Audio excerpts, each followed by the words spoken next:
Oh shit.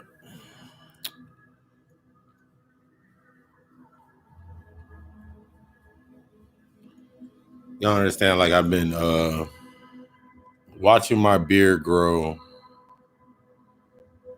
changing up things, putting myself in a different space, coming into that retrospect of myself, understanding myself. As you come in and drop that share, I see people already in here, their pens and notebooks ready. Very, very shiny beard as it's coming in. I've been on my work. I mean, like if anybody is like followed me for a while, like I use the Jay-Z analogy a lot of times. Like when I get into that workout mode, when I'm in my working mode, when I'm in that mode of working, putting new shit out, working on new things, working my magic. I remember when before I'd be like, yo, I ain't gonna cut my hair, do anything that I need to do. Now I'm in a different space based on my identity. Now I can go back in retrospect to that aspect of why I was doing it in the first place. It was the acceptance. Well, for me, one interpretation is the acceptance for me of my becoming, the acceptance of me becoming what I am, embracing what I am, everything that I move. It's been a crazy week. Been a crazy productive week. A lot of things that have been put out into the surface, out into the area of coming to budding, growing fruit, first harvests, and all that good stuff. A lot of acceptance, a lot of growth on all those aspects. Sent out a gang of natal charts this week. Sent out a lot of different services. Did a couple sessions, readings. Everything's been in the right space because everything's always in the right space. Because if it wasn't, then you wouldn't have put it there. And then I was thinking about this week's lecture. Retrospective. The retrospect. Our reality versus our identity versus what we are creating. Taking our mindsets out of the imagery and stepping into the aspects of understanding based on that frequency based on that frequency. We're stepping out of the image of what things are supposed to look like. We're stepping out of this mundane reality of accepting things based on the way that they are.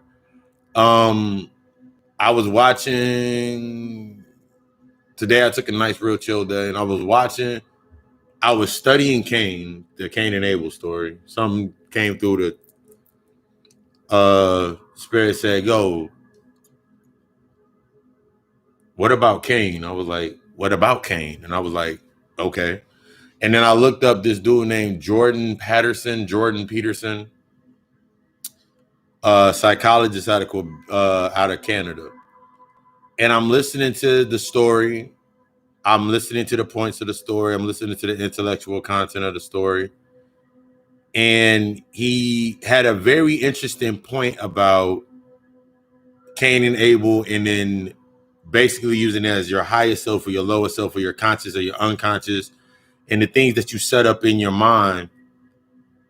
And if you look at something based on what it is, and you feel that it cannot do anything without a certain aspect that you've been used to, that you put the worst things into that space. You put the worst things on it. You'll say the worst, you'll make the worst shit about it. He has said something about so many shits going through my head. He had said, and it made sense. I was like, he had made the point. Turn that off so I can see. He had made the point where you can create the negative space, and he said something about sin. And I forgot that verse that's in the story, Cain and Abel story. But he looked in there and he said, you invited sin through your door. And as I'm watching him as I'm watching the lecture, it was like a little 3-hour lecture. I watched the 3-hour lecture. And everything that he was saying, I was noticing that when he said certain things, the way that my mind took it in, and automatically translated it. And this is something that we do in an unconscious manner, that once we start doing it and we're more aware of it, and then you hit that moment of your enlightenment, you hit that interface with your enlightenment, you start interfacing with the energy in that way. I was literally translating everything he was saying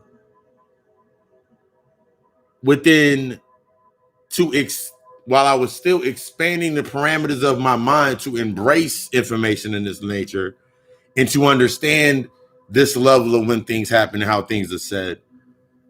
And I was able to look at I was intuitively reading everything from his body language to how he was saying it, to how he answered questions, all of these aspects. I'm looking at him and I'm actually studying. And then I went into this aspect of not what to think, but how to think. Not what to think, but how to think. This is the aspect of us. What we need to start looking at is not what to think, but how to think. I'm listening to this entire lecture. If I had been in the aspect of pro-black, anti-white, or Afrocentric, or any of these movements, or stuck in one parallel polarities based upon oppressed and struggle mantra that we always speak on, then when I looked at that, I wouldn't have paid it any mind. I wouldn't have listened to the jewels that were there, and for me to be able to study from all aspects and follow nothing. Studying all aspects and preparing myself.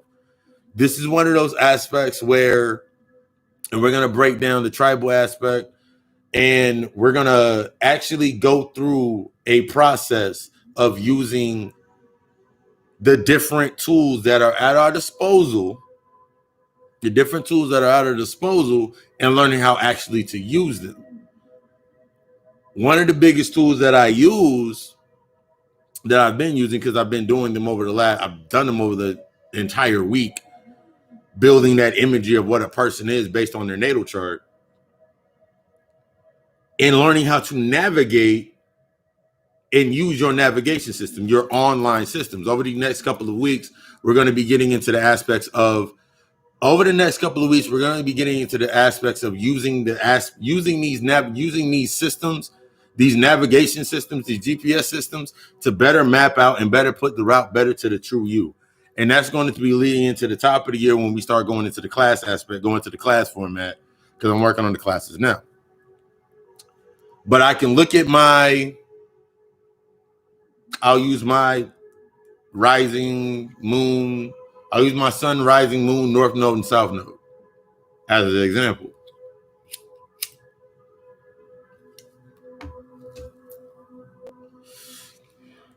My sun is Aquarius. My moon is Leo. My rising is Scorpio. My north node is Gemini. My south node is Sagittarius.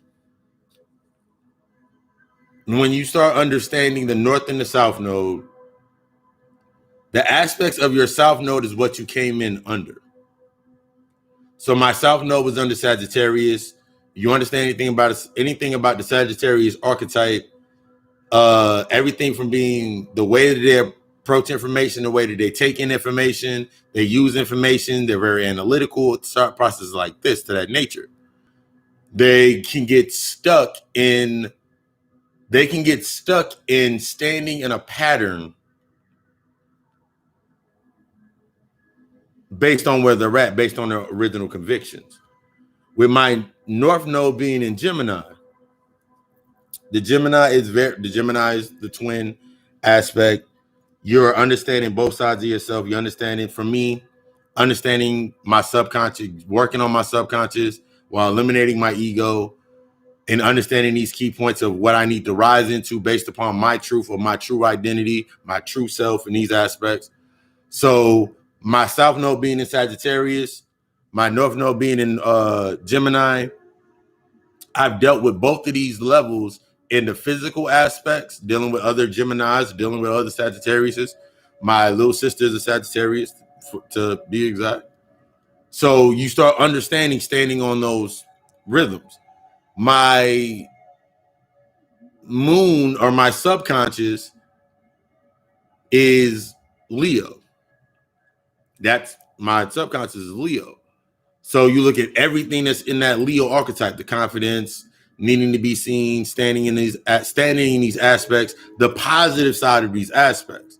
These are the things that you're understanding. But first, you must understand the negative aspects before you get to the positive aspects. They're not negative as in, remember, we're going out of this program of negative being bad, positive being good. Because there's things that are very, very, very positive that may be bad for you. There may be a chance for somebody, for me, like I'll use that example. For me, for someone to say, yo, you should go back. Yo, you ever thought about going back to your old job? I would say no. Because for me, even though it's positive for them because it's giving them something that they need at that necessary point in time, they haven't done the necessary aspects to where I've turned it into a negative. It is a jumping point or a connection point based on me. It's not bad or good. It just doesn't serve me a purpose. It would not give me the chance to do what I'm doing now in full and not being able to, like, for example, I woke up today and I felt fucking great. Like all the energy that I put out throughout this week, new moon energy, set new moon intentions, building, all the natal charts, readings, and sessions and everything that I've knocked out. I've done this week. I was actually legit proud of myself. I sat down on the couch and I was sitting there and I was like, yo, this shit feels real fucking good. Why does it feel different? Throughout the week, I was like, why does it feel different? I don't feel tired. Why does it feel different? Little aspects that you learn about yourself. Why does it feel different? Why does it feel different? I don't feel tired. I don't feel a sense of shame. I don't feel a sense like I was overworked. I don't feel these senses going on anymore. These are within your alpha wave moments for yourself. I was like, yo, because I'm not answering to anybody else and going under the conditions when if I'm in an unconditional space, if I'm in an unconditional space of myself, done the works for myself, and I'm in an unconditional space of understanding and compassion and all of these to that level, to that nature. Anything outside of that would used to get to me or make me want to stop or make me not want to that would make me stop based on that thought form coming into my space and connecting to me as its host and allowing it to navigate my life, it doesn't happen anymore. There's things within these spaces for us that based upon the imagery that we look at the image of Black people and we see Black people are in a state of chaos. Niggas being niggas, bitches being bitches, whatever being whatever. They being what they are supposed to be in their aspect. That is the aspect of when you go against that, you have initiated yourself into a new set of tribal aspects.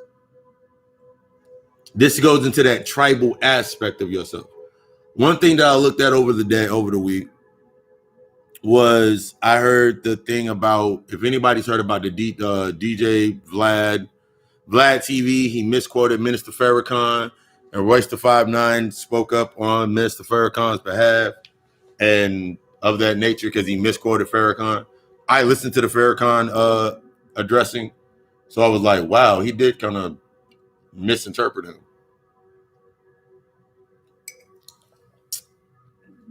But he didn't misinterpret him. He misinterpreted him. He did not misinterpret him because he took exactly what he needed from it.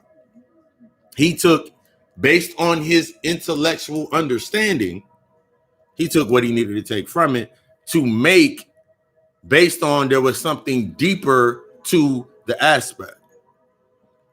Coming into your highest, coming into your new self, coming into the nuance of yourself, there's going to be aspects that you're going to be looking at that no longer it's things that are no longer make sense. It's no longer going to make you make sense. It's no longer going to make you happy. It's no longer going to put you in the space that it used to put you in. It's not going to make you feel the same way. It's like if I was sitting here the 35-year-old me would not go to the 35-year-old me would not be able to connect to the 18-year-old me in certain aspects of certain paradigms. The 35-year-old self of me actually connects closer to the 5-year-old me, the 5, the 6, the 4, the 3, the 2, the 1-year-old me than the 18-year-old me.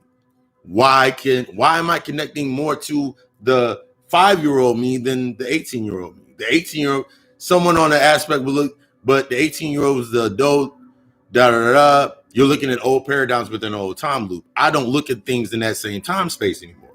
So therefore, when I'm doing everything from creating to doing a session to doing guided meditation, doing the aspects of my works, when I'm doing these things, the visualization process, the thinking process, my entire process of creating is not similar to the 18-year-old me, because the 18-year-old me was going through its own set of traumas and trials and all of these aspects that were happening that created the 18-year-old self, the 18-year-old identity.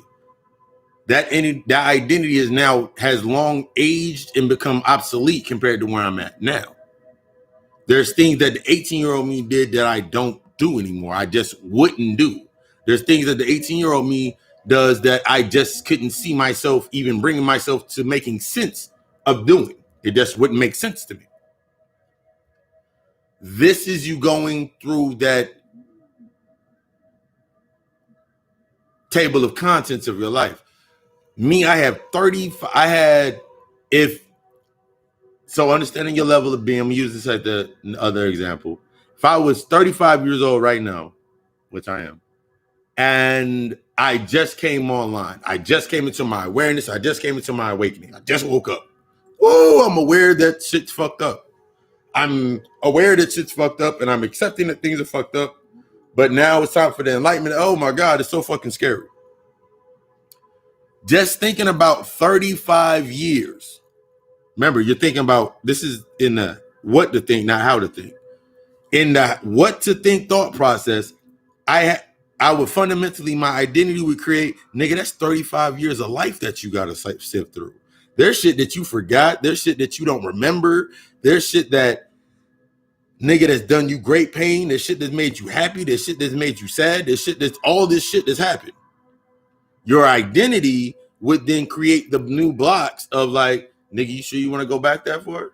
You remember what happened when you was 18? You remember what happened when you was 4? You remember what happened when you was 6? You remember what happened? You remember that time? You remember what happened when you was 12 and everything, your whole fucking world fell apart. And this is when you're telling you already, if I have not done the necessary programming yet at this point in time, those become the points, the nexus points that within that retrograde, Mercury retrograde, Neptune retrograde, whatever retrograde comes in next, that becomes what comes to the surface, not based upon imagery, but based upon energy. Based upon how I'm feeling at that time will be magnified for me to look at, oh shit, nigga, that's what went down. Why does this bring up this feeling in me and not that feeling in other people? This becomes the aspect of acceptance, forgiveness, compassion. All of these things are done to yourself. They're not done to the individual. So if somebody somebody went upside your head when you was like 12, and you're still holding on to that aspect of that, you have created a thought form of that's how you remember your pops, your moms, your uncle, your mom's boyfriend, your dad's girlfriend, however you remember them. That becomes the symbol or the conduit. That becomes the symbol that is initiated by that trauma. So as you're navigating through your shit, something pops up. Oh, she was a Aries. Everything that you're going to program into an Aries archetype, instead of learning from it, only going based on what to think, not how to think. When you're in that what to think program, you look at everything based on an Aries type archetype of energy, instead of you learning what to think and like, let me look in my chart and see where Aries is in my chart. Let me look in my chart and see where Aries is in my chart. Now, let me look at these negative aspects that I've now And then we look at the negative aspects of this person as an Aries, and then we look at the positive aspects of this person as it's in my chart. That negative external state is explaining the conflict or the inner conflict or the inner state of yourself that you have to deal with. Getting stuck in the back and forth, trying to pick a side, not trying to find that middle point. And it's hard. It's harder for some than others. Some people have learned. For me, in my whole aspects, like I had very bad separation anxiety.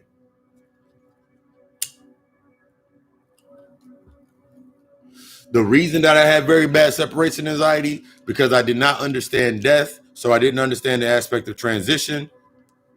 So when my cousin Felix died when he was 13, in my arms, that's one hell of a traumatic event. That's one hell of a traumatic event or a traumatic trigger that becomes that face, that becomes that marking on that door. So in order for me to go back to that memory or go bypass that memory to get closer to my true self, that's going to be one of the things that I got to deal with. Based on that narrative of that happening, that creates that entry point for other things to happen. Whether you ate whether you went to McDonald's that morning, or you went to Bojangles that morning, Bojangles, or you went to Bojangles that morning. Based on which route you took, it took you through a separate set of events based on that route. Now, what if my cousin didn't transition at 13? My cousin transitioned at 14. He was 14. I was the 13. I was 13. I became him a long time ago. I was 13. He was 14. So I'm thinking about that in my mind. What if that didn't happen at that point in time? What if that didn't happen? He still would be here, but now my mind would end up creating. You can create the whole scenario in this is visualization. When you create that whole scenario in your mind, just in the remembrance of celebrating the archetype of what my cousin was. Very fucking smart, fucking street savvy. He taught me a lot of my shit. He taught me a lot of shit. He taught me more shit within 2 years than there's people out right now that are like in their fucking 40s still cannot comprehend that aspect of staying that positive to staying within that environment and learning how to use the environment. So that's one of those things that I took from that space as I grew into that transparency. But before that, cousin passed. Right before my cousin passed, I found out I got introduced to my father. All of these aspects were connected to that. So me finding my real father, real father coming into the picture and that whole story coming into that paradigm, my cousin transitioned afterwards. That forever changed me or made me more susceptible to be within that space. So if my cousin never transitioned, I would have had a parallel in that space to still learn from that space, but it will be from like a secondhand aspect. I wouldn't be truly experiencing it fully myself. I would not be fully immersed into that space. This gives you this aspect when you go into the retrospective yourself, thinking about yourself and the things that you do, the things that you move, how you move, what you went through, what you haven't been through, why you didn't go through it, why you didn't go through it, why you did go through it. Oh my God, all these things. To become unaffected by the aspect of the imagery. To become unaffected by the aspect of the imagery, the emotional outcry. That's a part of your training. There's a reason that you had to go through the aspects that you went through in the first place.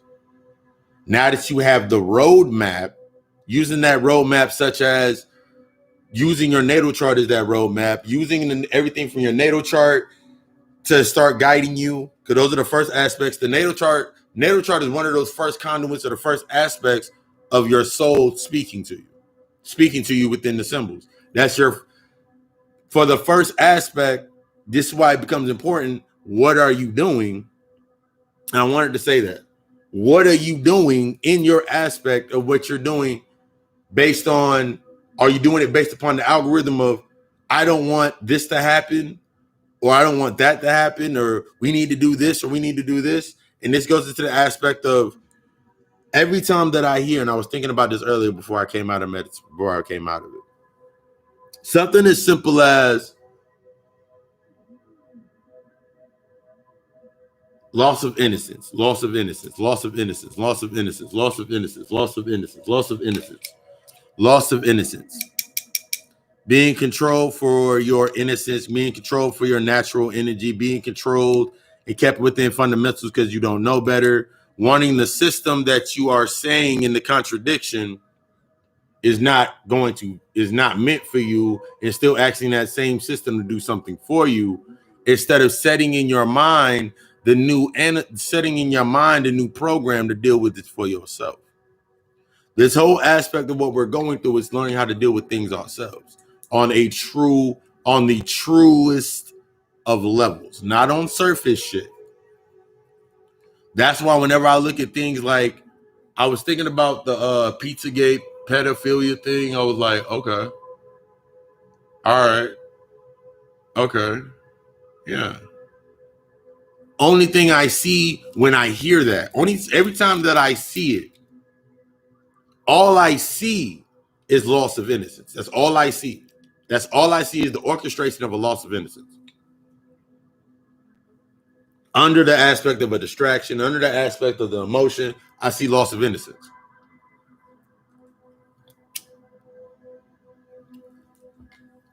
Someone tells me, yo, that can be your kid, that could have been your niece, that could have been your nephew, that could have been one of your kids. It won't be. Because I'm doing the necessary things to make sure that it doesn't happen. I'm doing the preventative maintenance now that I know that's there. I'm doing the preventative maintenance. So I'm doing the teaching, the things that I didn't know at that point in time. That's what I'm having those conversations about. I'm not going to give the blanketed answer, wait until you're grown. It's because men are this and women are this. I'm not going to give them that narrative, because in order for me to give them that, the only way that you give people this narrative that, well, men are stupid and they do dumb shit, and niggas ain't shit, that same rhetoric. These chicks out here, like, I saw a post on my Facebook page. Someone was like, someone said an aspect about men have to go into their aspects of healing to come into their divine masculine.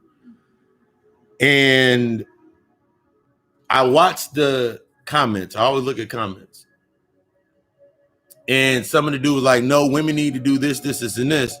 And this queen came through and she dropped motherfucking sign. She was like, why are you deflecting, making this about us when it's an aspect about you? He asked a question about, what do you need for yourself to embrace and come to yourself?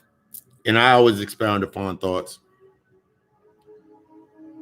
The healing process in true entirety is not going to take anything back to what the fuck it's supposed to be.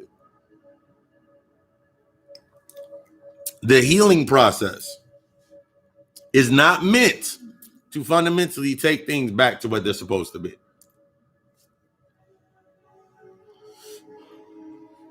If that is your thought process going on in your mind, that, yo, you know what, I'm gonna do this over here, and do this and do this and do this and do this and do this and do this, and then I can get back to this. That's not how it works. That's not how any of that shit works. If that is the mindset, start asking yourself that question to yourself. Is that you, or is that your identity, your ego speaking to you? Your ego gasps for air. Your ego is going to be the opposite of everything that is truly you. Your ego is going to struggle with compassion. Your ego is going to struggle with love.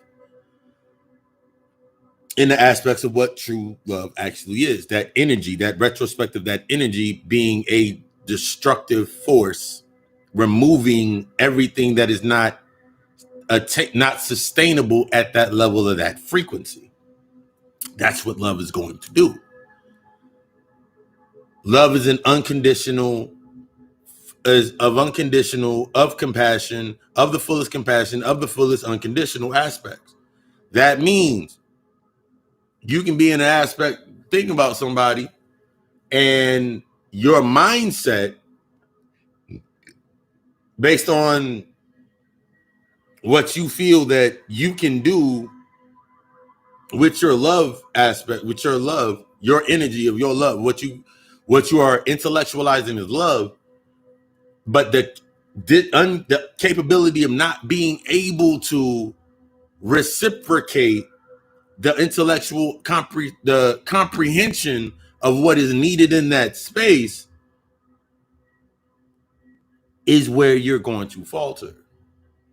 Because just like last week when we got into that aspect, I was broken down like a relationship, any relationship, business relationship, friendship, family, any of these aspects. We're gonna get very deep into family aspects, stepping out of the family, the traditional realm, and then why you're going into the higher realm. But you're going into the aspect of when you come into that agreement, certain things are brought upon to that agreement, to that space. There's a certain term of setting the unconditional parameters of that space, allowing everything to move as it must move in that space. Love at this level, on the mundane level, is based upon an aspect of ownership. So that's why I always say love at this level. If it's not truly based upon you being truly healed, until you have truly healed into the aspects of your higher self, and you have accepted that there's going to be more aspects to your higher self, everything down here is going to be an infatuation into connecting to something. Everything you're going to do is going to be an infatuation as you're connecting to something. So in the aspect of not having ownership and not being afraid of something's going to happen to come to that surface. Let me light up my magical herbs. Come on.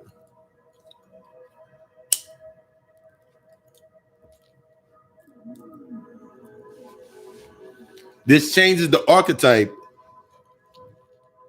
of everything that's been defined to you at a point in time, and changing the definitions. Once you understand the spell, you are able to change and manipulate it for your own works. Once you understand the spell, the next aspect of doing it is applying that pressure to shift what it is to your own works, your application of interfacing and becoming it.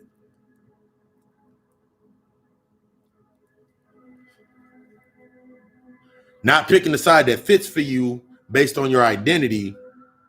You have to allow your remember, this is all about letting your infrastructure fall, that humanity aspect fall from you. So when you come into this space of seeing yourself, love yourself in true abundance, the simplest way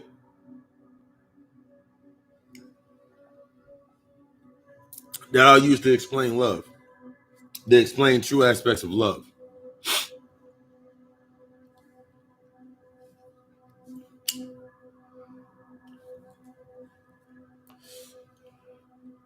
Bobby Hemmett broke that down on metaphysical love, that lecture.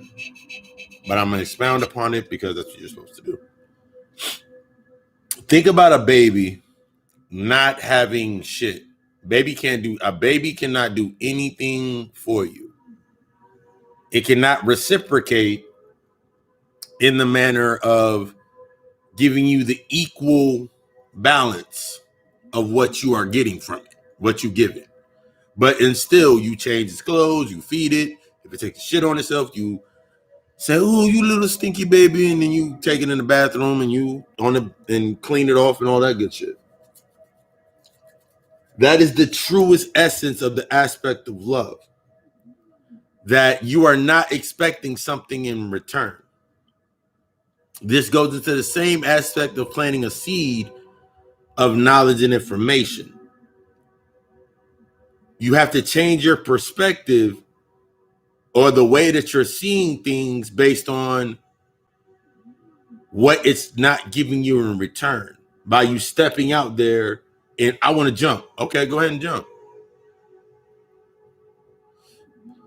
The jump's not good or bad, but it's a necessary aspect for you to actually learn and go forward. That's why you made the jump. You didn't make the jump to get something. This is the aspect of being open to all, understanding all by realizing that you know nothing. So you jump into that space.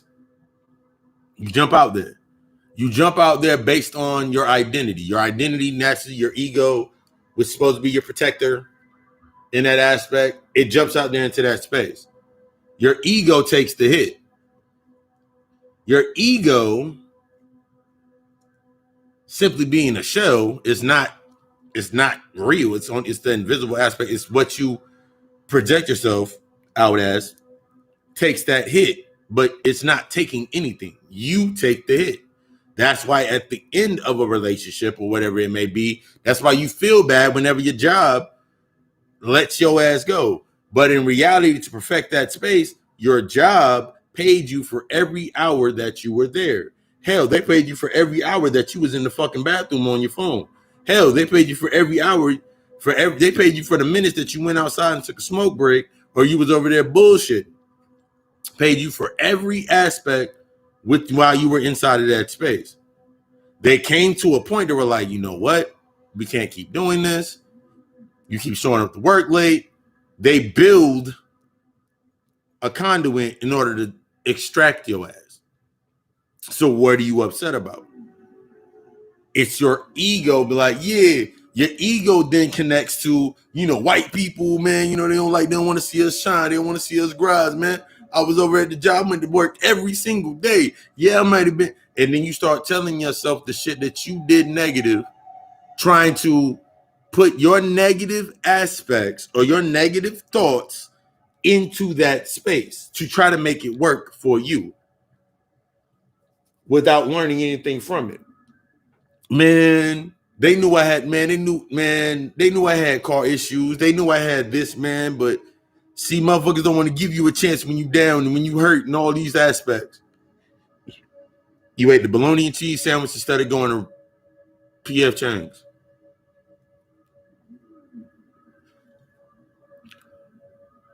You ate the bologna sandwich instead of going to P.F. Chang's that night. You couldn't go. So you ate that bologna and cheese sandwich.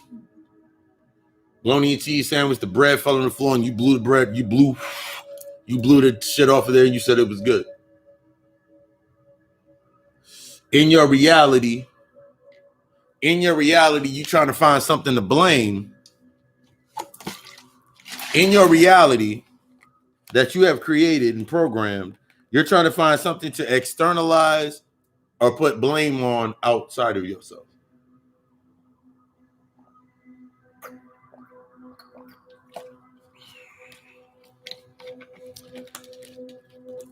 Not understanding that within every space, as the timeline keeps going forward, it creates based off the original program, the archetype. That's why we always say it's so important to go back into understanding the information beyond the information, to go back to where you don't understand it.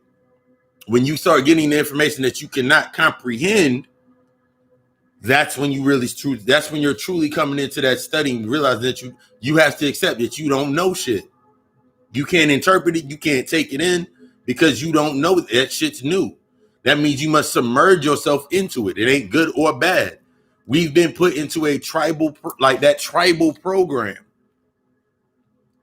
The tribal program on this level based upon now you've already been initiated. You've already went through many processes. For some people, they just woke up January 2020. Some people just came online January 2020. They came into a state of acceptance.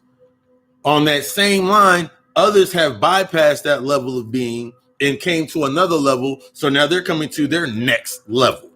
They're hitting their next stride. Their example is on the other side of that polarity. Your example, or where you've come from, is on the other side of that polarity. You must find your middle point.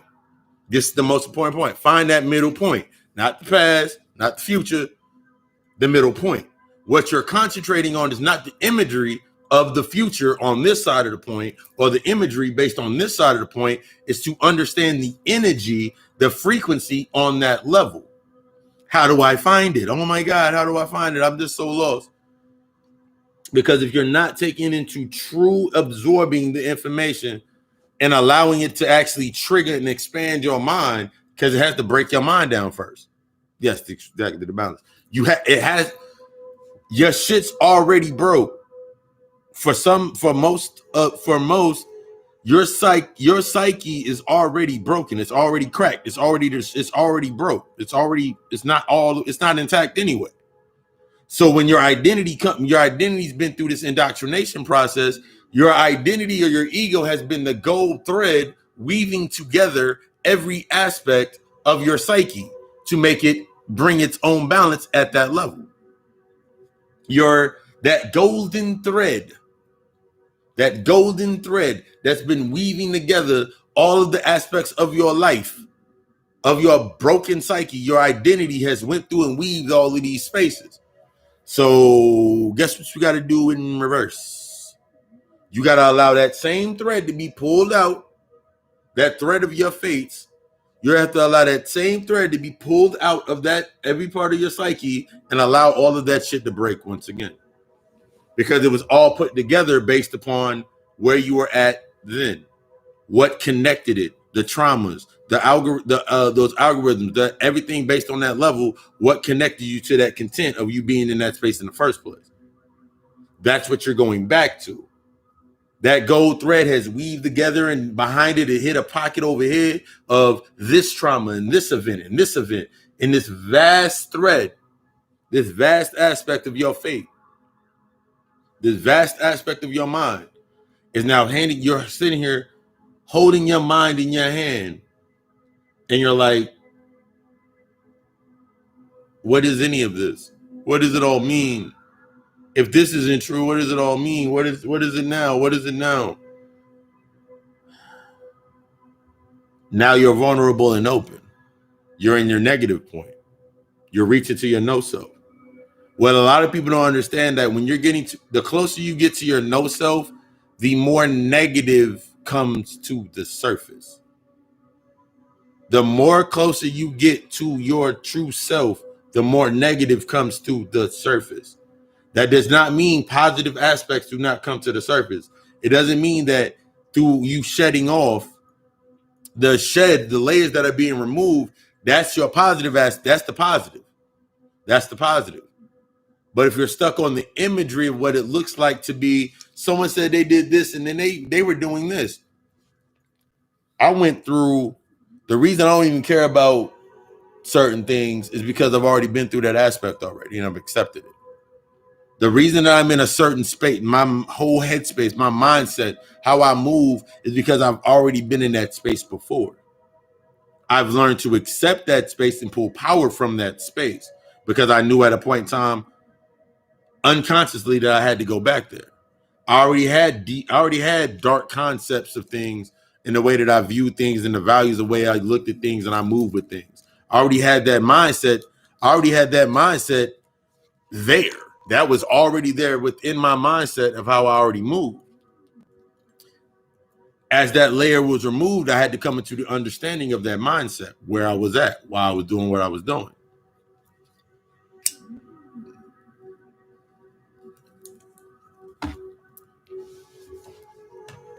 Removing these layers removes the thought forms. The thought forms coming to the surface.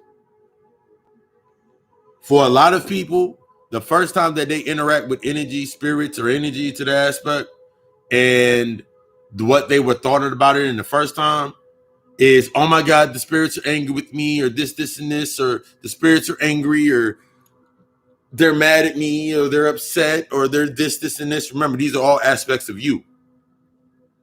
So this makes you take it to the thought process. Now that you have removed the physical covering, you've removed that physical veil from that space. What is left is now what was invisible. Now what is visible, the visible became the physical archetype of what it became. That trauma, whatever it may have been. So let's say, I'll take for the aspect of, I remember when I was 6, I was like 6 years old. And I remember my pops called me fat.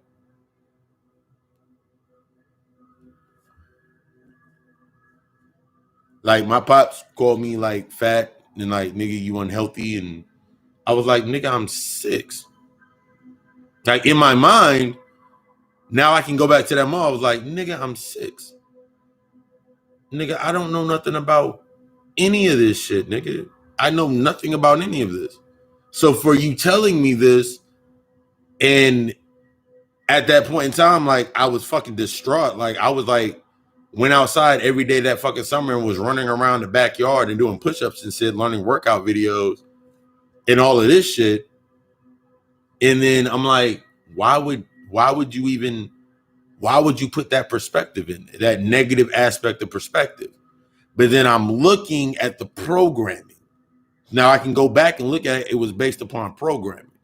If I keep this person at this negative algorithm by poking out things that they can physically see, the things that are invisible behind it that they do not understand or they do not know of why I would say it, and off-putting and deflecting something from myself, they never could come into true balance of themselves.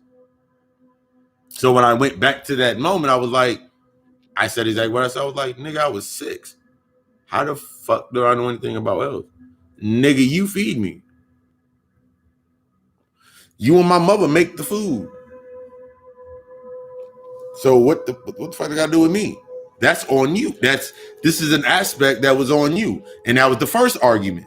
Then the second argument, or the next layer that came from the invisible, was when I got into the aspects of like, nigga, I made the program to come down here anyway to experience that. So then when I started understanding that everything you came down here in 2 parts, your identity, and then you came down here as your true self. He was deflecting me from my truer self. And he was putting a negative mark to my true self. So I cannot connect to it, and I would go into my identity. In that same point, my identity, yeah, nigga, I learned how to run. Now I run, go for my walks, do my regular exercise, do all my shit anyway. So I came back into that. I learned how to pull that energy from that space, but it wasn't based upon, when you look at a movie and the motherfuckers look at Samuel Jackson 187. You remember that nigga was on the bike and he was having all the visions, thinking about because he ain't had none in a long ass time, and and the white girl was in there, and he was like, oh shit, and he hopped on the bike with his asthma pump and shit. That's the aspect of your mind, because your ego, because once you realize it, this is how you like, nigga, why didn't I think about it the first time?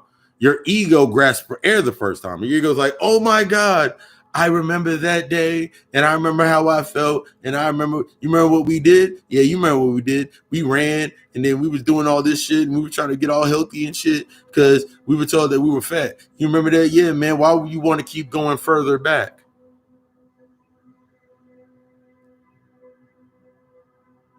Why would you want to keep going further back?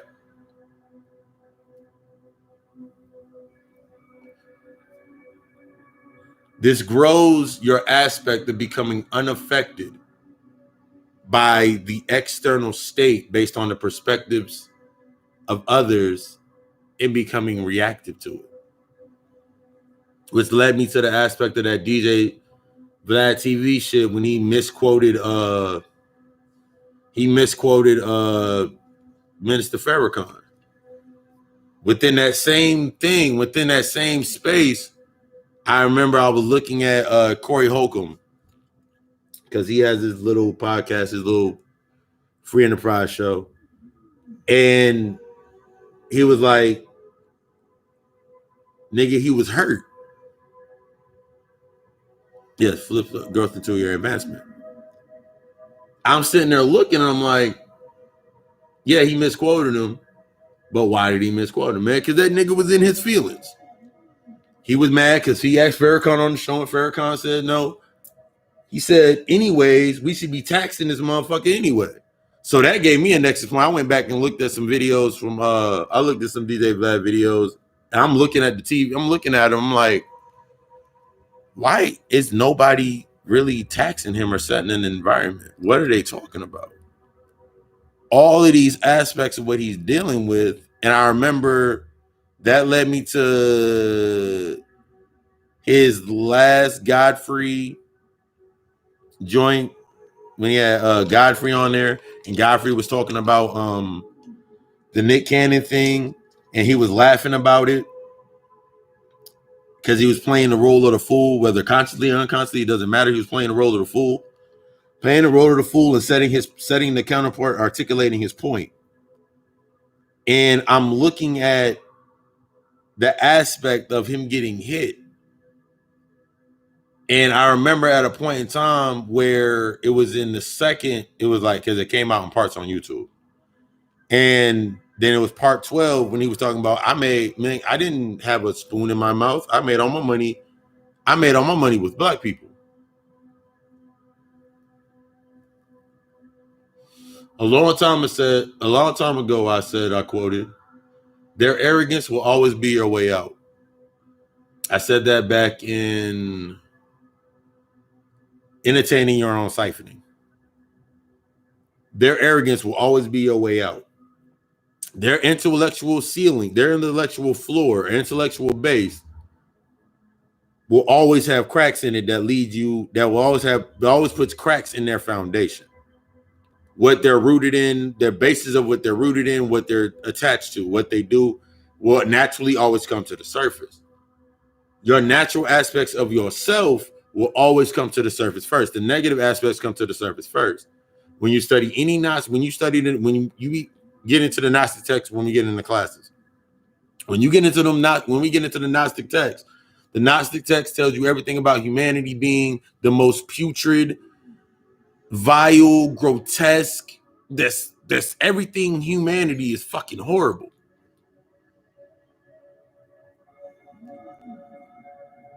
This is always the constant aspect of this, that one thread, that one line through all of this is you're going into a deeper understanding. Why is humanity so fucked up? Humanity in its truest form has to constantly keep recreating itself. Humanity is inherently flawed. It's inherently flawed. That's why there's seasons. That's where there's constraints. That's why there's the constraints of time. That's why there's seasons. That's why there's so many different that's why you get stuck within the ciphers. All of these aspects are broken down for you to understand the space that you are in. It's giving you the aspect of, let me see myself, not as myself. Let me look at myself in another parameter, in another space. This goes into the navigation using your natal chart. We ain't gonna go through many of the examples. This goes through the example of using your natal chart to navigate yourself.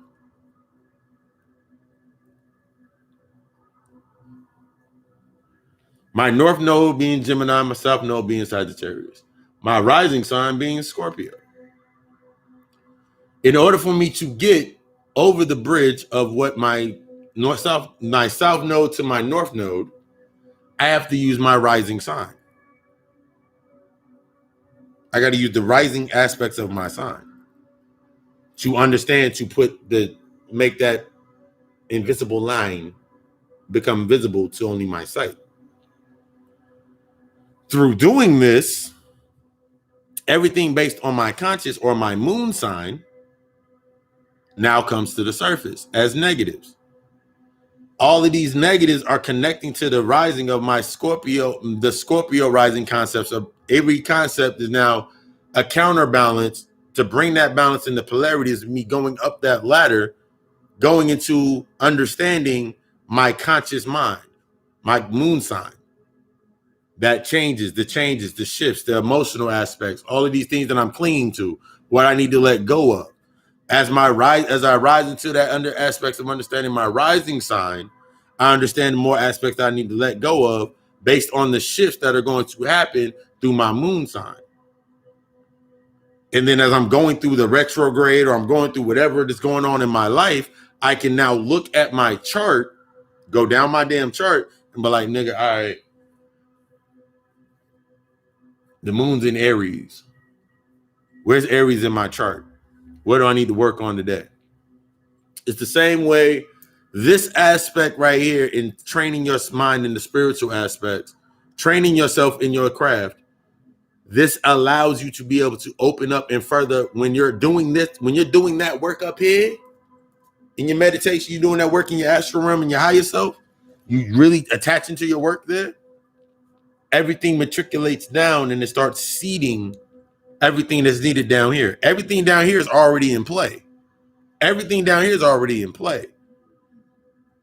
It's going to go through the cycles that it need to go through to connect to whatever you bringing down. This is the aspect of interfacing with your higher self. So you're not using, remember, we're not using this right here is a tool. This is your tool. This is your whole tool. Everything down here is a tool for you to learn, understand, and work your way through this shit. The only thing that you're truly doing is taking in the information and programming the tool to do what it needs to do. This takes that aspect of the shit that be on your fucking heart. That black hole, that nexus point. This is when you start understanding.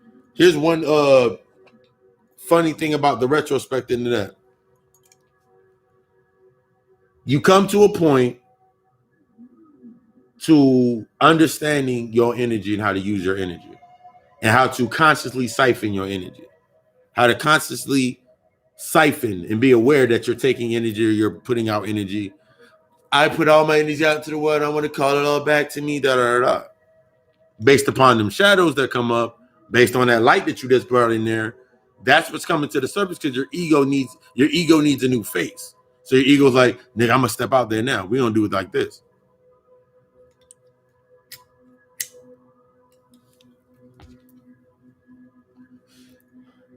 The mundane aspect of a relationship. If you go into a relationship in the conditions that I'm going to do a set of tasks and it's going to allot me a set of things. This task that I set into my mind is what I'm going to get my shit from this task.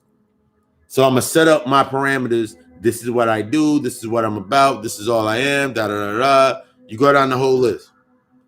They come up. They got their list. Remember, we're not looking at what to think anymore. We're looking at how to think. We're not looking at what to think anymore. We're looking at how to think.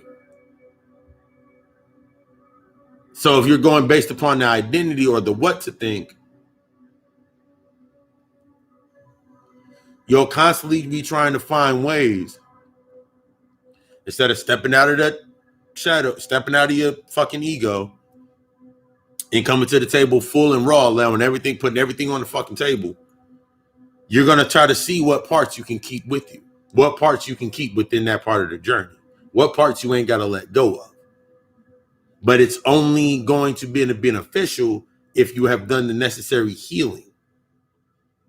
It's like I had a whole conversation the other day when I did a session for somebody. I was in a session and we went over certain aspects and they were hung up on staying.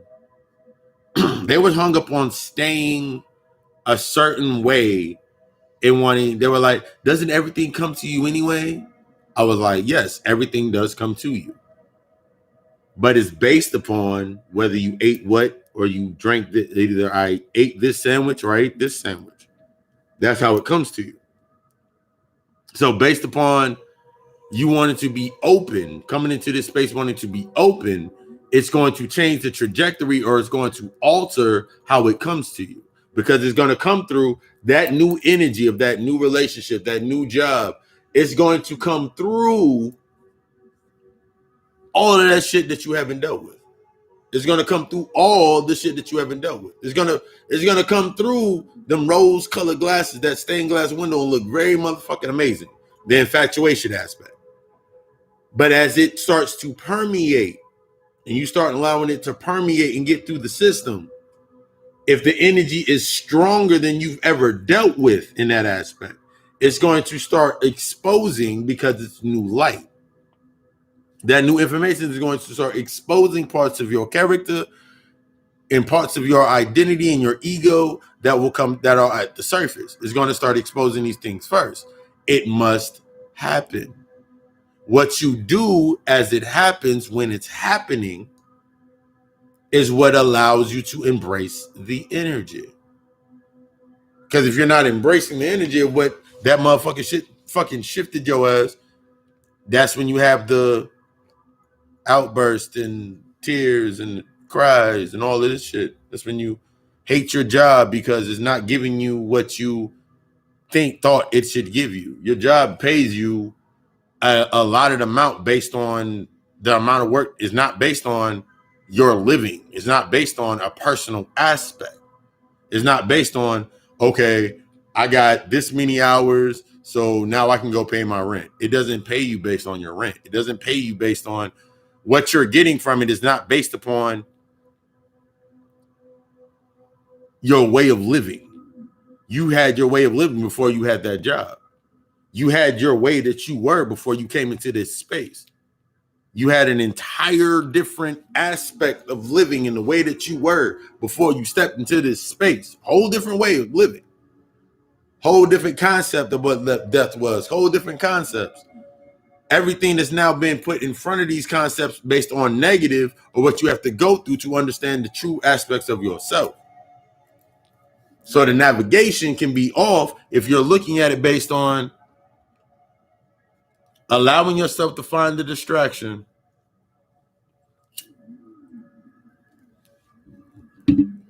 allowing yourself to allow the distraction to take root.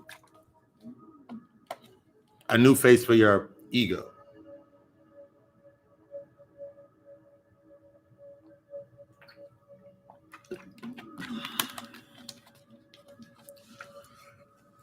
Remember, not good or bad, it's positive and negative. It serves you or it doesn't serve you.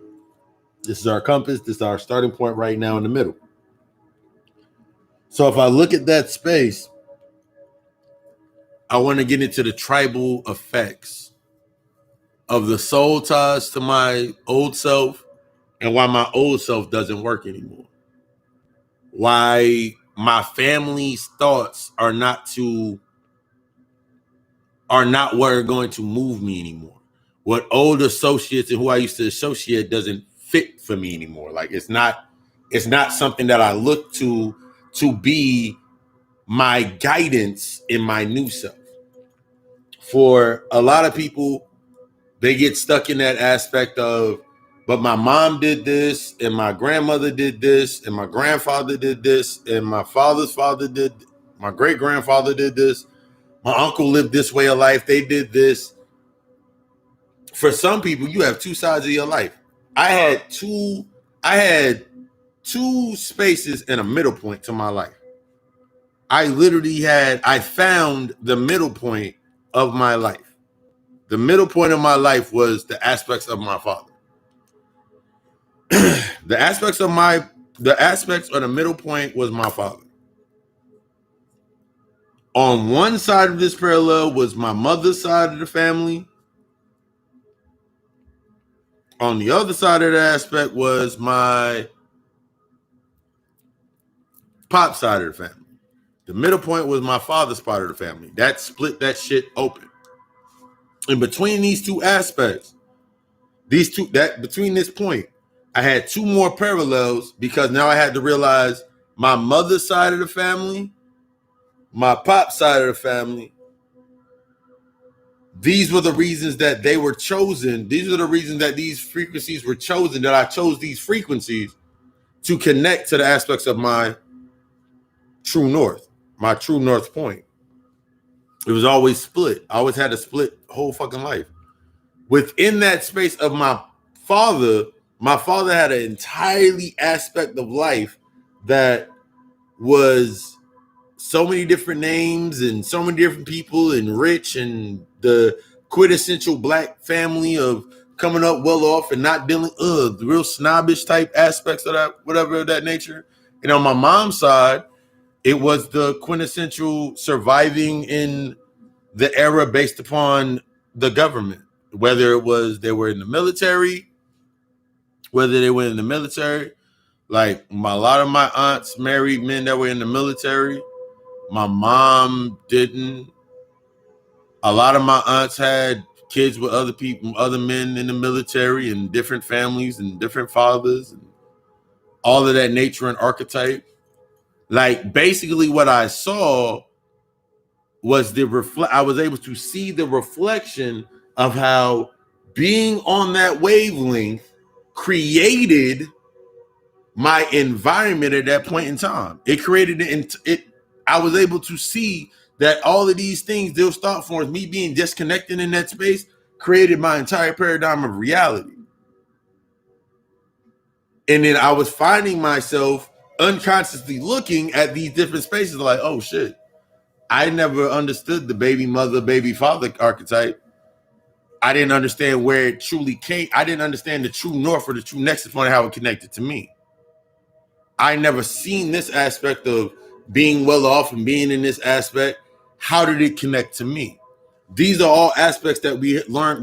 We're learning from based upon your personal aspects of truly learning yourself. So then when you see this narrative and now you're collective within that tribal aspect, your initiation into that space is to either do that or not do that. So you're picking a side. I don't want to do that. I don't want to go through that aspect. But then guess what you see on TV every day that's made it normal. I've said it before. How real and how authentic is your shit? How authentic is your shit if it can be portrayed to you on the television?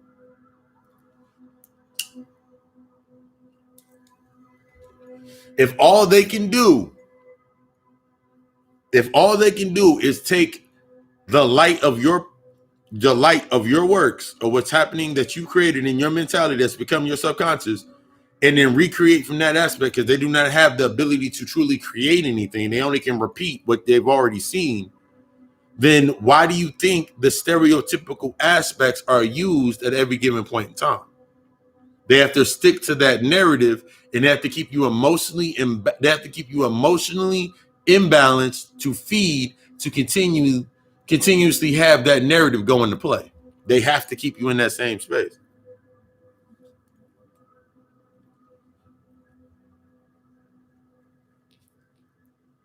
That's why they'll give you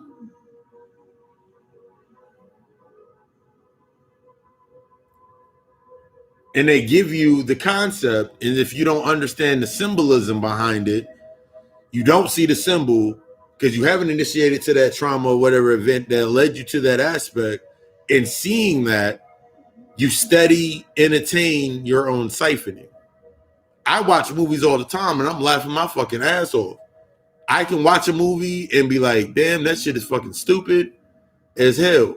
But my subconscious the entire time, my subconscious, my now dead ass ego that now works, that archetype that I've taken what it does, what it was supposed to be doing, and I actually make it work for me. This is you neutralize it and taking it to the life. Remember, we work with life. We work with the dead. We work with the dead. We work with the spirits. That's an aspect of you, a program. That's an aspect of you, program for you. It's taking in the information as I need to take it in. So I still can laugh at it. I'm laughing at it. I'm like, damn, that's hilarious. But after I'm done watching an entire movie, if I need to encode something into it to use it for another later on for a lecture, if I'm having a speaking engagement or I'm doing something, or whether I can use every bit of information that I get from everything. I don't have to decode anything. If it's meant to be decoded, I can decode it. If it's meant to be encoded, I can encode it. I can do what I need to do in that real-time aspect. Therefore, it does not have an effect on my subconscious. It doesn't have an effect on me in the aspect of keeping me within the same space. I had a conversation Saturday. And as I'm having the conversation, A lot of the same old things came up based on the last conversation we had over now 12 months and like 3 weeks ago. Having that conversation. And the conversation was different because I took the same, my stance was the same. The same reason that the conversation came up the first time about being a part of this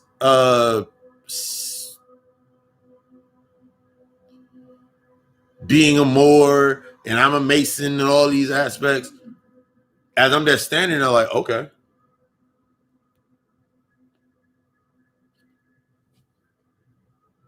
I can see the weaknesses within the space. I see the negatives within the space. The things that I make a human or a sleeping god weak were making me strong within the space of the chaos.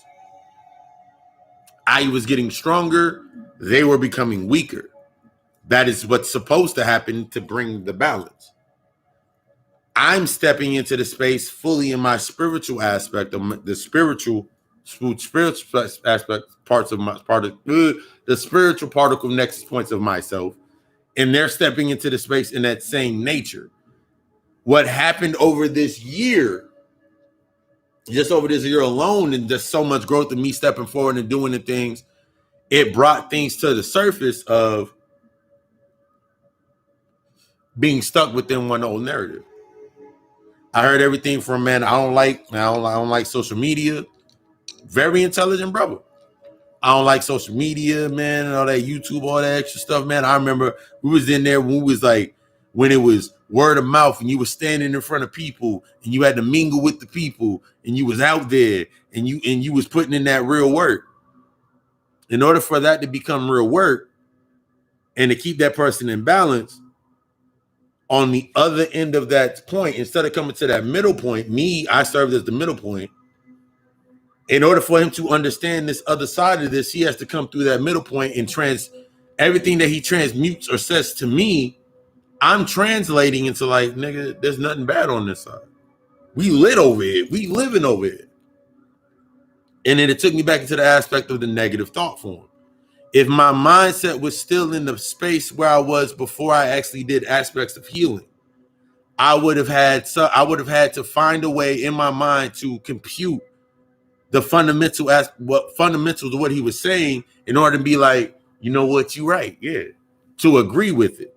Something in me, my ego would then come online and agree with it or argue against it or be for it or with it. Like, man, you don't understand, da da da da da da. This is where it's at right now, man. This is how the kids is moving nowadays.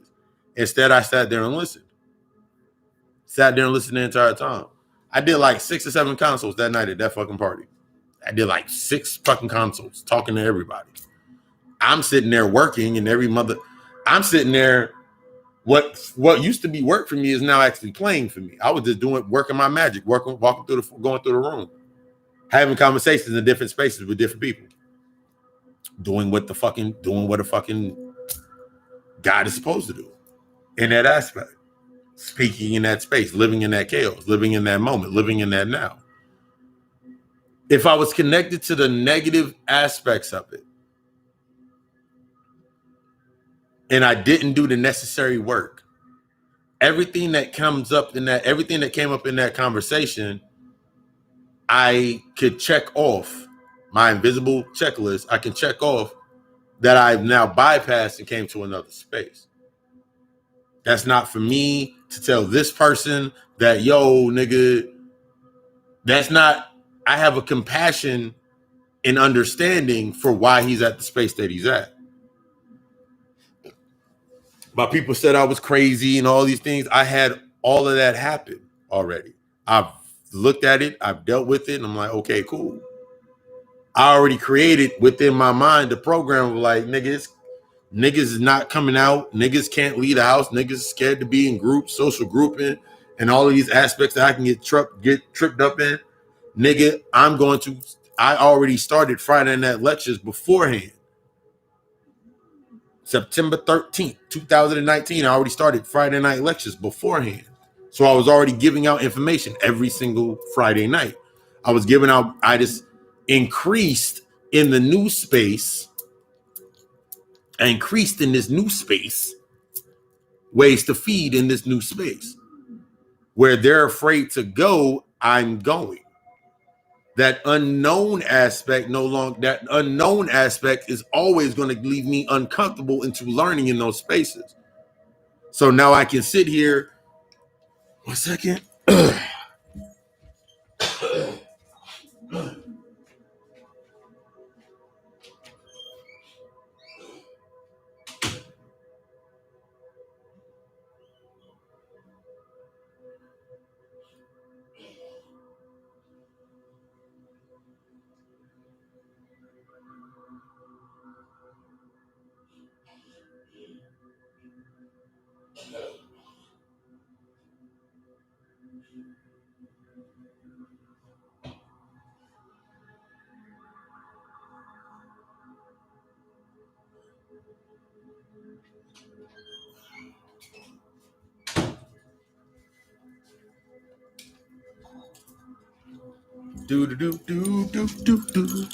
Those negative aspects that would have once siphoned me in and had me thinking on that level no longer can affect me. Now on a Monday, between Saturdays, I'm working on music for the podcast. Working on music, sourcing aspects for the videos, editing videos. By Sunday, I'm working on the videos. This week, we'll do a Papa Lucy Sunday service via Facebook. Working on those aspects, setting my agenda, setting my tone for the next week. Addressing what I got to address, my agenda, appointments, setting up for the next sessions, all these aspects. Those are the aspects that I work on. If I was stuck within that same algorithm of that space, that is a reflection of showing me what it looks like to be stuck within a space. That's what it's shown me. That's for me to understand. I can bring it into clarity for others because that's the aspects, because I truly have compassion and understanding for that space. Just you being, this is also working on your auric field, your first line of your defense to yourself, bringing yourself into that balance to when you walk into any of these spaces, you are not affected by the energy. It doesn't phase you in the aspect of like, you feel like you're becoming the energy in the room. I controlled the energy in the room. I controlled the energy within the room because I was in rhythm with the chaos of the music, the rhythm of the chaos of the everything that was in the room that could be used to be in it. What could be used once as an excuse no longer is an excuse for me.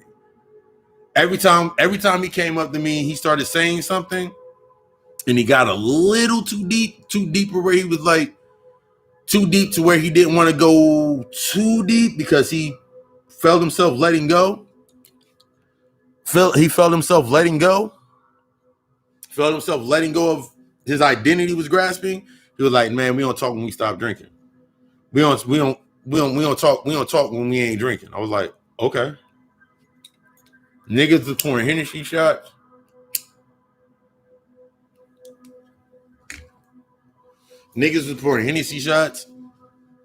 I remember one time I was sitting there, one person poured me one shot, and someone poured me a shot of fucking tequila, and somebody else poured me a shot of Hennessy, and they weren't paying attention to what they were doing, and they sat both in front of me, and I'm like,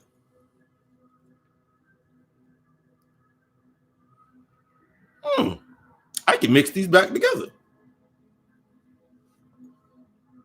Sat there, cheers, birthday, took one shot. While they were sitting there discussing what they were going to take a shot over, I already took one of the shots. No effect on my face. I'm just sitting there. My man's just sitting over here looking at me. He was like, he noticed there was no face. So like, I'm going to get to that part next. Then everybody was like, yeah, I took the other shot. I'm just sitting there, just took the shots. I'm like, all right, cool. My man's walked into me later on. He was like, yo, you got a cheat code. I was like, well, in the reality of it, nigga, I do this shit all the time when I'm fucking with my spirits, when I'm fucking with the spirits, when I'm in that level, nigga. This is where I'm at all times. My life is your life, where your life is a continuous loop of working, going away, trying to escape from something. My life, I'm in the aspect of, nigga, the way it look right here, all y'all motherfuckers is partying and shit for a celebration down here on this level. This is where my shit looks like all the fucking time. I'm in constant contact, in a constant stream of euphoric bliss, and I've earned that aspect of going into that euphoric space at all fucking times. So me sitting here sipping this in the physical aspect, I'm just syncing with my higher aspect. So the conversation, everything that I say right now, I can still say whether I took 10 grams of fucking shrooms or took some edibles, took some ayahuasca, took whatever I take, I'm still going to be in this same exact space.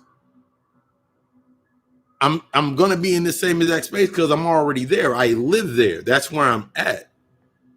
And that was the aspect when I was noticing that after everything was said and done, I got a text like a couple of days ago. Yo, man, I'm really fucking with, man. I really fuck with your energy, man. Yo, you can come through anytime you want. I was like, okay. For myself, will I do it? If I make time for it, then yeah, maybe.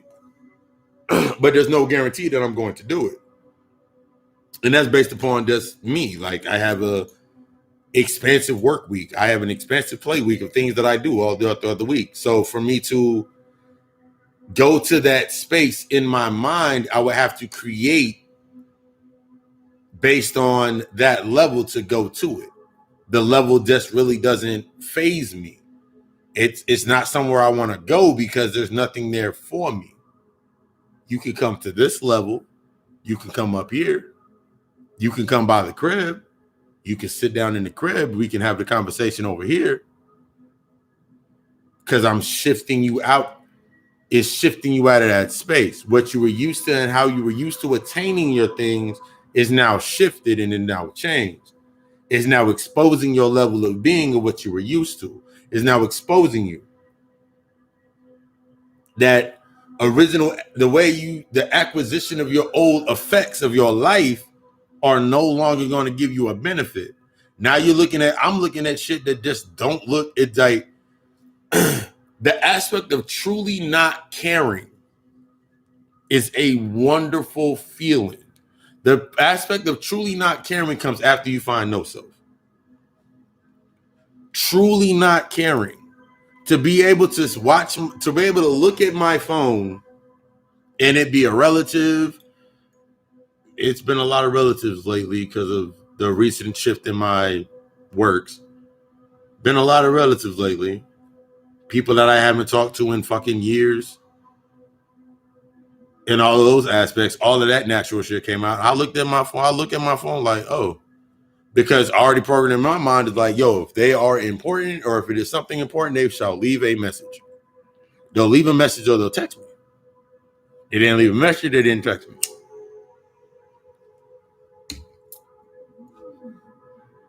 Go on about my day.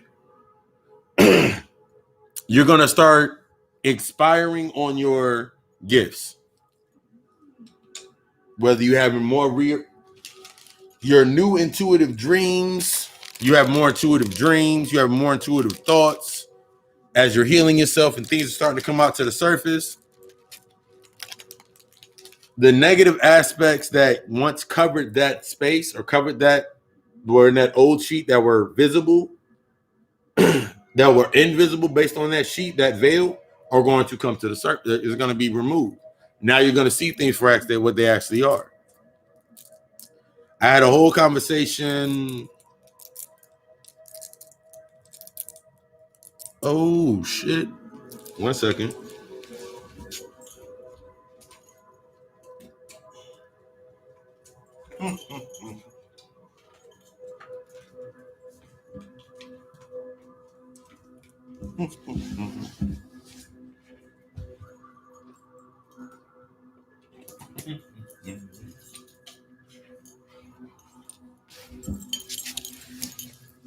I noticed something just now that I did not plug in the computer. Therefore, the battery was going down.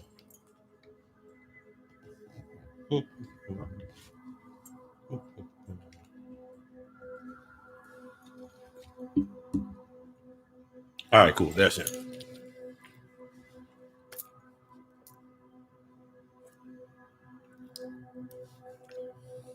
I really forgot what I was going to say.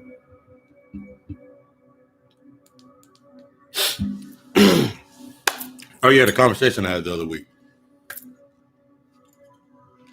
I had a conversation the other week.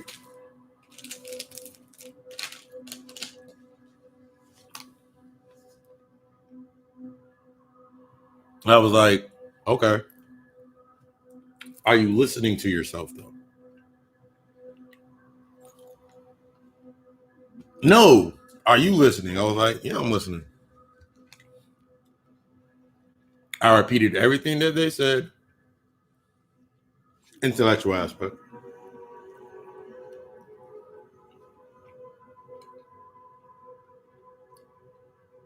As I'm repeating everything that they're saying, that they said, I'm also psychoanalyzing them based on what they're saying.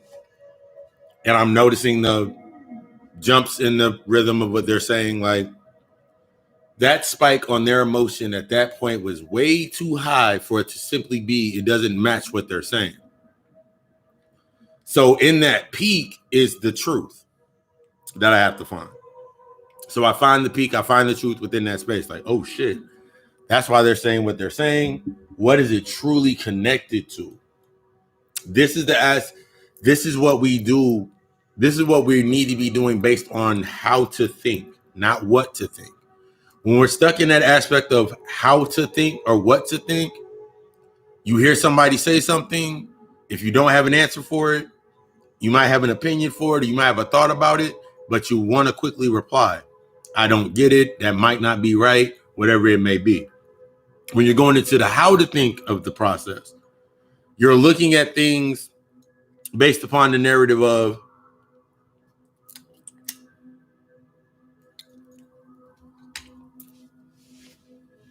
let's take the lecture that I watched today. He said, someone asked him a question and he brilliantly demonstrated, that was like, out of the 4 questions that people asked him at the end of the lecture, that question that he answered, he only answered 1 question in a way that was based on how to think. The other questions he kind of evaded and skipped and doodled around them. They asked him, like, so can you have morality without religion? And then he looked at it, he was like, you have to decompose that whole question, because you can't take this one whole element that is morality and what you've been told morality is, and you can't take the whole element of what you thought religion was and then say, can you have this without this? Because there's a vast aspect of how this was created, and there was a vast aspect of how this created. To find that answer to why religion has been fundamentally brought down to this level and why morality has been brought down to this level, I broke this nail. The refrigerator took my thumb off. Coming down to that level, coming down to this space and that level, you start going back and you start seeing how these things actually connect. Because everything down here has been brought down into a concentrated formula. It's concentrated. So everything that you go through in your life is based on, it's now put into a concentrated form of events based on everything that you set in the motion in that space. So every emotion, every feeling, every trauma, everything that you have ever been through, this is what's being exposed as that energy hits this, as that new energy that you bring down hits this point. That true understanding breaks this open. It takes away those golden threads that have weaved that together and made it look so pretty and so nice on the outside. Or make it look however it needed to look. It's taking you out of this. You're going out of the what to think based on your hand being closed and looking at it based on what your hand looks like when it's being opened. What do I think based on how do I think? I think like this. Everything that's connected to me being who I am right now is connected to this. Holding my fist up. Yeah. So now when you're looking for information, someone says, okay, cool, having the fist up, that goes all the way back to when Haru was sitting there like that with the first foot forward, and that's what that means. We've always been fighters. You're within the tribal aspect, but you haven't initiated yourself into actually understanding why this came to an aspect as a principle. It's only a principle. When you're stuck within when the principle is redefined, it becomes defined or centralized around one move or around one sweep. So you get stuck like, oh my God, so that's how that work over there on there. All right, cool. Because white people is all this. I don't want to do that because I don't want to have to sell my soul, or I don't want to have to do no gay shit or no initiation type shit to go get no money that way. Okay.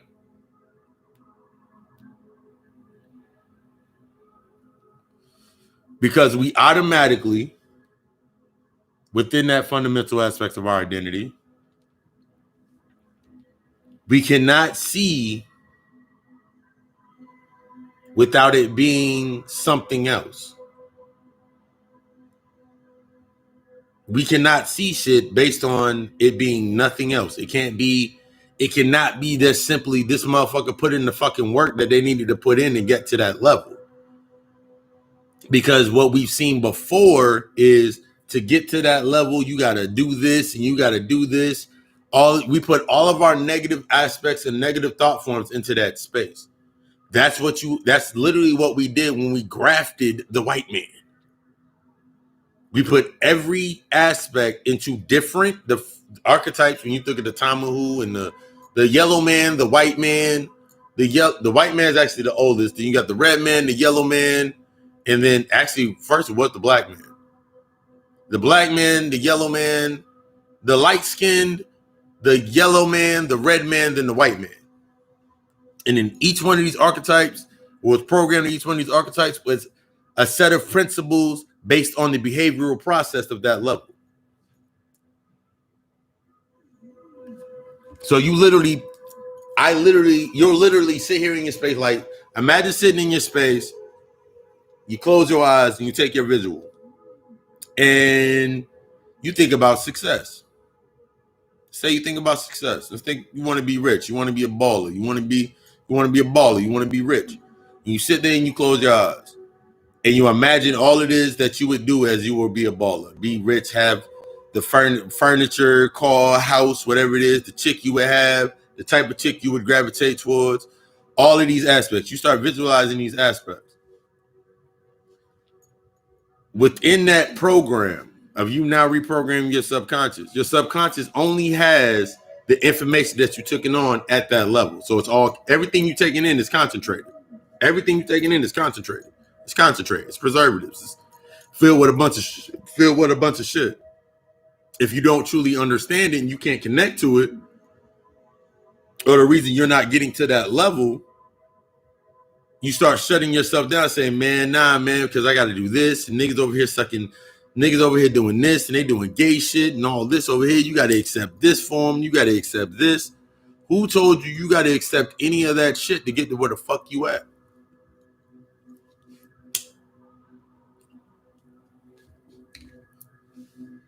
If that's the route that was presented to you, you always can create another route.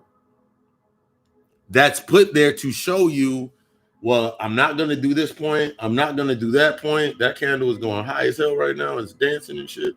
Why is that candle? Y'all can't see the candle over here, but it's like really fucking high right now. You have your point. You finding your middle point. In between these points are that rhythm over here on this side, like, well, I don't want to have to do that. But what is that going to show me? This brings you to the openness of doing what you had to do. Like, motherfuckers want to be your own business. And all they have is their mind. All they have is like certain aspects. Niggas like pussy. Niggas like looking at naked bitches. That's what niggas like to do.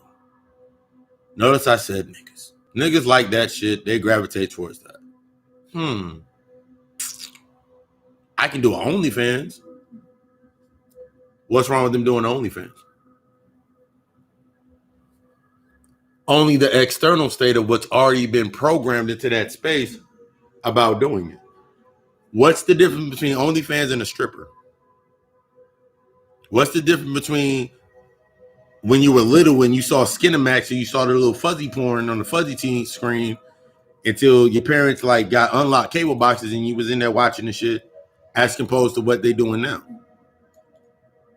They've learned how to use that space to their advantage. Whatever reason that they did it, big up to them for doing it. That's what you're championing. That's how you connect to that. This is how you connect to the success, to the energy aspect of the algorithm, and not putting yourself into a mindset, I could never do that, and I could never do that. I could never see myself doing that. Why not? Why couldn't you see yourself doing it?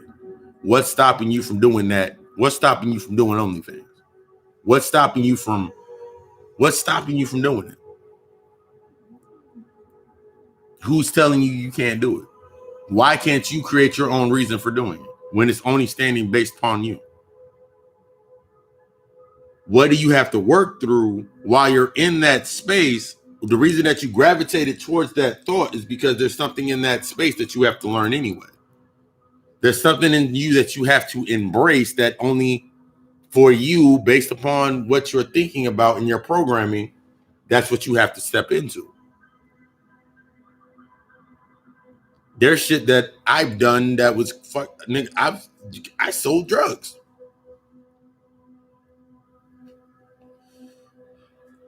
That shit matriculated down from my fucking pops. From my pops. In reality, that nigga ran a whole fucking brothel. He ran a whole fucking brothel when he was in New Jersey, when he was back in New Jersey, and when he was in Florida. This nigga was that's crazy. Do what thou wilt to make do what you need to do to get yourself in alignment to your better self. That's the ultimate key to that. But my pops ran a whole fucking brothel. My pops ran a fucking brothel. Like I remember, and that was back in like the 70s. And I remember there was one day my pops had his old car that he drove down in, and had it parked in the yard way over in the back in the space. And in the trunk, he's the only one that had the keys. I remember he handed me I remember he gave my mother the keys. And I remember one day they were up. My pops and moms was going at it so fucking hard. I didn't understand what the fuck they were arguing about at all. I didn't understand what the fuck they were arguing about. But I remember briefly hearing my mother was talking about, you shouldn't have had it anyway, da da da da. He was like, it wasn't in the house. And then later on, I found out my pops had like basically the catalog of all of his ladies in the spot, had all their pictures in like a photo album, like bushes everywhere. It was very it was bushes everywhere. It was very, very, that's the imagery in my mind was like, I just remember like that old ass uncle in some movie that I watched that made smut porn and then had his kids watching it when he made it back in the 70s. But I'm sitting there looking at it, I'm like, oh. So she's holding on to that aspect of memory or that thought process. That's what she held on to in that aspect. But then I remember meeting my uncle, my father's brother, when I turned 16 one summer when I was in New York. I was up there and I was dealing with him. And my uncle was doing the same thing my pops was doing. But he was still doing it, but my pops gave it up.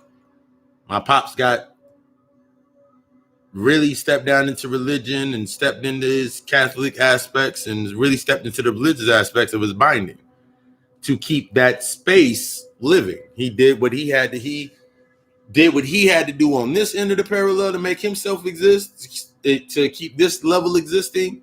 And my uncle was doing on his level what he had to do to keep his shit existing. So what aspect was wrong? Because at one point in time, the only thing that came up was the judgment aspect or the external state of, that's why I don't fuck with certain people. My pops had the business mindset, still has the business mindset. My pops advanced in his own way. I haven't had Skittles in a lot of fucking months.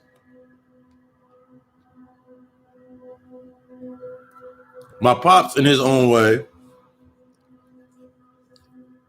took his business mindset and tried to instill it in my mother's side of the family with my uncles and my grandmother and my grandfather, all the aspects. He tried to build them into that aspect of raising them up.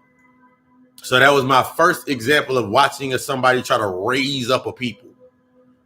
But based on their old mindsets and old concepts, they weren't willing to step out of their egos. They weren't willing to step out of their egos to understand, to come into understanding, to embrace it. And he wasn't willing to come out of his ego to help them learn it. So that's what you have down here at this level. You have that natural, you have that back and forth interface of that shit going back and forth all the fucking time. Trying to make something else, trying to make something outside of yourself be what you are. Trying to be accepted based on what you were, not understanding that you're no longer within that space. So you stuck within this space trying to make this space be something different. And on the other end, on the other end of that fucking balance being, they're not willing to come out of theirs, you're not willing to come out of yours. There's two ways to bring balance to a being. Either you come to the center and step off and come to the center and then it's balanced, or actually, that's pretty much the only way. You got to come off to go in. You got to go. That's all aspect of going within. So my aspect of my mindset, I'm looking at that the entire time. The things that my pops was trying to instill into my mother's side of the family was not fucking working. So it caused that chaos. It caused that tension. It caused so much tension and chaos. That left an opening for when I turned 12. And then my father came into the picture. It was like, I want to deal with my fucking my only son.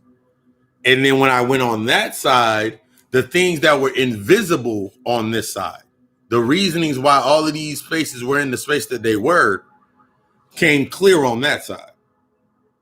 From my pops in his brothel days were translated into my uncle's brothel days and doing that aspect. The addictions that were riddled all throughout my alcohol addictions and all these addictions that were in my mother's side of the family through my aunts and uncles and whatever, all that shit was translated through. They were the aspects of the consumer, and my pops side of the family, my father's side of the family, they were the producers. They were the producers in the bank. They were the producers.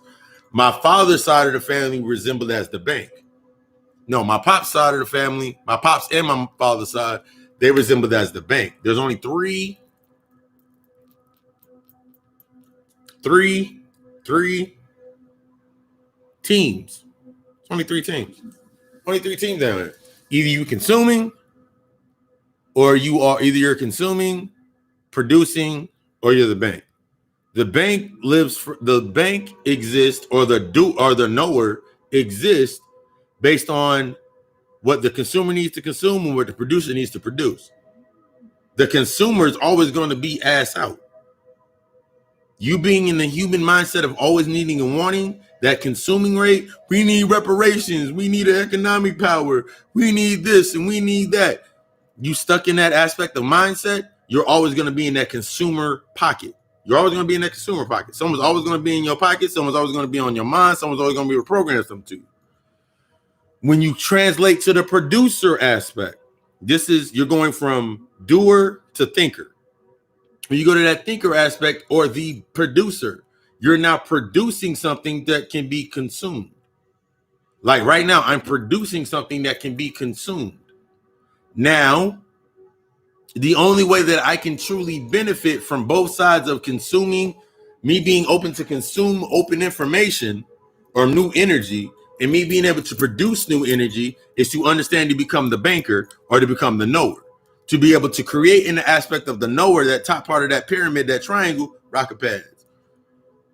That higher aspect of myself, the true aspect, the true mind, the true gnosis, to be able to create, to be able to create, consume, bank, create, consume, and keep my energy flowing in my gnosis and creating this rhythm where I'm at in this space and I'm abundant. I have to step out of the mind of the consumer by understanding the mind of the consumer, or your identity as being the black person. I understand the mind of the consumer. They need and want. I understand the aspects of humanity. They need and they want. They need and they want. They need and they want. They need and they want. They're always going to need and they want. They need something to survive. They need something to sustain the survival. And they need something to say, okay, cool, I made it. They need them shits. Y'all niggas need that shit. So if I'm stuck within that paradigm, within that space of being the consumer and being the independent of the consumer, and then I become the producer, but I never learn how to become the knower of why I'm producing what I produce, why I'm setting up what I'm setting up, I'm only concentrating on what I produce. So if I'm only concentrating on what I produce, I only can concentrate. When I'm only concentrating on what I produce, it's only based upon that lower level aspect of algorithm, based upon struggle and oppression. I'm producing because I don't want to struggle. I'm producing because I don't want to feel oppressed anymore. But I'm automatically creating a new archetype of oppression and a new struggle, because now I'm struggling to produce. I'm struggling. I'm feeling oppressed under the pressure. I'm under the pressure of producing something to get something. So now I'm stuck in the infatuation state. So everything within my life now created in that same space in my environment will be based upon that algorithm. So I create that environment. So now I got people around me that always need something and don't know how to get shit for themselves. And I got people around me that have a sense of independence, but don't know how to charge themselves and become the bank. And then I create an entire paradigm. I create an entire new pantheon around me based around this one singular thought based upon oppression. I create this one singular thought based upon that tier of oppression and being shut down. So now I cannot see the other ways to invest my energy in a new way. I can't invest my energy in new ways. Like on the 25th of this month, I get my first gifts from my Susu group. I got two spots, get my first gift, and then I got to re-gift the other amount. And then in the next 21 days, I get another big popping investment.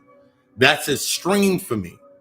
But before I could create that stream, my mindset had to be aligned to understanding the wealth, the abundance, the power, opening up the roads, doing the rituals, everything that I've done up to that fucking point in time, to get to that point to be able, okay, cool, this investment is now going to start seeding.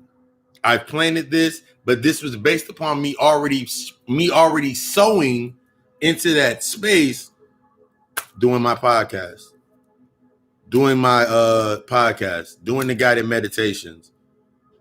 Since I conquered the meditation aspects based on the interpretation of what I've taken in, now I have become the guided meditation. So now I can create that as a service. I can now create a new product that I can bank upon based upon the energy or the intellectual property that I now understand and hold into that space.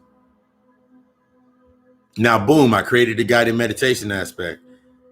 Okay, cool. Let me understand these blueprints. Now I understand the natal chart aspect. Now I can now create another paradigm for me to, I created another stream. I can now invest my energy into that stream because my mindset's not stuck on, man, I ain't gonna make enough money, man. You know, niggas don't want, because I'm not stuck within old paradigms. My mindset is not on, niggas don't like therapy.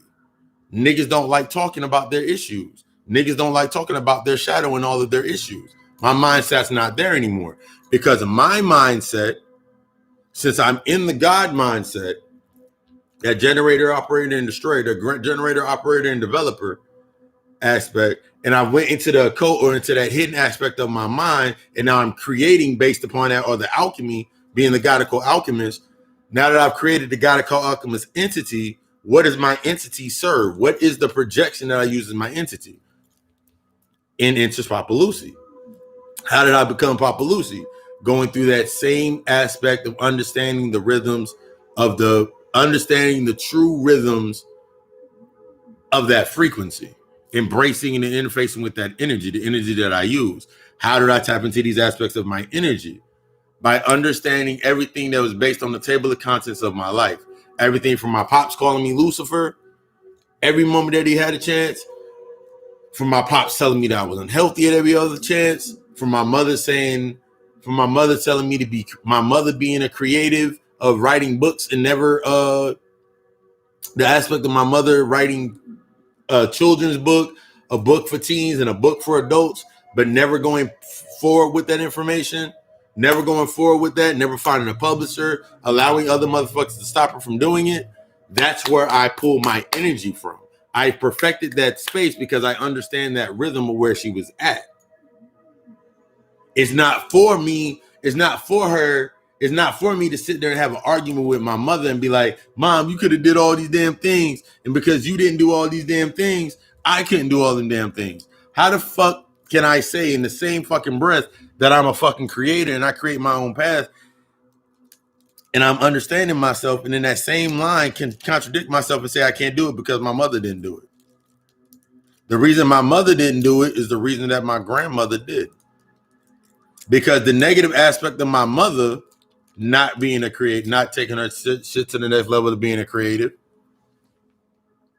is the same reason that my grandmother can hide in plain sight and be a whole fucking voodoo hoodoo lady.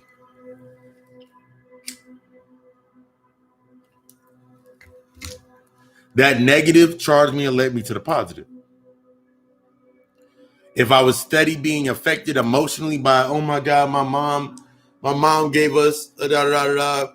When you get stuck in that algorithm, you start realizing that's not your mother anymore. That's not your father anymore. Those aren't your brothers and sisters anymore. I'm gonna give you a reality to it. When I remember my brother, when my brother first comes up in anybody's conversation with me, and I had a conversation with a lot of people a long time about my brothers and sisters and shit. But whenever they used to come up with the aspect like, yo, your brother still owe you that money?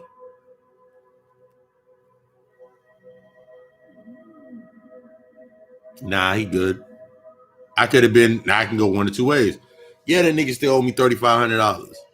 That nigga stole $8,000 and all this other shit. Go through the whole line of all the negative aspects. And this person can now come out with their negative aspects about their family. Yeah, family will do it to you first, man. They'll do this and they'll set that tone and they'll say they'll do this for you and then they won't do it. I'll be like, yeah, man, family ain't shit.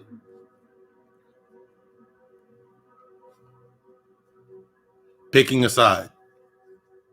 That served me, but it was negative. It served me to stay within that space, but it was negative. Now, whole different conversation. Same conversation, different mindset. Yo, your brother still owe you that money? Nah, I chalked it up to the game. I chopped it up. It ain't shit. Yo, man, I went, man, how? Man, your brother owed you all that cash, man. You could be doing so much.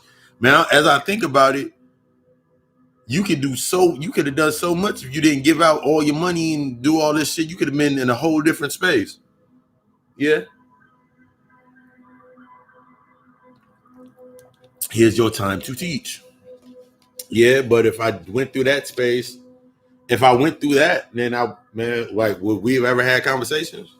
Would we have ever met would we have ever met in a certain space of time like this if that wasn't there?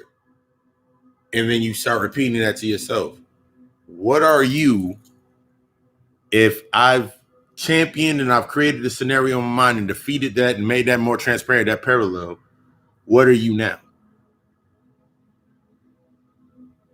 This goes into the aspect of if your mother, whether you had a mother or not, whether you had a father or not, or a father figure, some type of father figure, maternal figure, whatever it may be, once they reach to a certain point of based upon what a mother does and what a father does and what an uncle does and what an aunt does, a grandparent does, as the definition changes, if I was still in the space that I was 3 years ago, then I would need to be in that space. I would need those negative spaces for my energy to disconnect and feed from and be in that space. I would need to, that retrograde that come up, I would dread retrograde. Man, this shit that came up, a lot of shit coming out, man. My baby mother was fucking with my homeboy the entire time. Man, now I don't even know if my son mine, and man, this Mercury retrograde fucking me up, man. My life, my life sucked, man. Why would I get such, I got dealt this badass hand. And then your ego kicks in. Yo, man, your ego, which is protecting you, is going to give you a intellectual concept to leave you locked within that space. Yeah, man, but man, look what you got right now. Look at what you got, man. You always can come back, man, and then you can look at them and be like, man, fuck them.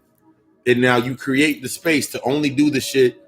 You need that negative in the lower aspect, the low vibration, to make you feel like you're doing something superior.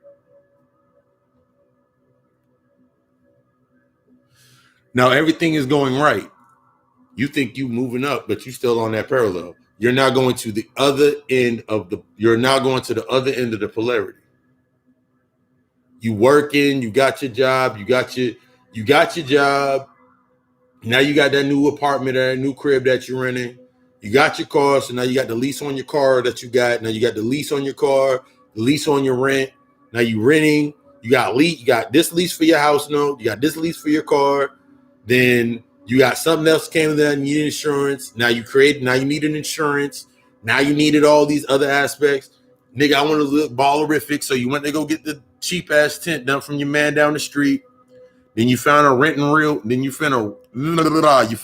roll place, and now you got that payment. Now you acquired that investment or that payment into your information. But the original spaces of how you were making your money was only beneficial to get you somewhere to live.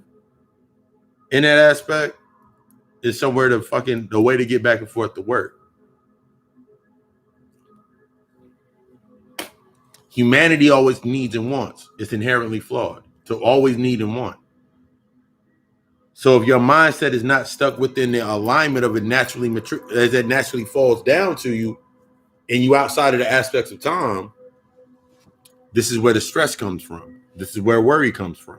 Because you want to create something in that space based on what's there.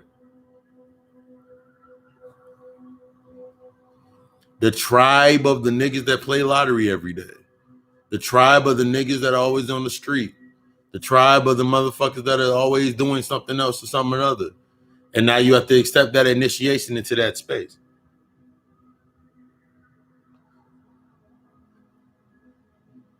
It's sad,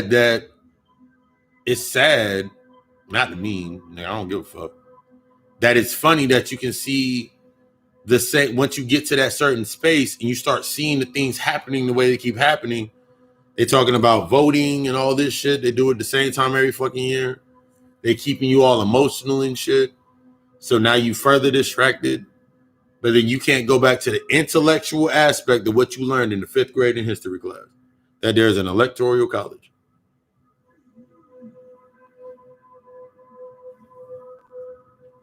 They select the candidate that makes a choice for you ultimately.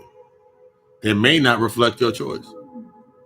So in accepting that, you're like, so what the fuck you gotta do with me? Instead of looking at the situation and external state, the status quo, we need this president to do this, this, and this, and they all gonna follow the guidelines of the last president left in place, and whatever, they're gonna keep the shit going. How do you internalize and benefit from it?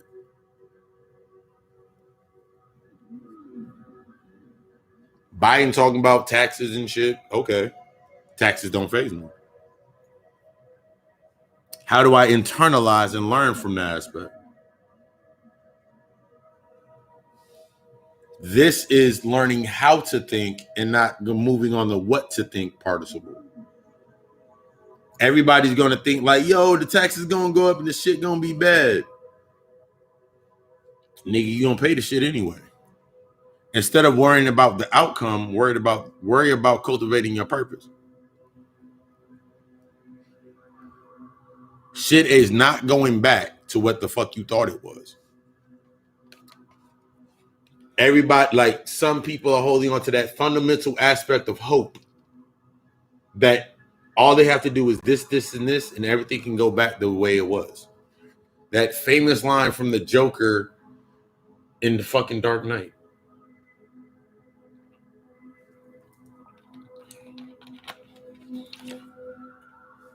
You change things. They want things to go back to the way they were, but you change things. You set a new path of chaos. The only way to get anything from it is to embrace the chaos.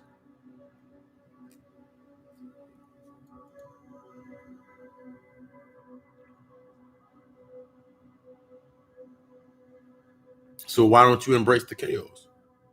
That's what I was talking about in this week's podcast, Chaos Matters. It's on the channel. What I was talking about in Chaos Matters. You're wanting things to go back to be the same. I'm not. I've already created. I remember in the 6th grade, somebody telling me that I was going to hell. Me and my man Ivan and Lamar was standing there having a conversation. And my old dark ass was like, nigga, I got a whole fucking, nigga, I own the whole West Wing of hell, nigga. That's just me, nigga. I own that shit. My man Ivan chimed in. Yeah, man, I got the whole south side of hell, man. We got that shit.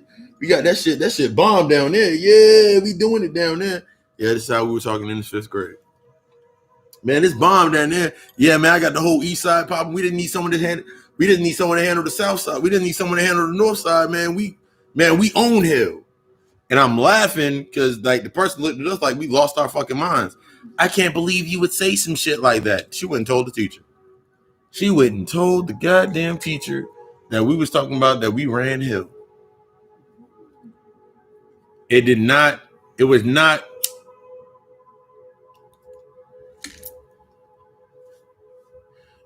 conducive to the fundamentals of her programming. Even at that point in time when I'm in the fucking 5th grade, I would not be able to embrace that aspect of me saying that and being able to like, damn, nigga, I said that.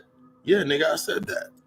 I wouldn't be able to embrace that aspect of myself because I'd be stuck on, nigga, that's wrong. No, nigga.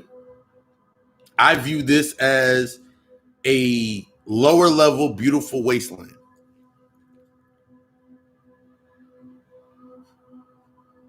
But lotus flowers grow in the mud. So from the putrid, stuff has to defecate in order for new shit to grow anyway. You can't get without giving. That's like the first rule in fucking Conjuring. In any magic. It's setting any intent. So if my mind was not fundamentally sound and locked into that space, or if it was fundamentally locked into that space, then how could I perform any of my acts or my magic? How can I do anything based on my craft? If I was searching for a logical reason with an inherently flawed space. If I look for a logical reason to something that's inherently flawed, my reasoning or my logic is going to be irrational, according to my higher self. Everything down here is irrational. Everything down here, ugly as fuck. Once you start embracing concepts like this, you start noticing this is through the aspects of learning the disciplines and breaking yourself down and your infrastructure falling, like why I became plant-based. When I became plant-based at first, it was the same reason I went plant-based is the same reason that I 1 second.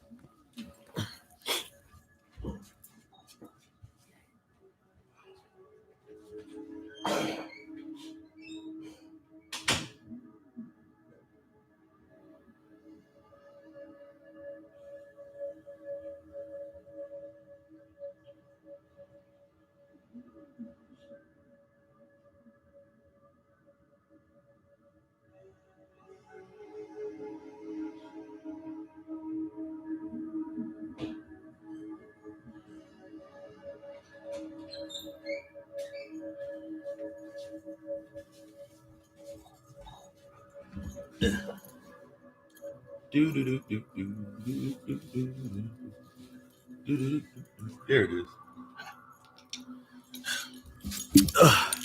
The same reason that I went plant-based, it's funny looking at this other picture over here. The same reason that I went plant-based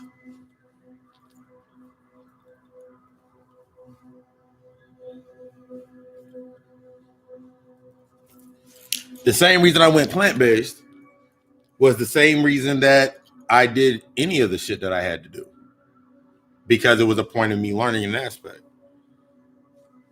Since I championed it, or I truly learned the aspects for myself, to interpret that aspect for myself, working with myself in that discipline, simply alone just based upon the discipline of being plant-based, that gave me to stay consistent within that. I can stay consistent within anything. These are what become the tools that we use, that become like they'll use it as a fucking trend, and then you get stuck within the trend. So their definition of my definition for being vegan is different for other niggas' definitions of being vegan. I'm not within that space I'm not in that space, and this necessarily, like, that's why certain people go into a certain space, because they are a nexus point to teach from that space. My nexus point is not to teach from being vegan. I did that shit before when I was doing the personal training aspect. I can give you breakdowns and countless breakdowns of herbs and all of these aspects, the herbs that I learned how to use, the herbs I learned how to cook with. Shit started coming back online as I'm plant-based. Shit's hitting me faster. I can give you concepts and trajectory points of why I do it and what it would take to do it and what it's done for me. Just like when I can tell somebody, when I teach a meditation class, the same aspect. I give you the aspects of, you're doing this, but it's giving you the discipline to understand this. You're doing this because it has an aspect of understanding this. There is a stream to champion to become transparent in understanding that balance of that level. It's not going to be based upon, you become plant-based and you can save the fucking world. Nigga, I am not trying to save anything down here. My job is not to save anything down here. Because if I'm saving anything down here, I'm stuck on that plane of everything that's down there in that space. That means I got to create the space. And how beneficial is that to anybody that truly wants to learn and truly is coming into their newer level? How that causes an imbalance, because now what they get to see at this level is motherfuckers doing the same shit that they were doing at that level, making it a religious or another binding, instead of me accepting, like, nigga, I'm vegan for this reason. You ain't got to be vegan. You ain't got to be plant-based. But when you think about aspects and you think about working with your energy and you cultivating your new energy, it's good to step back from a lot of the things that you were doing, not in the aspect to say, fuck it, damn those things, but so now you can understand why those things are coming into play. Because someone can make the argument that everything's a signet being, and when you kill a vegetable and it does this, in the same way you kill an animal, doesn't a plant feel some shit? And then I can go into the Gnostic text. I can scribe through the Gnostic text and be like, well, everything's down here meant to be fed upon. So down to the rhythm, we're going back away from having to eat any of this shit or do any of these things based upon humanity needing and wanting.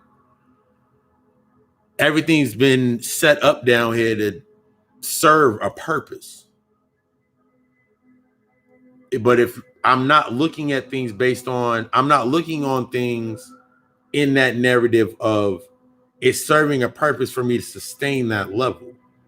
If I can do without it, I can do without it. I'm fine without fucking eating chicken. I'm fine without eating fucking burgers. I'm fine without eating that shit. I'm fine without eating it. I've learned my middle point, my transparency, my condition, my compassion, and my forgiveness in myself for doing it. And now I can understand, or I can build that space for why someone else said they can't do it. What else can't you do?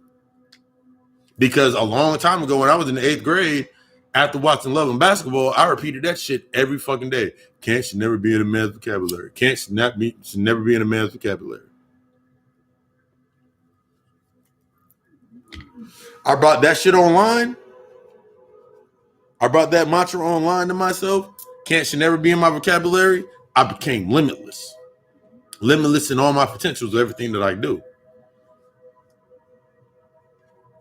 As I kept saying it, the things that I once said I can't do are set upon that rhythm of I can't do this and I can't do that and I can't do this. The words being that spell, I can't do this and I won't do this and I won't do this and I couldn't do that and I shouldn't do that. And all of those things came up as I started saying I should be able to do this because this is where it's going to do this.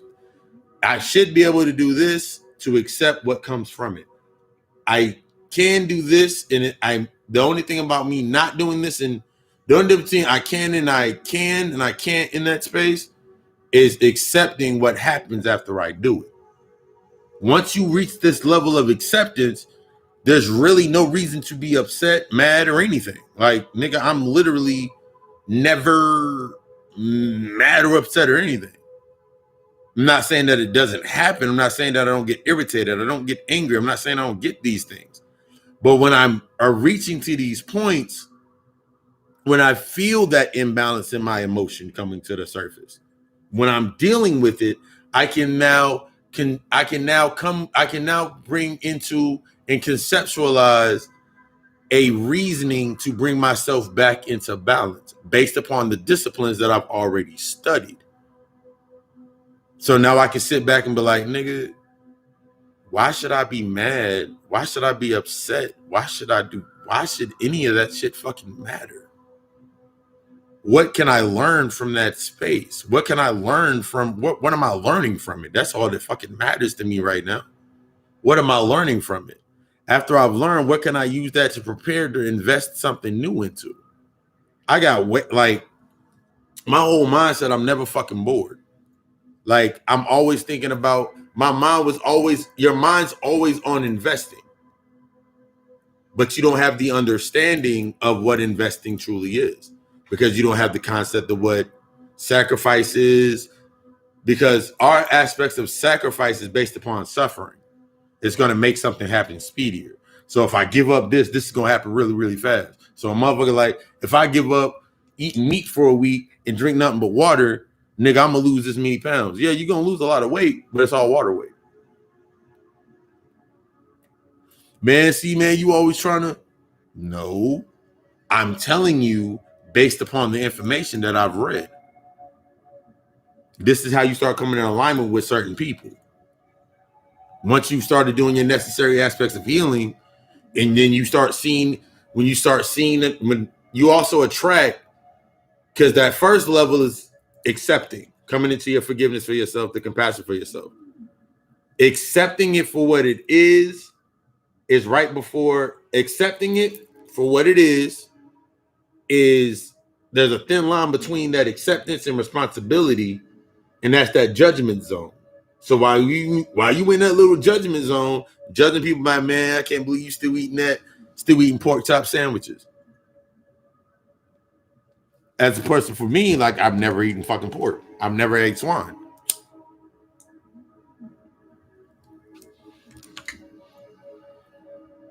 Horrible lie. I can go back to a moment where I was like, nigga, I never ate pork. So why do I keep attracting motherfuckers that always want to combat me about eating pork? For me, go back to the days when my mom would go to the store and buy Fresh Cheddar or DiGiorno or Red Baron pizzas. She would buy pepperoni pizzas.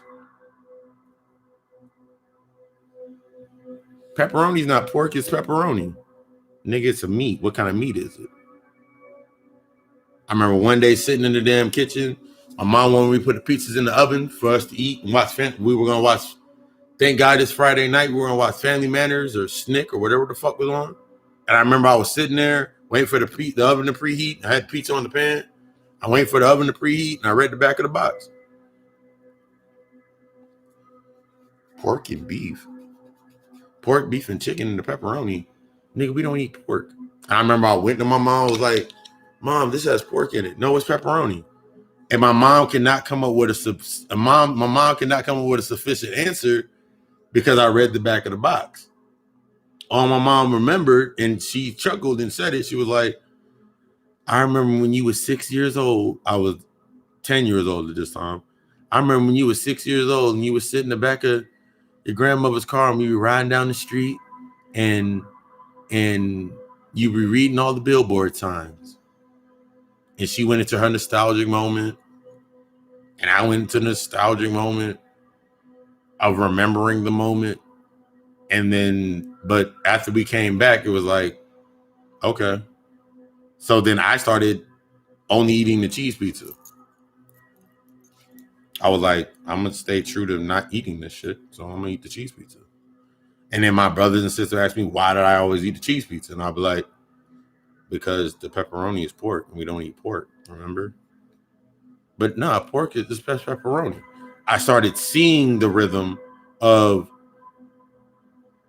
what to think and not how to think, and how to put myself into that trajectory point of actually moving on how to think. And as that rhythm started coming up for me in my how to think process of me thinking, learning how to think, that's when activated that point that I now can chart out within my natal chart about my south node, about my north node, about my rising, why my sun sign is where it is, all of these aspects. And then this takes me deeper into, I'm looking for the answers of the whys to these answers, and I can't find them in the traditional aspects. It's only can be found in the expounded amount of books that I have sitting around me and books that I've read over the years, things that I've read and things that I've watched, things that I've listened to over the years. That's why I'm finding my information. So as I'm finding this information, I now need to create a new space for this information to flourish and seed. So now that I'm seeding this new space, and I've always been in that space, this is you all going back to your natural self. And the more you do the work to it, the deeper you can get back into yourself. And the deeper you get back into yourself, that was weird as fuck. The deeper that you get back into yourself, the more you start getting in alignment with the original archetype of the energy. You start understanding the principles. You start applying the principles. You start applying that presence to your ego, and then that weight hits the ego, and your ego starts fucking gasping for air, starts choking.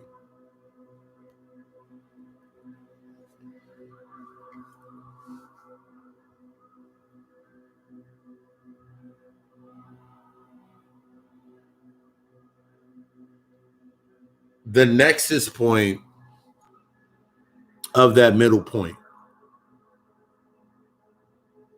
whatever it may be, if you need to experience it, you will. The way that you experience it based on the energy, not on the image. We get stuck, as black people get stuck on image all the time. There's motherfuckers stuck on the image right now that they're going to have their first female vice president. In my mind, I'm like, nigga, y'all are happy being the second seat? That's how I would, if someone comes to me and be like, nigga, how you feel about, I don't. Nigga, man, you got to feel something about it. I don't feel nothing about it. My thought about it is, you're happy being the second seat. You're happy not being in full control of your life. You're happy with something outside of you having more control over you. You're happy with something outside of you, or it serves more purpose to you, something having more control over you than you have control over yourself, because it gives you a reason to keep doing what you're doing. It keeps giving you a reason to keep doing what you're doing. That's why when you meet that aspect of energy that is truly in balance, you have to step out of that space to understand. You have to step out of your space of imbalance to come into that seat of accepting this is what balance looks like at that level. How do I understand this? That's why I programmed it there. That's why I put it there. I put that there to show me what the fuck I need to see. Now, the only thing that is showing up is all of the negative aspects of myself coming to the surface that are creating that concave lens that my ego will look through and look at that thing and look at whatever it may be. Hate your job, hate your baby mother, hate your baby father. You've been in a relationship for 10 and a half fucking years and ain't nothing good came up out of it. All it's showing you, but what is it showing you? That relationship that you've been in for 10 and a half plus years. How did that relationship begin? What was the original contract or the original causes of you coming into that relationship? That original cause set the tone for the next effect. That effect set the tone for the next cause. What changed in all these causes and effects? That's what you have to find out. That's not to save the relationship. That's not to save the earth. That's not to save the aspect. We're going back to the original concepts, the archetypes or the principles of how it connected to us. It's like I was watching that lecture today. And he was breaking down the aspects of Cain and Abel and the first humans and murder and all these aspects. All of these are fucking allegories. And the most simplistic answer shows that you are only thinking on what to think and not how to think. My first time reading through the Bible, and I remember I was coming into my awareness, and I was sitting there and I was like, nigga, wouldn't that make them motherfuckers all having incest? I thought the most simplistic answer to serve a purpose of like, nigga, that's why I don't fuck with that shit. If your reason for not fucking with something is under the simplest of answer that after a while can be debunked, I'm like, okay, so why? And why the fuck is you doing it? Not understanding that every concept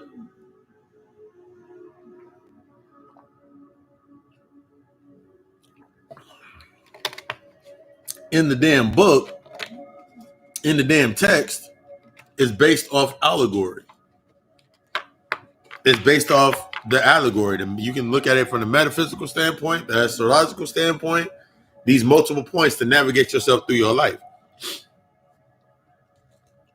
So when you look at the first murderer, the first motherfucker, the first murderer murdered his higher self.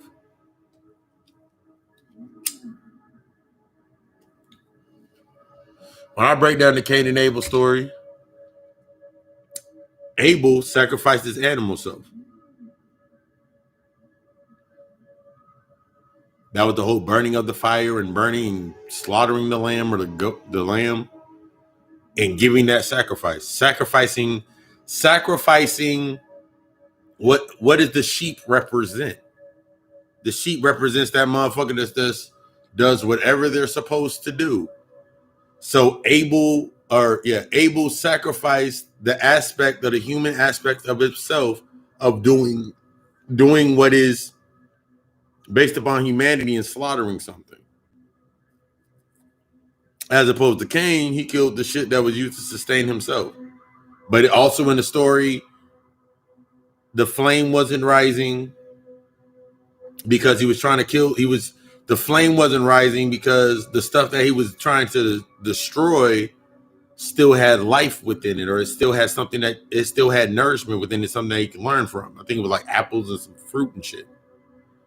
He was doing all of these aspects wrong, so he cannot be rewarded. But instead of taking the aspect of like, nigga, maybe I did do it wrong, maybe, but why did I create this paradox in the first place? It's like looking at the motherfucker that can look at you right now, you being in your best self, you doing the necessary aspects of work for yourself. And then you go back and you see your friend, they got another kid on the way.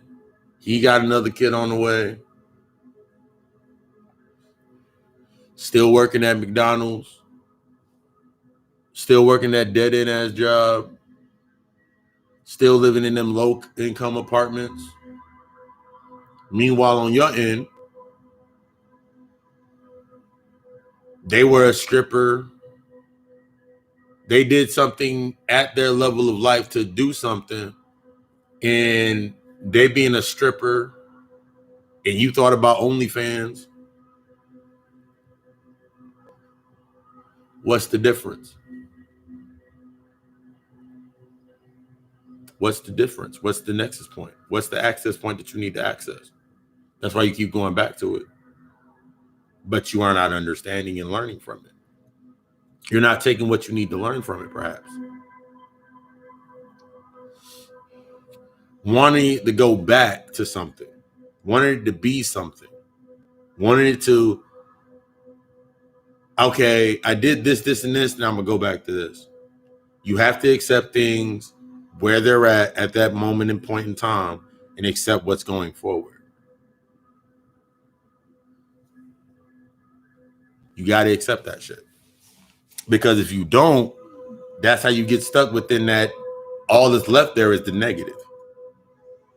You took in all the positive energy out of it because that's why you were there. That's why I can sit here and watch. I remember I sat here the other day and I watched, what the fuck was I watching? I don't even remember what the fuck I was watching. But I was watching TV and I saw myself, I had an alpha moment. I was watching the Bernie Mac show. And I remember 5 or 6 years ago, I remember sitting in my living room watching the Bernie Mac show, or watching TV, or watching House, or watching whatever was on TV.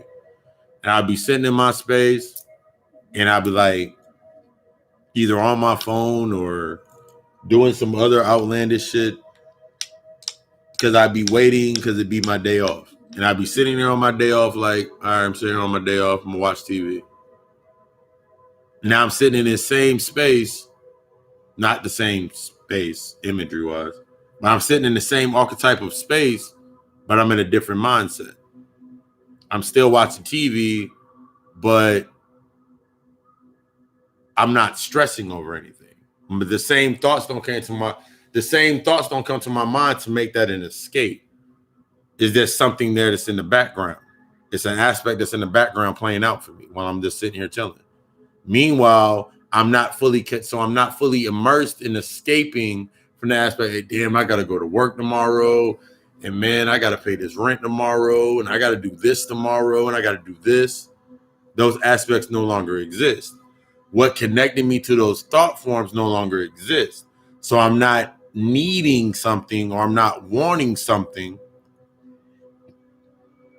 That need or want based on humanity doesn't exist for me.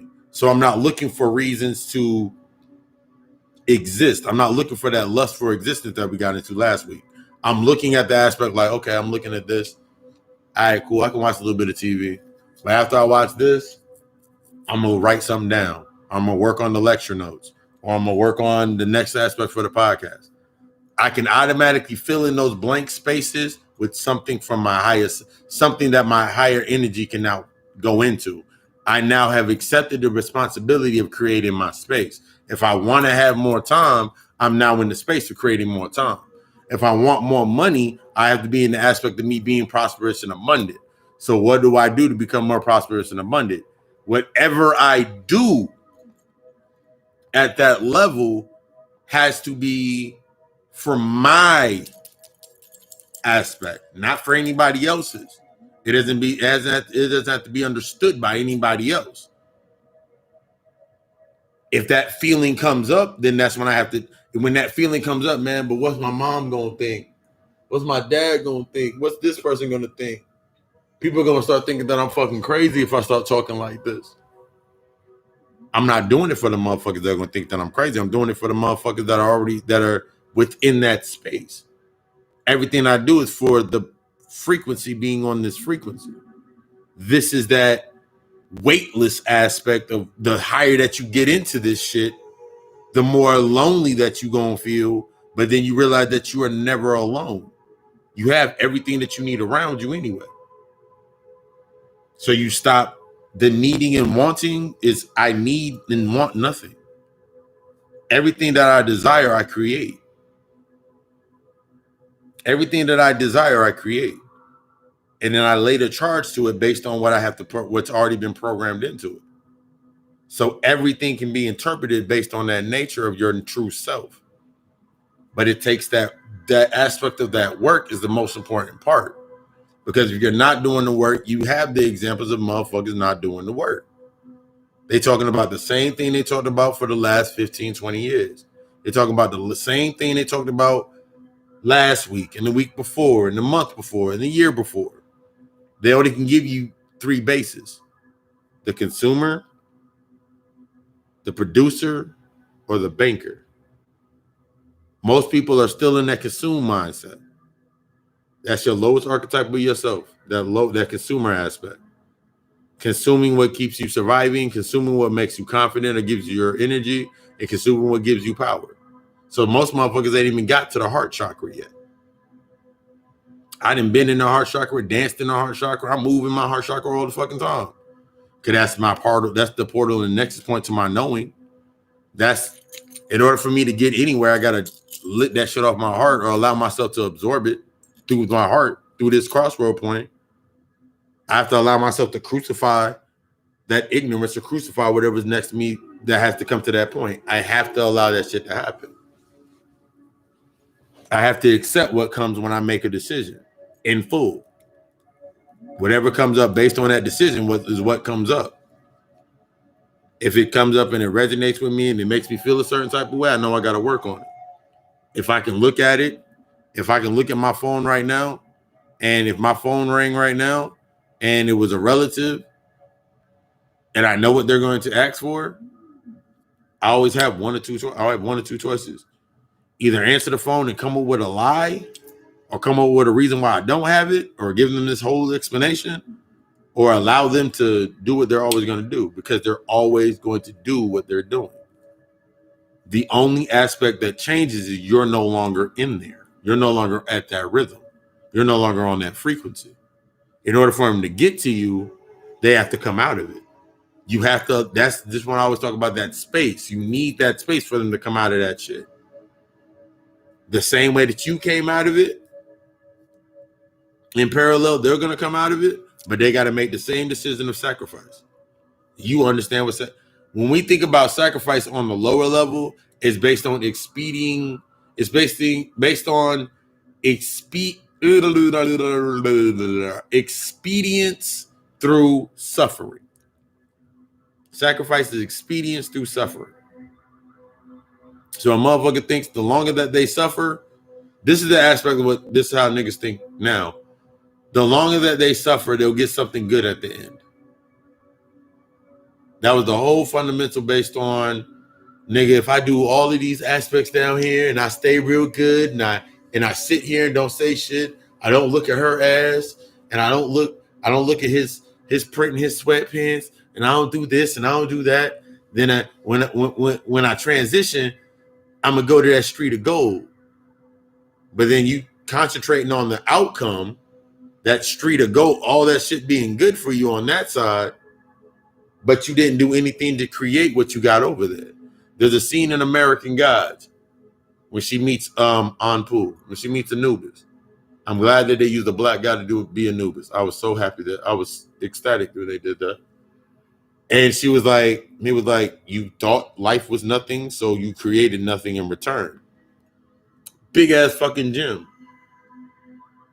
You thought life was nothing. What you thought life was is where you're about to go to. And then, like, she tried to kill herself in that fucking hot tub.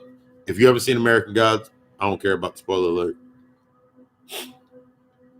She gets in the hot tub and she has some bug spray, and then she puts the cover back on. She sprays the bug spray in there. So she's trying to kill herself because she thinks there's nothing about for life. And then she gets to the space like, you're going to go into nothingness.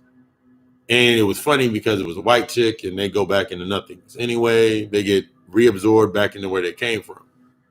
The aspect of you looking at what you're doing is, are you allowing yourself to reabsorb it? If you think that's what it is, that's what you absorb it as. It's like me seeing this TV on the fucking wall. If I walked into my house and I saw the TV hanging on the wall, at a point in time, I would wonder how the TV was hanging on the wall. I would have to go through that meticulous process of like, damn, I can go through and explain the TV being on the wall and how I did it. I had to find the studs. I had to set the studs, set the plate, then put the harness on, then put the TV up there, then do all these things. I can go through the whole aspect for my understanding of how that got to be. That is the aspect of what we're going through. That's the L aspect. This is truly how you become unaffected by what's happening. When I use that example for pedophilia and the pedophile aspect, and they keep showing Pizzagate and all this shit. All they're showing you is lost innocence, lost innocence, lost innocence. Justice for your innocence, justice for your innocence. Do justice for your innocence. That's what that translates to me. So now that I look at it in that manner, when I see it, I automatically go to the thought process in my mind about fuck them kids. In the metaphorical sense, and fuck them kids. Because if I'm not doing anything in my own self to be able to usher in a new pantheon or a new level for them to go on, then I'm still stuck within that space. So now I need that to exist in order for me to say I'm doing it for the kids. When in reality, I'm not doing it for anybody. I'm only doing it for myself. That's that sense of martyrship. Man, he spent 30 years, man, and he was like hitting it to the man in the justice system, talking about the thing, and da-da-da-da-da. And then he got to that point, he shot that dude that one time, and then he died. Now I became a martyr for that whole reason. Everything that I did up to that point was for that one reason, for me to get out of here. And that may be a reason to get out of here, that you had to learn something. But even in that path, you have to learn something. What you're learning on this path in your travel is how to disconnect or disengage yourself from the humanity aspect. Look at the entire history of their mindset. Read every myth, read all of the actual historic events of them and their thought processes based on the behavior. So what do you expect from something that's in a what do you expect from something that was created at the last aspect of light to be the destruction? These aspects of light that were created, the yellow man, the light-skinned man, the yellow man, the red man, and the white man. The Tamahu, I forgot the other names. I always remember Tamahu because that's funny as hearing it. The Tamahu or the troglodyte or whatever the fuck you want to call it. The last aspect of the spectrum of light. This aspect is meant to destroy. This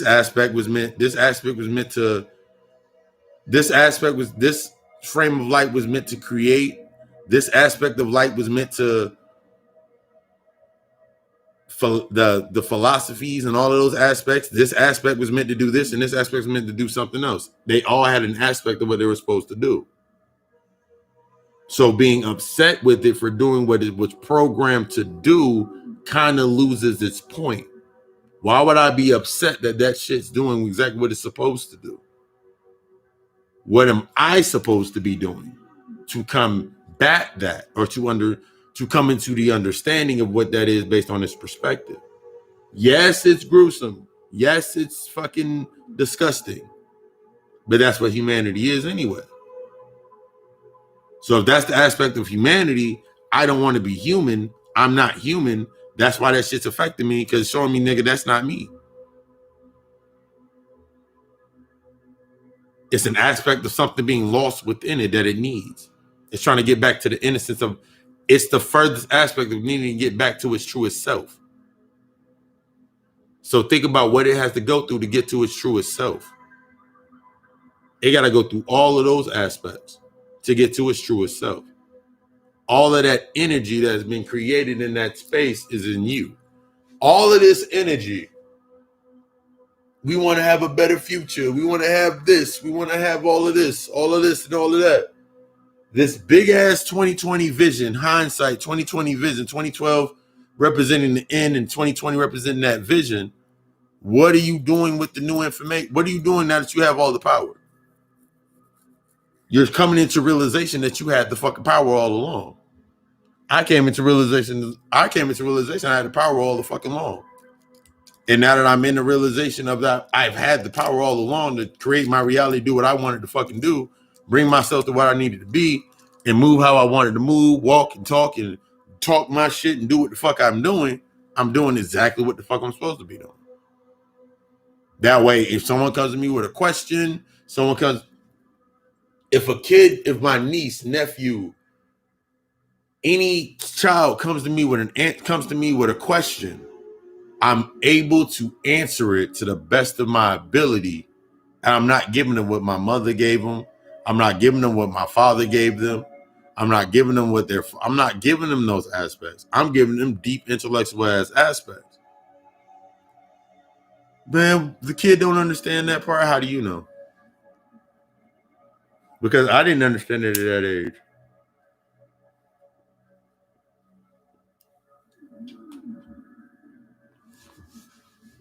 Because they're little, because they're young.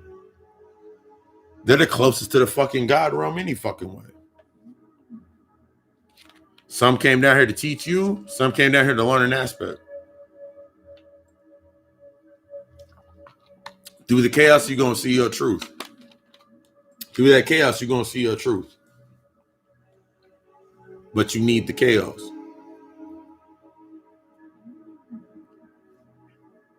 For some people, chaos being is your next level. Some people are at their God level. Some people are in their chaos realm. Some people are in that Titan realm, depending on what realm you're in. Some people are in their alchemist. Some people are in their occult aspects. You're in your level of being. Accept your level of being. Learn from your aspect of your level of being. You'll know when you're there because everything will make sense that came from before it. You'll understand where you're at when you look at, like, damn, I understand that on this level. I understand why that exists.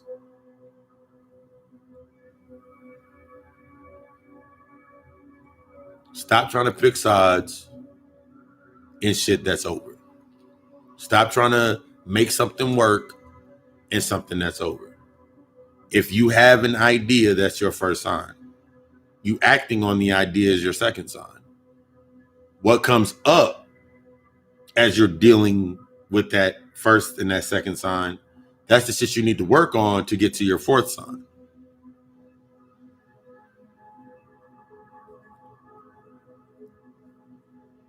And then you get to that final aspect of the trifle.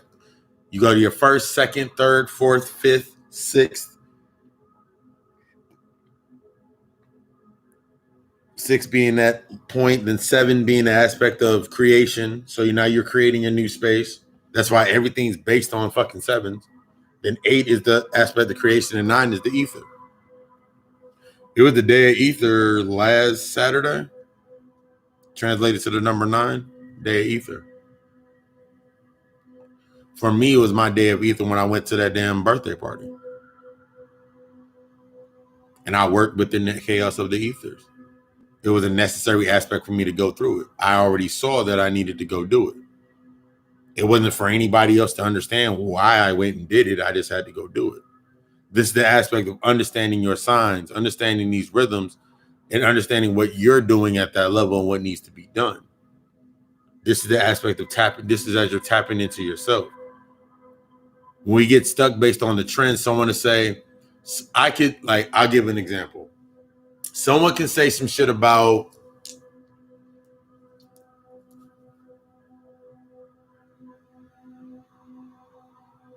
tarot cards being evil. We'll use that as an example. Someone can say something about tarot cards being evil. Man, that's working with the devil. That's that dark shit. The reason that came up and you heard it, the reason that came up in your mind and you heard it was because that was an aspect of your reality, of your old reality. Your identity wanted you to hear that whisper so then you can now deal with it. I can tell you from the damn experience, what is evil about being intuitive? What is evil about clarity? You mean there's an aspect within this reality in the visible form that I can connect to my divinity? Why would they say that was evil? Why would they say that was dark? Because it was something that was unseen.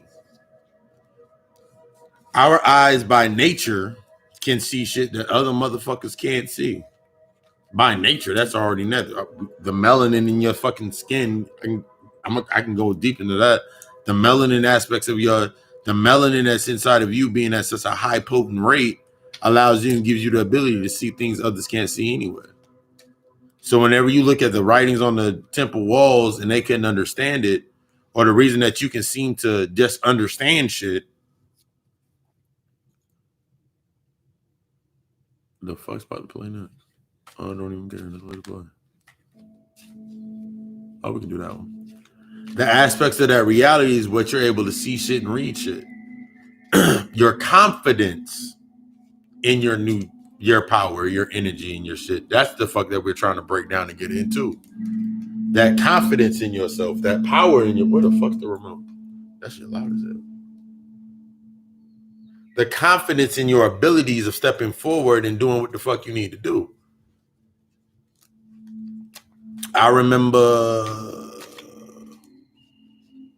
I've had conversations with people and they're talking about they tell me about their job in their life. When we go through we're doing a consultation. I'm just not where I want to be. And I want to know what's stopping me. And I'm sitting here listening to the person and I'm listening, truly listening to them. And I'm going through the aspects of what they're doing and reading them as I'm listening to them. I'm reading them, their body language, how they breathe. All of these aspects of when you tapping into your higher energy, becoming more intuitive to yourself. And I'm reading them and I'm listening to them. I'm listening to what they repeat. I'm just listening to all these aspects come up. And then we go forward from the reading, guided meditation, whatever it may be. Training myself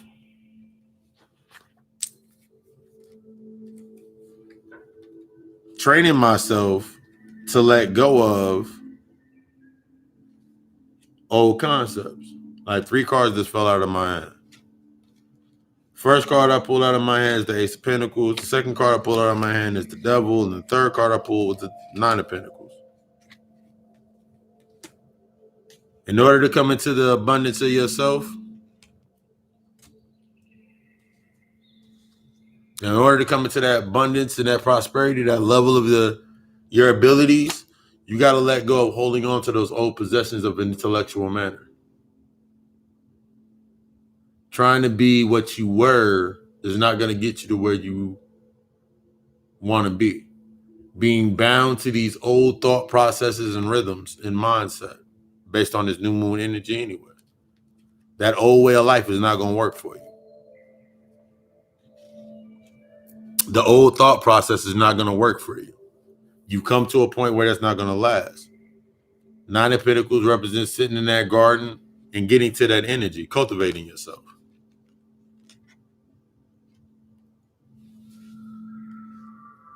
The aspects of your higher self allow you to move in such a weightless form of transition. This is the aspect where some people get confused and they're talking about like, yo, you got to be floating and all this shit. Nah, spirituality is being more grounded than you've ever been. Spirituality, the spiritual aspects of you being in your spiritual self, your true self, is being more grounded than you've ever been. The aspects of your old self, tethering to those old possessions based on that devil that we just pulled, holding on to that old thought process, holding on to that old idea format is what has you in conflict. Your perspective is off. So when you come into retrospect, based on what you have not healed upon, that's where your new energy, you bring down that new energy and you focus it into yourself and you hold that, it comes down and it holds onto your heart. It can't even reach down to the root of the subject. So that's why some people, they get a reading. When some people get a reading, there's actually two parts to the fucking reading. It doesn't matter what I interpret through a reading. It doesn't matter what I interpret and I bring to the surface through the reading. How are you applying it after I've interpreted it? Or as anybody that reads tarot cards or does any of these works, how are you taking it to the next level? I've had whole clients go through whole sessions in therapy sessions, and the position that they're in now is in an entirely different mental scape than when they started. I think I've had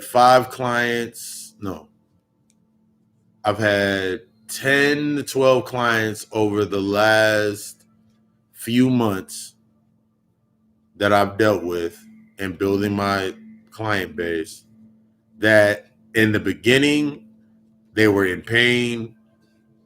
It was sad. So many things was hitting on them. But after they were done with their interaction, and we doing the meditation, going through the shadow work, going through the phases and the steps, giving them that environment of confidentiality for them to be able to be themselves, at the end, they were smiling. That's what I do that shit for. I don't care it doesn't matter. This is when you start seeing shit based on the matter of the aspect, where you start building your stuff around the external state of being. So for myself, for life coaching services, for me, like a regular life coaching service, that means we go through a workout or we go through a discipline plan for you. There's things that you want to work on. There's things that you want to aspire to learn and go through in the life coaching moments of like changing aspects of your life.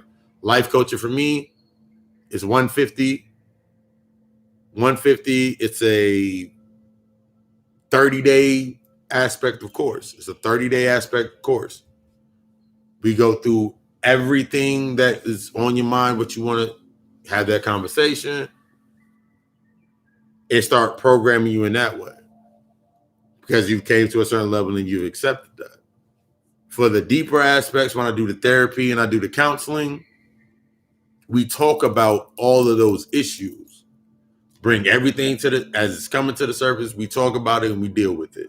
We build that network, and we build that new format, that new blueprint, and we dive into that blueprint. That's what we do with the counseling. Counseling with me it starts anywhere between $250 to $350 within the price range.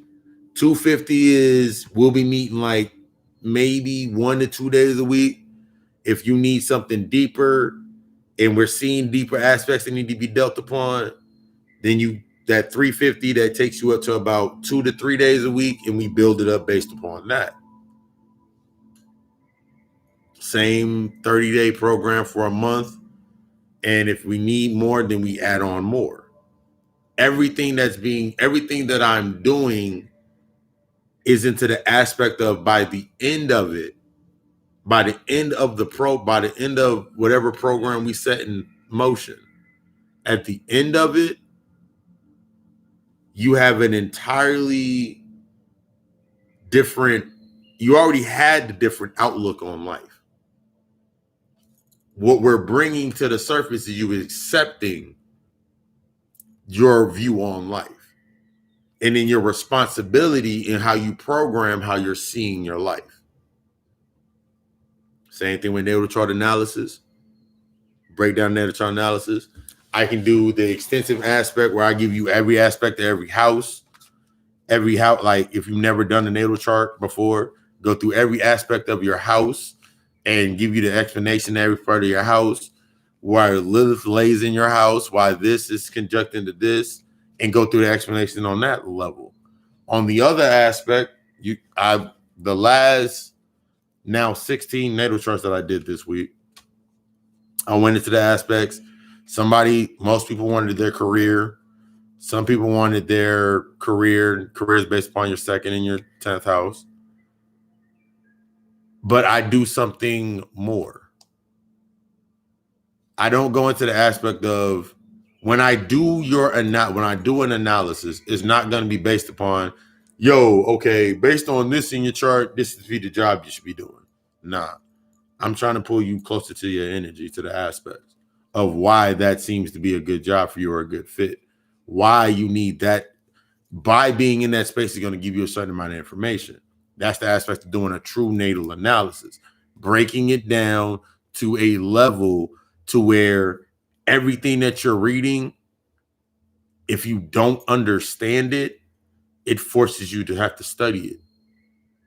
I don't give you anything that forces you into the aspect of, okay, now I feel better. I give you every aspect to break down, to bring shit down further. And then I give you that extensive, we can go have, I had 4 appointments the other Thursday. I had 4 appointments Thursday after I sent them the last of the natal charts. And I was doing their analysis and going over them, breaking down every aspect of their chart, breaking down the aspects that they wanted me to look for in their chart, or doing an overall aspect reading of their chart. And after I was done, sage, rum a Palo Santo, drank me a little bit of water because using that much energy in that space. But I knew I actually did something. I truly did my works. Questions came up. I had 2 people tear up a little. I had 2 people cry. One of my earlier clients this week, they had a teary-eyed session. He ain't never cried. He ain't cried in like, we had a conversation. He ain't cried in over fucking 6 years. Sat there on the video call and nigga fucking cried. He needed that aspect. What are you doing whatever you're doing is needed. That's why it's happening. Whatever's coming up is needed. That aspect is needed for you to learn from. But you have to get past that emotional barrier, and that's what's going to take you past that emotional barrier. That's when we talk about traumas and those triggers. You need that aspect to take you deeper into yourself, to see what you need to do for yourself, to see how you need to evolve yourself. Because there's no point of sitting there saying like, nigga, I'm good and this is who I am and this is what I am and this is all right, cool. Because I'm going to agree with you. I'm going to agree with you. Yeah, all right, that's who you are.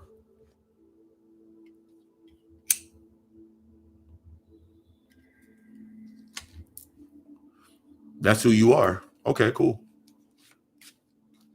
And I'll sit there and you can go into a whole entire explanation of that's why you are where you are. And I'm just going to sit there and be like, yeah, you're right. Because what I'm doing is I'm giving your ego, I'm starving your ego. because you're going to start repeating things. And as you start repeating those things, I'm recording it in my mind to write down, or I'm writing it down at that point in time, listening to the whole conversation, and I'm analyzing it. Because I'm not moving off what to think, I'm moving off how to think. How your mind's set up. How much of your mind is based upon what to think, and how much of your mind is based upon how to think. How did you, based on what you were thinking or what you were given to implement to think, and meditating on that point, finding the way in that's going to shake your ass to the fucking core, taking you out of that aspect of being stuck within a space. You need the discomfort. You need the uncomfortable feeling. You need that shit to rise to the fucking surface. Let the chaos rise to the surface. Stop holding yourself back from tapping into your soul. As we look at the beautiful, stop allowing that shit to fuck up your soul. And you look at the reflection aspect, you see the things that are holding you back. These aspects of thought, based upon us coming into the retrospective, the reality of ourselves, is a major key. A lot of people get scared, and you grow based on the space at that frequency. So if you have a fear of something or a lack of understanding of something, you now connect to everything on that frequency that's based upon fear, creating that this is what creates the imagery. So a motherfucker can look at me and be like, yo, man, I started doing my shadow work after the conversation we had, man, and shit ain't going right. Ain't shit going like the way you are, man. I see you moving around, I see you doing what you're doing. And I'm not getting that. I was like, what are you getting? Man, I'm getting like the conversation with my baby mother. Like, I'm just wanting to end a lot of shit, and I don't want to deal with these things. I'm just wanting to end a lot of shit and walk away from a lot of things. But I'm trying to I thought the whole aspect was me becoming closer and making things better. I was like, nah, that's not what it is. This shit is about you becoming the best version of yourself. You can't do that based on everybody else's perspective. The way that your baby mother see you is different than how your mom see you.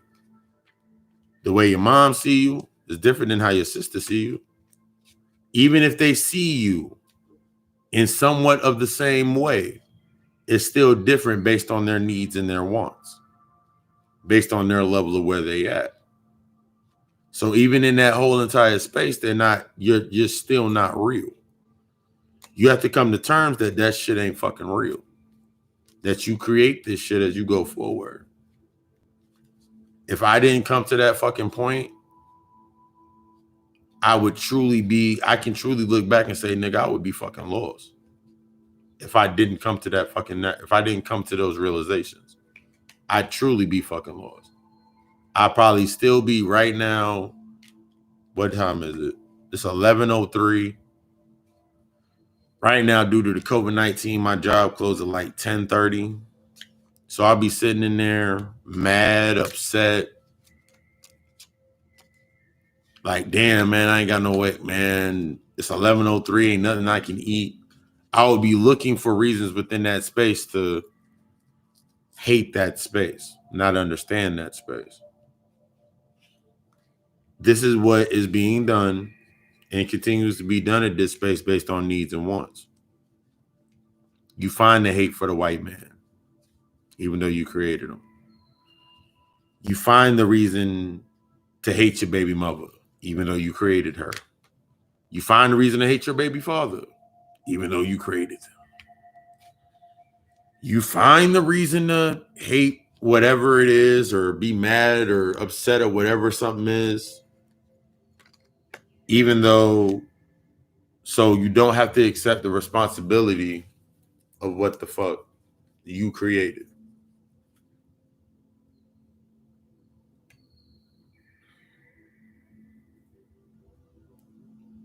Do what you need to do to heal. If you're not doing it to heal, then why are you doing it? If you're not doing it to advance yourself as you're healing yourself, why the fuck are you doing it? If your mindset is to do something based on the mundane byproduct, don't do it for the money. The money comes naturally. That's a byproduct of you working on your gift and your talent, working on creating what you need to create, using that avenue and the next point to get to what you need to get to. So it should never be about the mundane aspect of it, because if it becomes the mundane aspect, that's a byproduct. So basically, if your energy changes, the byproduct changes. The amount of byproduct, the amount or the worth of the byproduct changes. So stop doing it for the money. Stop doing it for external states based on the status quo. And that's how you'll get to everything that you fucking want, and everything that you fucking want and you fucking need. I sat here for fucking 4 hours this morning, right before I started a session, and I was looking at fucking overstock.com at fucking furniture.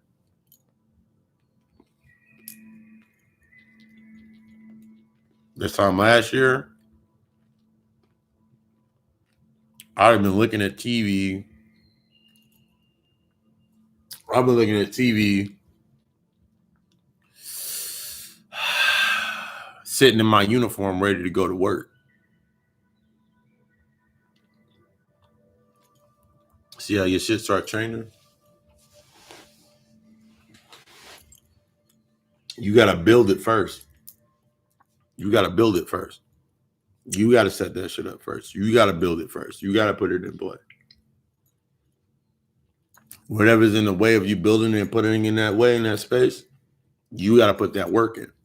You got to put that work in. Nobody else got to put that work in but you.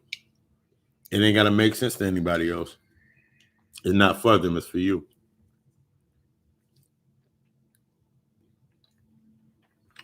That way, when you come back to that point, it makes sense.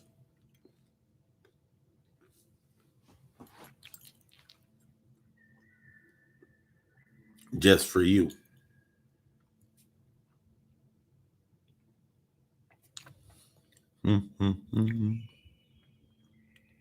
Make that go away. Go back to it.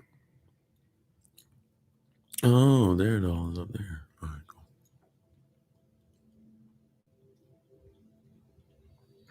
Well, I'm doing the entire spill. Questions. They ain't got to be about the topic that we're on. Any question that comes to your mind, shoot your question. But as always, we do know that everything from the God Hour podcast available 6 p.m. 6 a.m. Eastern Standard Time. We dropped a new episode. This week's episode was Chaos Matters. GodAccordAlchemistLLC.com is the site for all of my services. Classes are coming soon. I'm creating the whole curriculums for classes. Everything from, it's going to be some very fucking fun courses. What else? If you're interested in the services, you can drop it in the comment right now.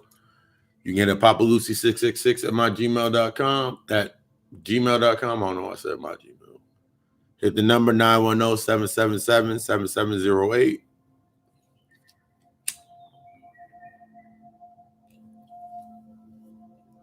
A book, everything from the natal chart analysis to the reading to a consultation. That consultation.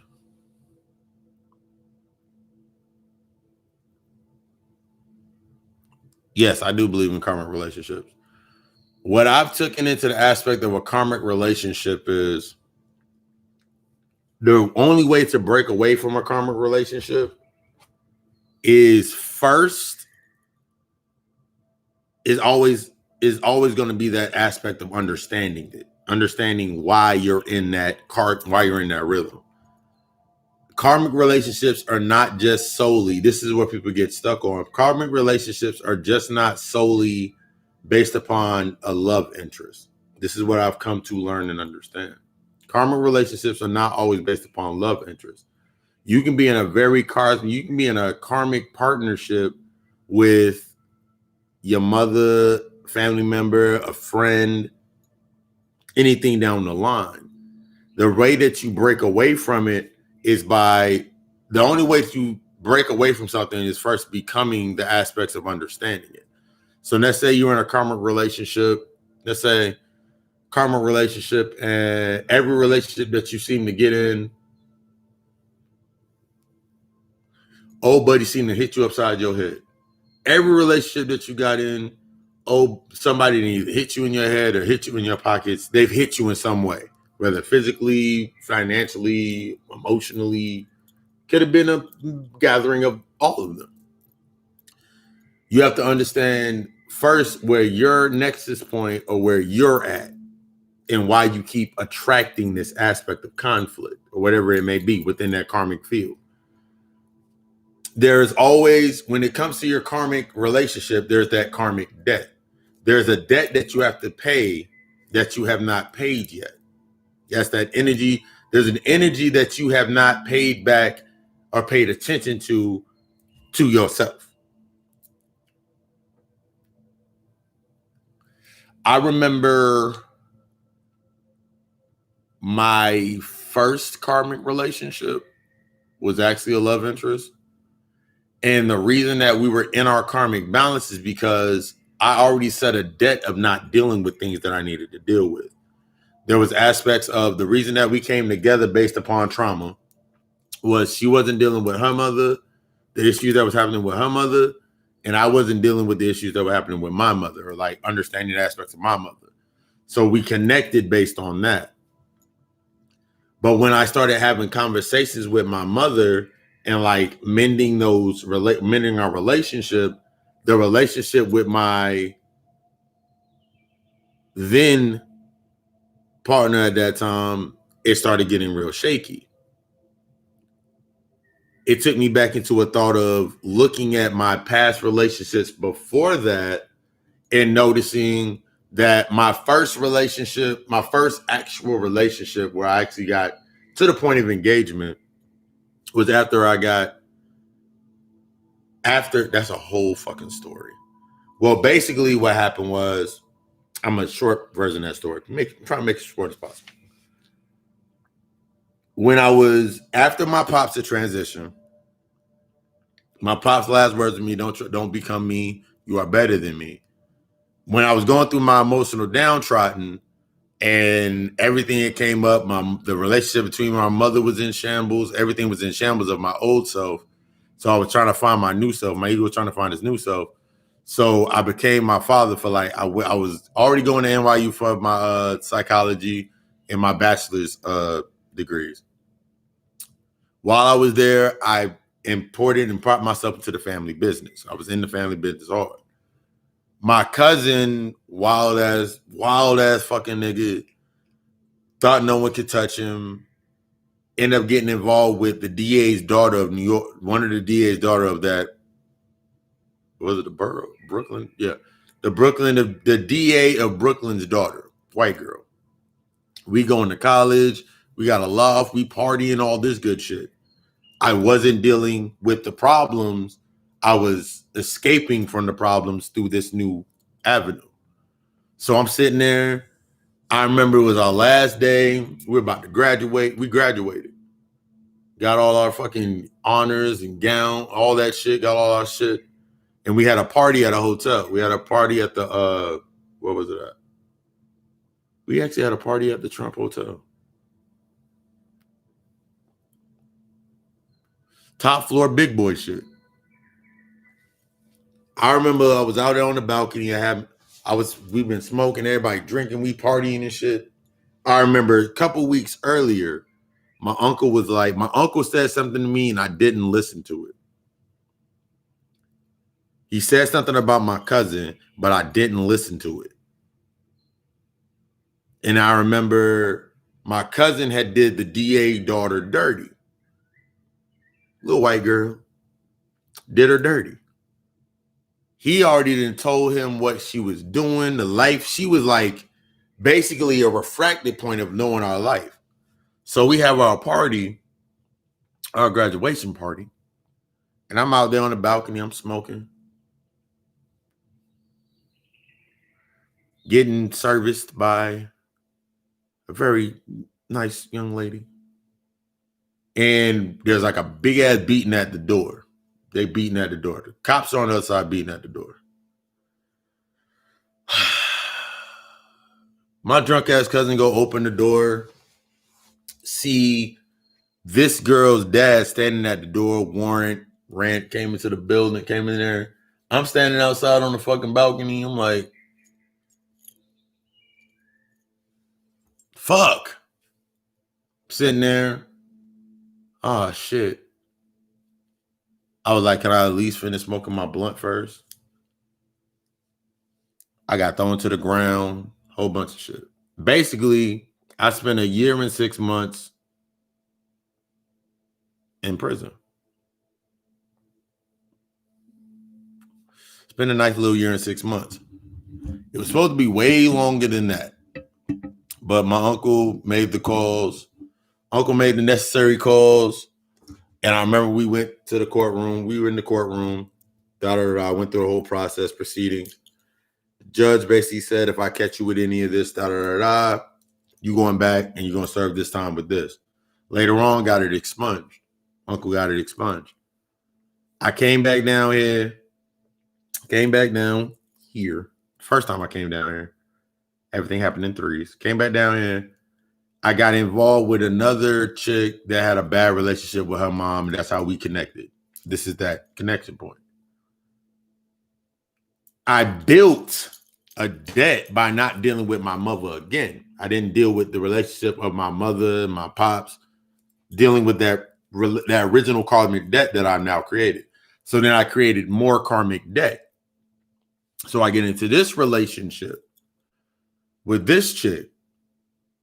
She doesn't have a great relationship with her parents and all of these aspects with this. I don't. I'm further separating away from the aspect because I'm escaping this aspect, putting it on the back burner. So then I acquire more karmic debt. So I start fixing the relationship with my mom again, have to come back home and being here and all of that space. After about 4 years. So then I started noticing, I was like, all right, cool. So I fixed that. A couple more relationships. The same note was in there. It was always that same note that came up. The same key kept getting hit. Issues with the mother, not understanding, not wanting to go home, wanting to escape. All of these things kept coming up until I got to that last aspect of relationship. I was realizing that my karmic debt that I built up was what was feeding these relationships. And when that karmic debt came to a point to where it was time for me to clear out that debt, and I cleared out the debt, I noticed the relationship would end. But since I wasn't realizing it, I kept going to go back to go keep getting credits off that same debt until I came to that last relationship. And in that last relationship, the shit was so fucking crazy how much energy I had cultivated within that relationship that when I finally came to terms of accepting my role in these, accepting my role based on what aspects of me I didn't heal, based on all the aspects I didn't heal from, and I started healing myself, the next relationship, the next lady that I was talking to and dealing with, we were like just friends And it was crazy because like she was like, you need to go talk to your mom, because she had a great relationship with her mother. She didn't have a relationship with her pops. So I was like, she told me I need to really have a conversation with my mother. And I was like, yo, you need to have a conversation with your pops. I ended up having a conversation with my mother. She ended up having a conversation with her pops. The craziest part that happened within that, after having that conversation with her pops had transitioned. I remember later on through my spiritual workings, I had the conversation, like that channel came through and we were having a conversation. Something that's made me call her one day, listen to some music that her pops did. And I'm listening to it and like, her father came through and was like, I wanted to say thank you for having her come to me because that's what I needed to transition on. He got real sick. So your karmic debt is that main important part. And I actually did the whole podcast on the aspect of your karmic debt.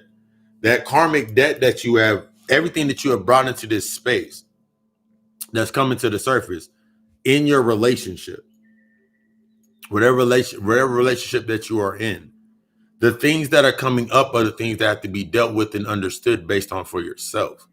So if I'm in a relationship, if like you get into a relationship and every relationship was based on one note of you were always in charge, or you always had the power, you always had the abundance, you always had the avenue for abundance, money, and whatever it may be. And then you get into a relationship where that person doesn't need money, or that person doesn't need anything to that aspect. Now you have to come out of that space by first understanding, why did you put money as your first format? Why did you put physical as your first format? Why were these your first formats? Because none of that is going to keep that person in line. And this is you coming to the table and this is when you access your account of all the debts that you have acquired over the years. Once you understand all of the debts that you've acquired over the years, based on your karmic debt, you put out that rhythm, something came back. Because every time you send something out, something always comes back. It may not be what you want, but it's going to be something that you need. And it's going to be able to serve that purpose at a point in time. The only way to release from it is when you cut off that aspect, when you say, I can't do this no more, or whatever it is. The only way to break the cycle is that period in time and healing to yourself of everything that you required at that level based on every relationship that you were in, why they sustained, why they failed.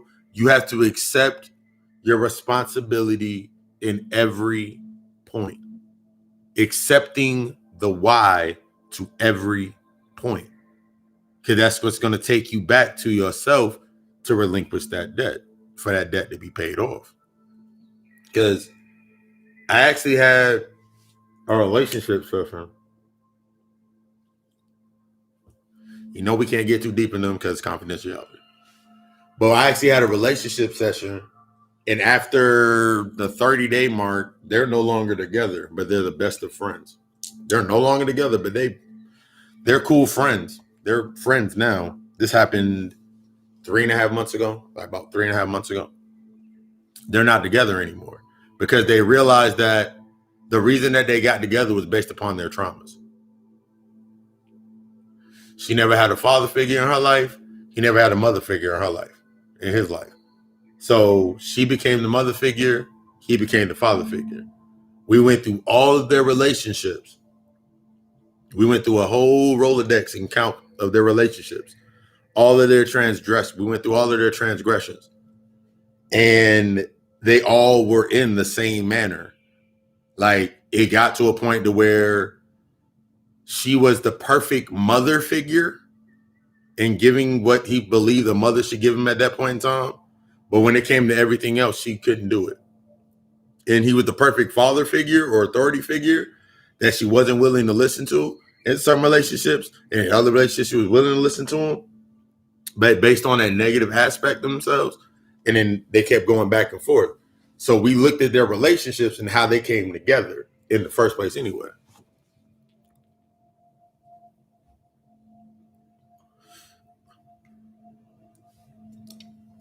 And that's the aspect of you looking at yourself. You're like, what did I really do to get here? Why does it keep repeating itself? And that's when you're looking at karmic relationships, soulmate relationships. They're not, when people look at soulmate relationships in particular, they think about it as this person is going to be the best thing. They complete my sentences and all of this shit. Your soulmate relationship is the furthest from that. Your soulmate relationship is meant to, after you've been through, because you go through every one of the stages. You go through the twin flame, you go through the twin flame aspect, you go through the karmic aspect, then you going through that soulmate aspect. The twin flame aspect is to set the pace of where you are at. The karmic relationship is to show you what you need to work on, and the soulmate relationship is showing you what happens when you work on those aspects, when you start accepting them. So all of these transition into one another. Everything transitions into one another. You just have to find and accepting. That's why you sit and say, do I believe in the karmic relationships? In that way, this is you accepting your level of being of where you feel that you are at and what you have to do to go forward with it. It's a very, one second.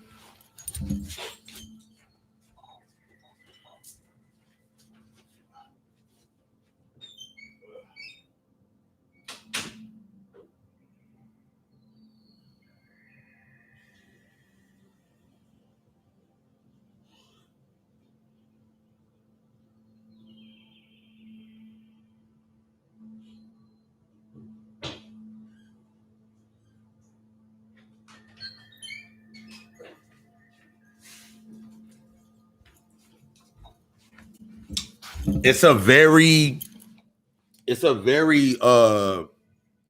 hardening process. It's a very fucking intense process, because as you're going through these processes, the first thing your ego is going to hold on to is, I don't want to be 40 years old and young, 40 years old and alone.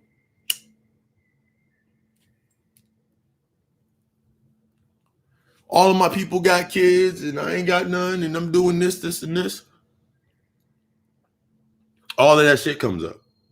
But that's all based upon your ego trying to hold on to something. So then you come into a relationship trying to hold on to something. That's why in the same breath, somebody can have been there. Somebody can be with somebody for 10 and a half, 12, 20, 30 years. And never feel or experience what somebody gets within a year of being around somebody. Because it's not based upon time. It's based upon your alignment into what part of you is healed. Someone can be in a 10 and a half year relationship and never have dealt with their initial traumas of why they were to connect to that relationship. So that's why that relationship lasted for 10 years based upon that trauma. But in that same length, that same person at that 10-year mark and say, I can't do this anymore, go through their year, however many months of healing, find somebody within that 8-month mark. We just creating a whole scenario. Meet somebody at that 8-month mark when they're going through their healing process. This person walks with them from month 8, but now becomes month 1 of them bonding. Go through a whole year and a half of conversation and learning and healing. And then the whole thing, everything that happened within that 10 years now comes to the surface. It's similar to, let me give you an aspect. Take a child that's in a space where their mother and father are not together. Their father has their own aspect of life and where they live and how they run their space, wherever they at. And their mother got a whole different space where they live and where they're at. So the child represents that middle point. Mother sitting over here and that's father sitting over in the space. The daughter has been around the father more as opposed to being around the mother more. The reason that they're not around the mother is because the mother is in a certain space and the father's in a certain space. The child sits in the center as the middle point, as the transparency of trying to understand both spaces. Why I'm only over here sometimes, or why I'm only over here sometimes.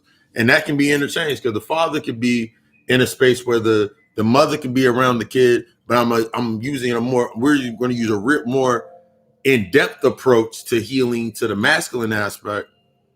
The man could be over here in this space, got what he got going over here, and the mother got over here. At a point in time, something can shift. What changes within the lives of these two aspects is what shifts the middle point of the transparency for the child. And then you start looking at the child, and the child will start saying the things to the mother or to the mother in the aspect of that nurturing aspect of, well, I thought this because I came from this, and I thought this because I came from this. Listen to the child. The child is going to teach. The child now starts to show themselves in that aspect of what they truly came down here to show you. Because remember, everybody comes down here for a certain point. You create something at a certain point. What it's supposed to show you, what it's supposed to teach you. So the child comes in, is like, well, I thought this and thought this and thought this. And then you start being more open. As opposed to, that's all based upon your healing aspects and the aspects that you've healed upon. So you sitting here 17 years and being tired. How did the relationship begin? Would be like would be the suitable question for me to answer. And think about the aspects of how did the relationship begin in aspects of where were you at in your life when the relationship began? Where was your mind at? Where were you at based upon what parts of you needed to be healed, the aspects of what needed to be healed, what did I haven't dealt with? And then we'll actually be able to start building the aspects and the points of this happened here. I ate this sandwich. I went here to that McDonald's instead of I went to McDonald's instead of Olive Garden. Use them as examples.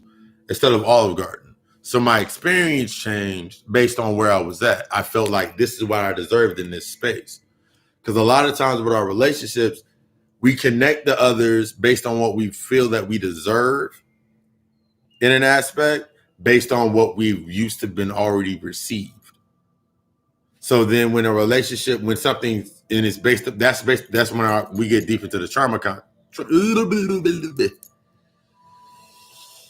spirits. Let me speak. We get deeper into the trauma aspects.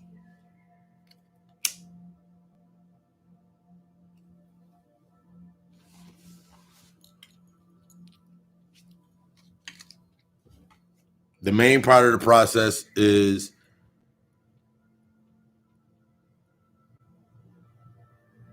what I tell everybody is it's the easier said than done part, but it's like cutting the ties and the losses based upon the pros and the cons, the negatives and the positives, the pros and the cons.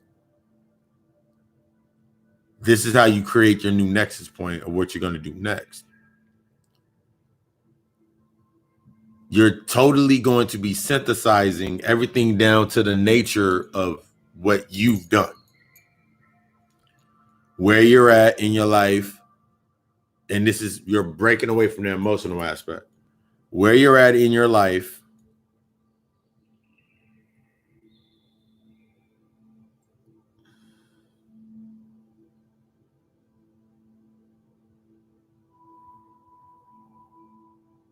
as most older, damn, that's crazy how this about it. Like, he was older, and I guess I was looking for a father figure because I never had a real one. He is very controlling and manipulative. He is very controlling.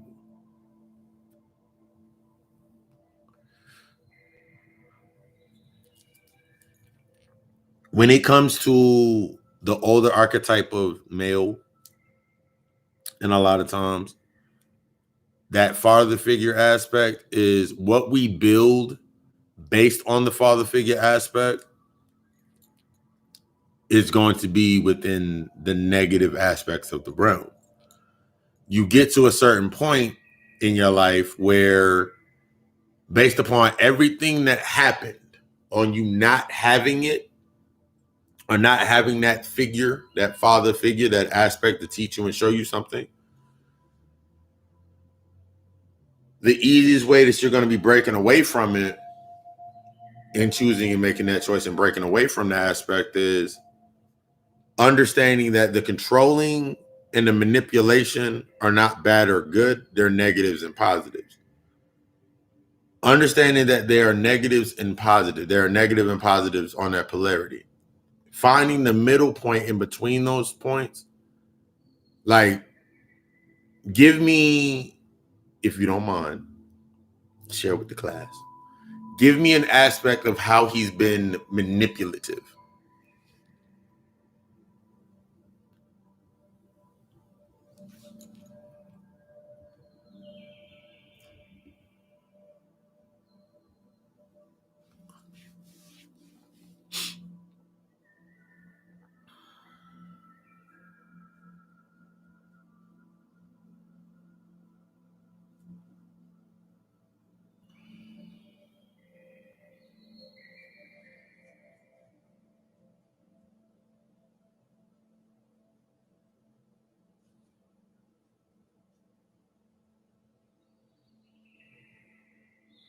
Because for a lot of us, while she's formulating that, for a lot of us in an aspect for us, when we're looking at people, dealing with people, just in the psychology of people, that mind control aspect.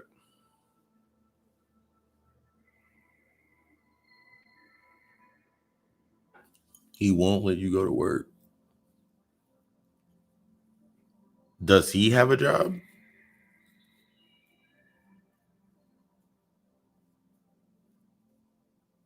That would be the next question.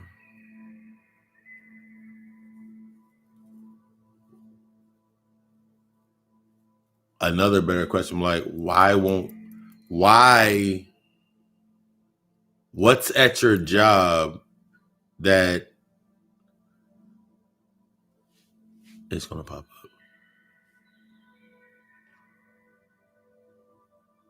He won't let me go to work because I found something in his phone from a girl he cheated on me with.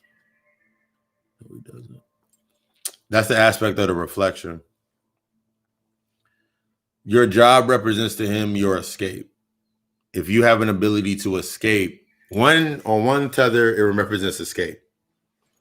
So your ability to want to, that's your escape. That's your next point to escape. If you lose your job, you're still now. If you lose your job, you lose your escape. You lose your way. You lose your way from separating. You found something in his phone. Go search and you're gonna find. You found something in his phone. From that point of what you found in his phone,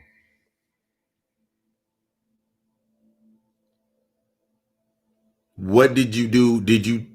Here's the better question. Did you initiate leaving after you found what you found in his phone?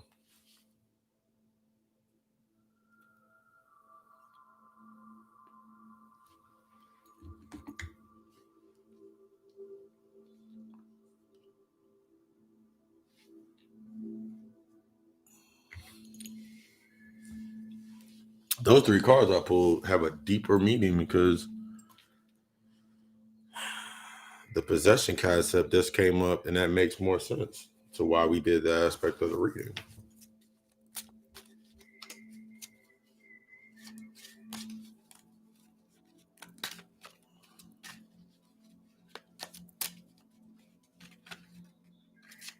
Was the chick younger than you?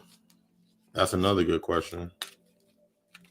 Was she younger, the same age around as you were? That's another good question. That's a very great question. Thank you.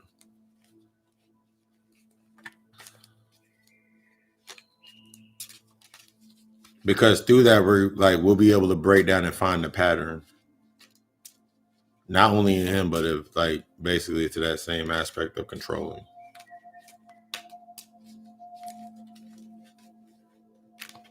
Also, what does he do for work?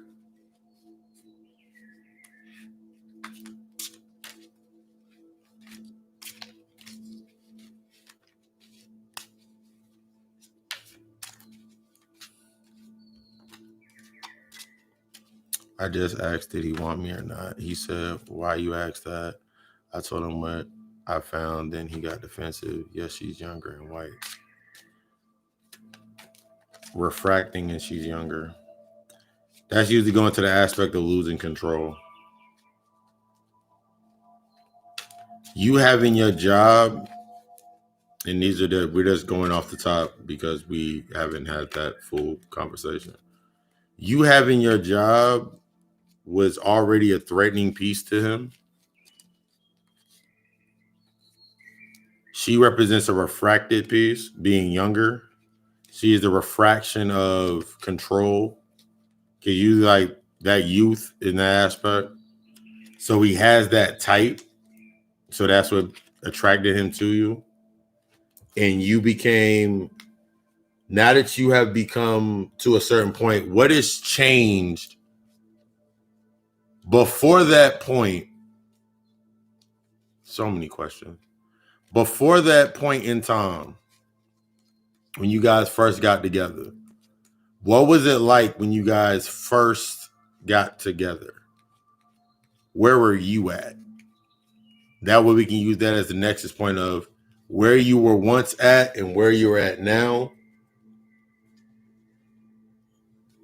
And to comparison to give you the aspect of the loss of control. Because somebody that's in an older state that goes for that predatory mode, for most men that are in that predatory aspect, in the lower vibration, the lower aspects of themselves, their wounded concept, they have now turned their wounding concept. I went deep into that last week.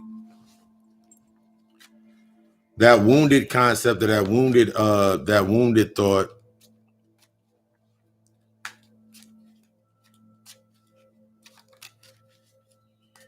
Let me read over this. I just asked him what he did. I just asked, did he want me or not?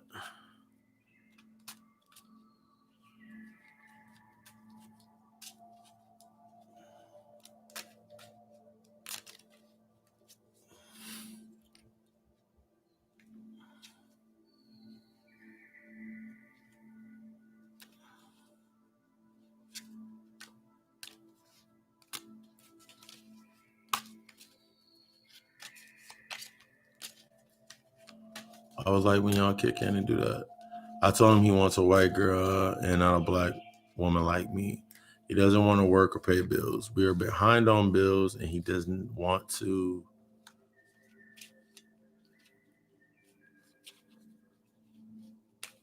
That's the aspect of losing control. Whenever you have initiated change and growth into yourself,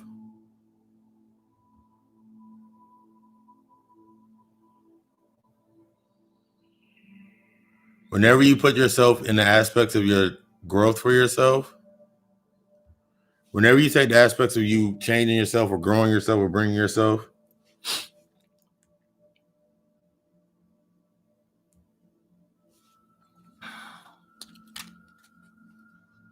whenever you've changed or initiated that growth in yourself, rising yourself, taking yourself to your next level, the thing that have to happen is your infrastructure is naturally going to fall. So the old infrastructure based upon has now materialized into him not wanting to pay bills, all of the aspects that all of the aspects that were naturally already there are now showing. So what is giving you, remember, their arrogance is always going to be your way out. Their ego is always going to be your way out. So when you're looking at that, when we're breaking down aspects and we're thinking about what to do next and how to do it and thinking about bills and all of these aspects, the first thing for yourself is you have a job. You're basically doing better by yourself You're basically doing better by yourself than in that relationship or in that bonding. You feel me? The things that you are now seeing are the things that in your growth, in your growth, and your growing are what are going to challenge him. So he's not willing to accept that challenge.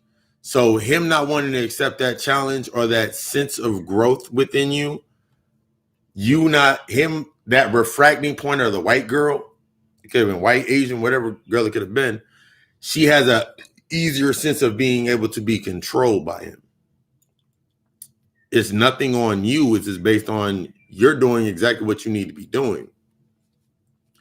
For the main part, what I tell people is like, continue, like the only aspect for you is that's going to be hard is the letting go aspect and not allowing that energy back into your space. You've come way too far. I can just tell by the sense of it. You've come way too far, as I'm seeing at the Four of Cups. Told y'all be lit over here when we do our sessions. I'm looking at the Four of Cups, and the Four of Cups, the Four of Cups represents that trying to balance and hold on to all of everything that you've built into this space, or all the energy you brought into this space, in order for you to move forward. And what's going to do you justice, as pulled out by the Justice Tarot card. What's going to bring you into justice and the balance is letting go of that conflict that's basically matriculating as money issues. Like right now, you having money issues, bills ain't getting paid. He doesn't want to do anything. Holding on to the old space of where it's happening is not going to do anything for you now. It's not going to do anything for him now. He's losing control of you because of your growth. He's losing control because at a point in time, what he served as, based on that archetype of being the father archetype, what he served as no longer serves a purpose because of your growth into your new self. I'm looking at the Knight of Wands. The Knight of Wands represents hopping on that energy, hopping on that thought process and going forward. That represents going forward. Knight of Wands represents that fire energy, Aries energy, that fire sign, going forward, making that decision. So the fact that you're even at this point right now able to verbalize it and bring it out to the surface, what happens for a lot of people when they bring it to the surface, the things that actually are meant to take you out of the space and give you movement out of the space are the things that we try to cling to bring us back into harmony. But this came up. I just pulled the Sun and I pulled the Lover's card. The Sun represents new energy. The Sun represents new energy, that energy that you're stepping into, that space that you're about to step into is going to be the truest and the brightest that it's ever been. The only way that you're going to tap into that energy, because what a lot of people don't realize when it comes to energy, being tired, where the hell my damn thingamajig go? Being tired, turn it down. Being tired within the space, your body is giving out. Basically, your body's giving out solely because you're putting energy into an old space. So it doesn't matter. You'll lose, like, so take simple thought processes. Is he worth you losing your job over? No. Is he worth you being able to sustain where you're at? No. And then after you take these aspects, you have to really start looking into what you need to do and what you're going to have to sacrifice. This is the aspect of sacrificing for your higher self. Let's pull the Devil card. The possessions don't matter. The possessions of your old self don't matter. The stuff that you've acquired over the years, furniture, whatever it may be, if you have to, leave this shit there. What's most important is you stepping. The most important thing is that you brought it to the surface. After you brought it to the surface, the next important thing is what you're going to do now that you have it at the surface. Are you going to allow it to subside and go back down and then pull out some more stuff? Phone messages, money missing, all of these matters and issues, if they haven't already happened over the 17-year period?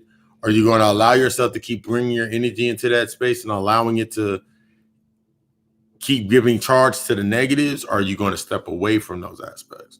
That's the aspect. That's the second time I pulled the devil card tonight.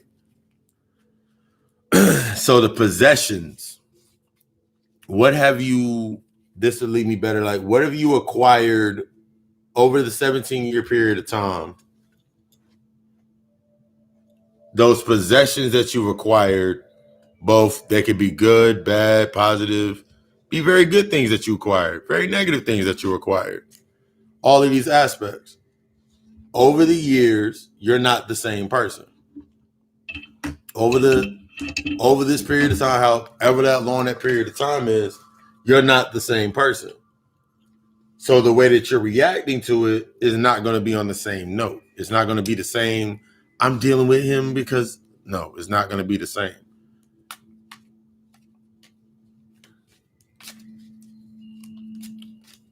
Here's a good question. How many times have you thought about leaving, and what stopped you from leaving?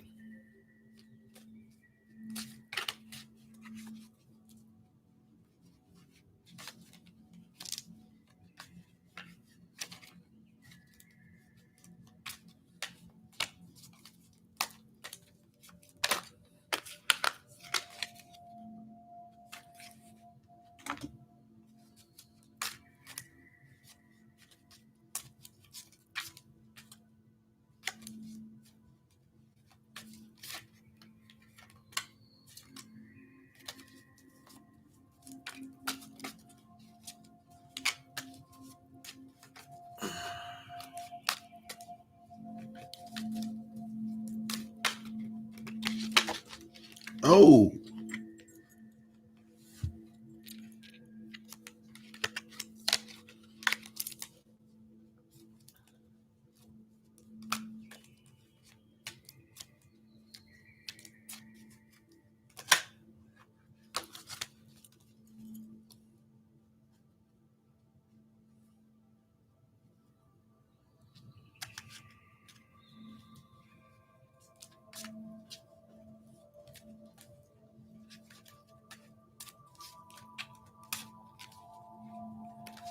what you're going to come to realize is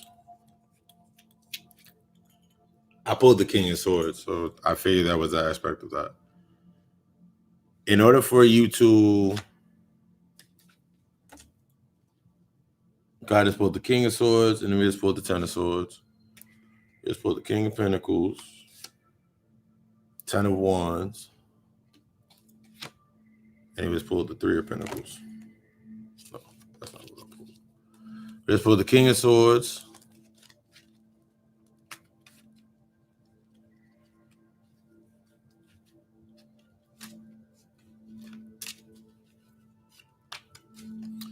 that's going to be your truest aspect. In this next move that you make, as I pull the King of Swords for interpretation, the King of Swords represents cutting those ties, severing those ties, and severing those ties. By the Ten of Swords, you come into the completion. It's only going to repeat itself based on you not cutting away. You're at that moment of completion to yourself. That new abundance and that new wealth to yourself, this new energy to yourself, standing firm in your energy. When you make your decision, motherfuckers that are going to be uncomfortable, if it goes to a point of a factoid to where you leave, the next time you leave, or you decide I'm about to leave, I'm leaving this relationship, I can't do it no more.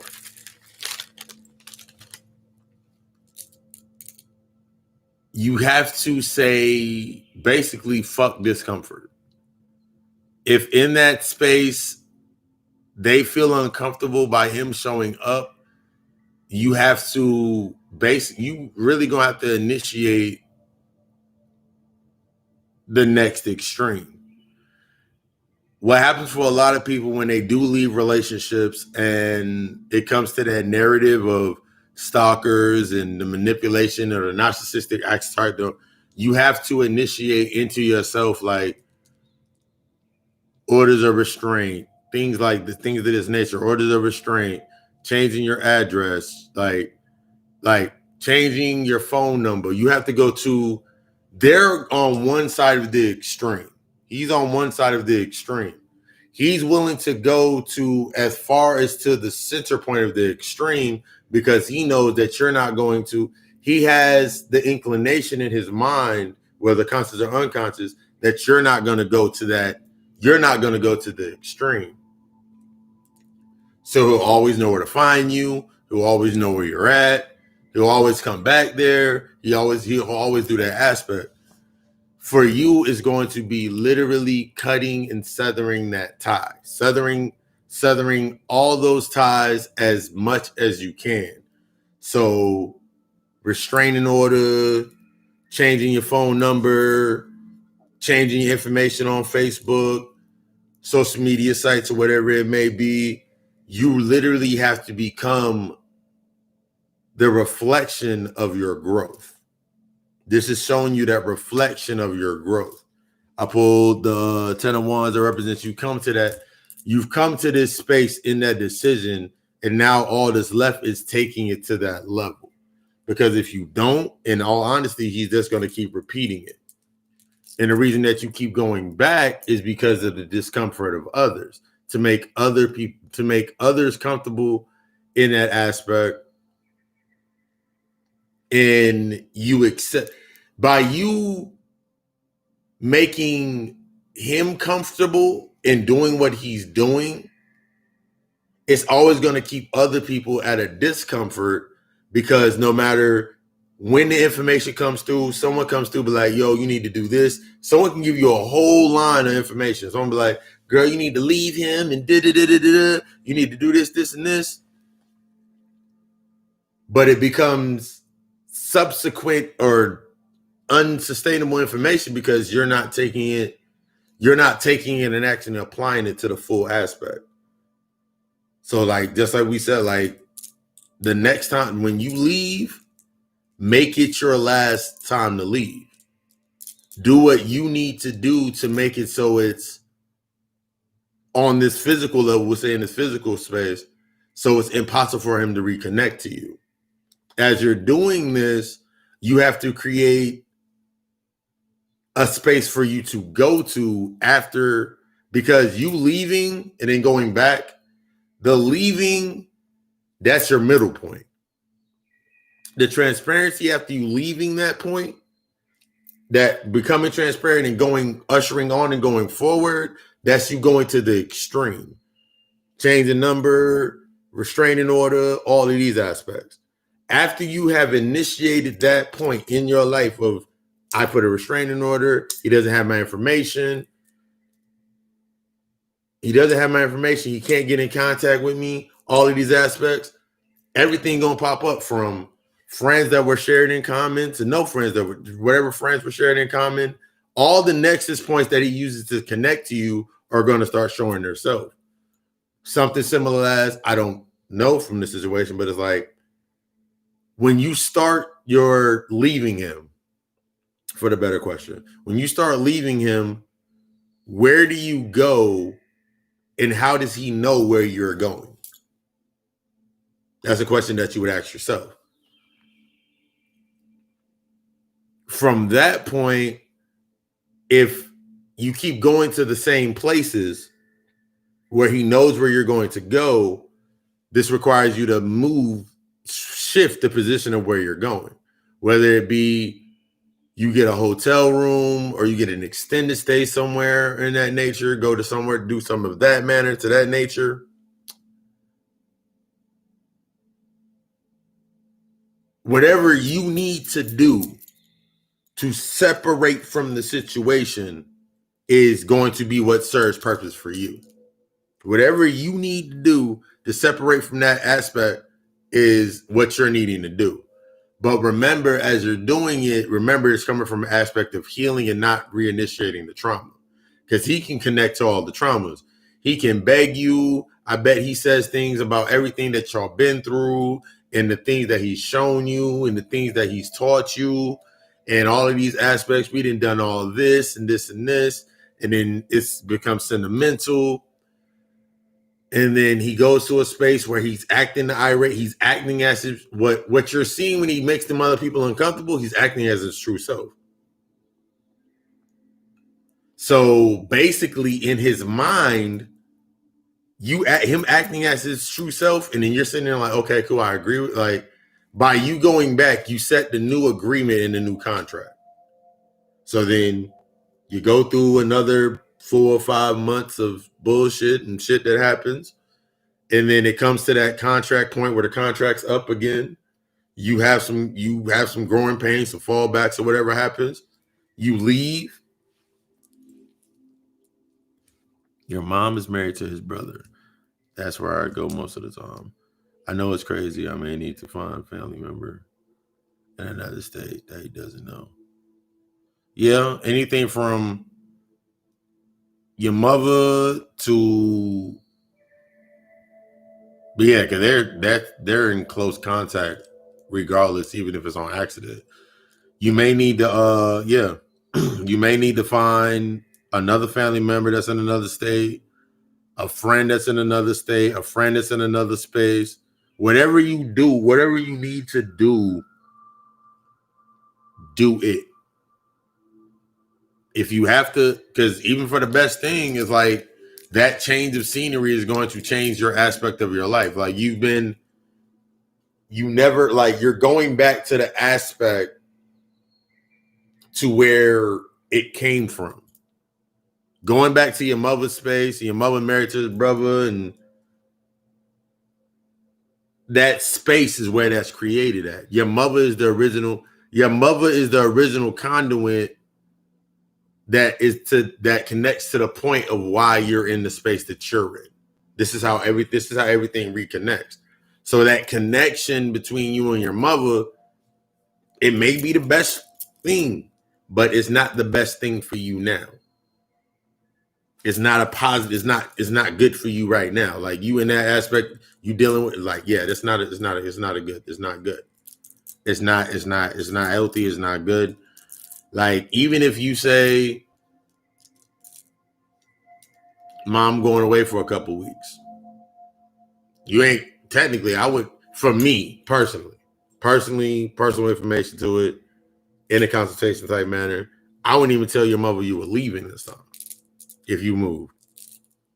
Like even if you do tell your mother, I'd be like, Mom, I'm getting out of town for a couple weeks. Don't tell her where you're going. Don't tell her where you're going. Just say you'll be safe and you'll be good. And then take that time to yourself. Really take that time to yourself. Really meditate on things that are going on meditate on the things in your life. Meditate on how you've grown. Meditate on things that you have to let go of. And allow yourself to move into that space of letting go. Because that's also pointing into the aspect with that ten of wands. That decision that you need to make is going to be the best for you. And I can guarantee this next card that I pull is going to be the aspect of understanding that.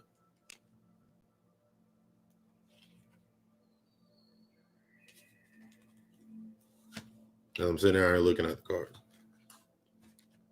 Again, we pulled up the Justice. I told you they were going to bring you into balance.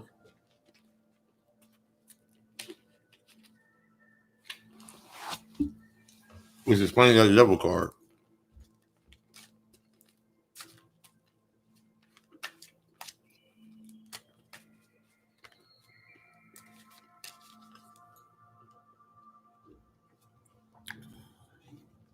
What I will say is it's going to be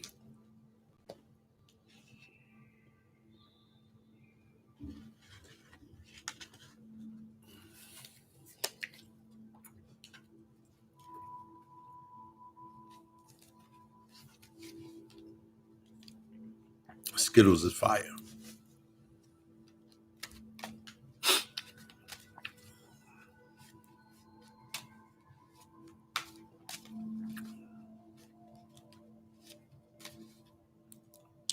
Do you have any other friends, associates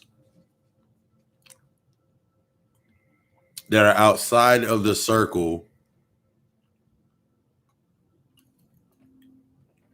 Because just seeing that aspect of saying he's married to his brother, they're always going to feel uncomfortable because it's not discomfort.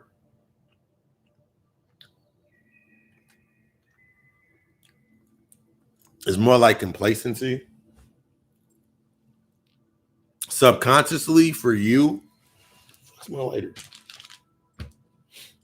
Subconsciously for you,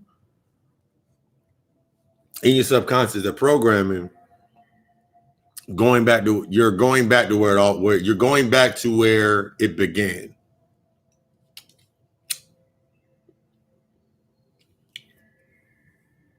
So since you're going back to where it began, you always go back to the same spot. That's also another key aspect of that. In going back to where it began, you always end up back in the same spot. So you need to change your trajectory of where you're going so you don't go back to the same spot necessarily. Written down on paper, it sounds easy.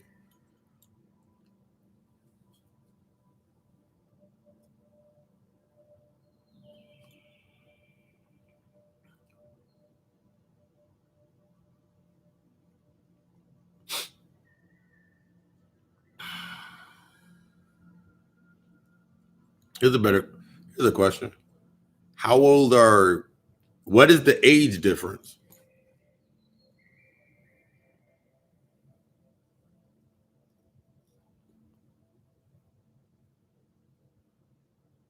Another better question.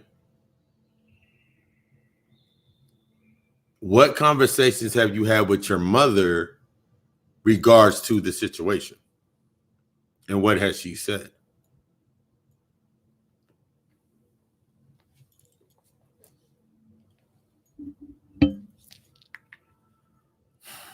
Mm-hmm.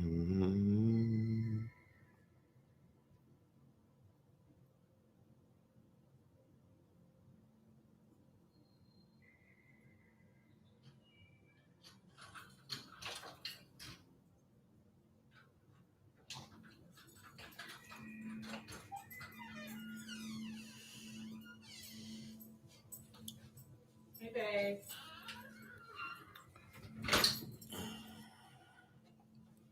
I got out really late tonight. Are you still? Oh.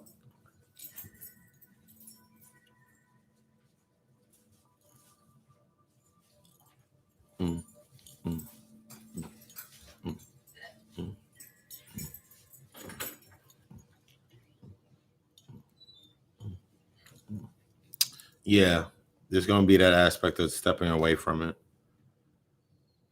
This comes into the aspects when we start thinking about ourselves in a manner of what we really need as opposed to what we no longer are sustainable to. And one of the biggest aspects in your mother being in that aspect, being married to the brother and the older aspect.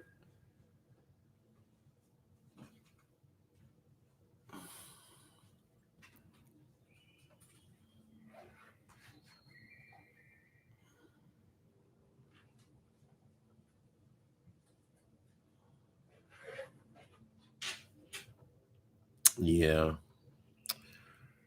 This is one of those aspects where the old way no longer serves sufficient. So this is honestly, it's going to cause that rift and aspect, but you have to start in order to initiate the true healing aspect for yourself to go forward, you're going to really have to initiate that new boundary.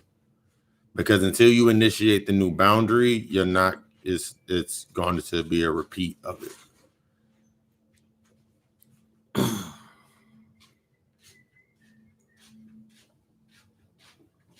Yeah. That's an aspect of, it's always what binded her to how she's dealing with it. What binded her to dealing with it is no longer, it's going to be fundamentally, it's going to be off-putting to you automatically. It's automatically going to be off-putting to you. So in taking what she's saying, you can take the information she's saying, because she says, ask and pray to God to lead me. Understanding that you are coming into your highest self, your goddess self. And praying to yourself is simply having that conversation with yourself. Whatever you tell yourself is what God told you.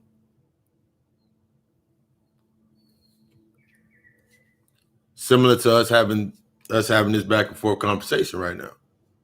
I'm that aspect of your higher self telling you what you need to hear.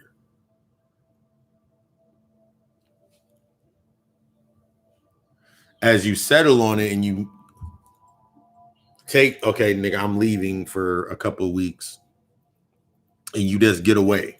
You get away. The conversations that you are having with yourself, now that you're no longer in that space of that energy, are going to shift to be louder to what you naturally want to feel, where you naturally want to go. This is you accepting your karmic debt and paying off your karmic debt. Everything that comes up after that is an aspect of your karmic debt being paid.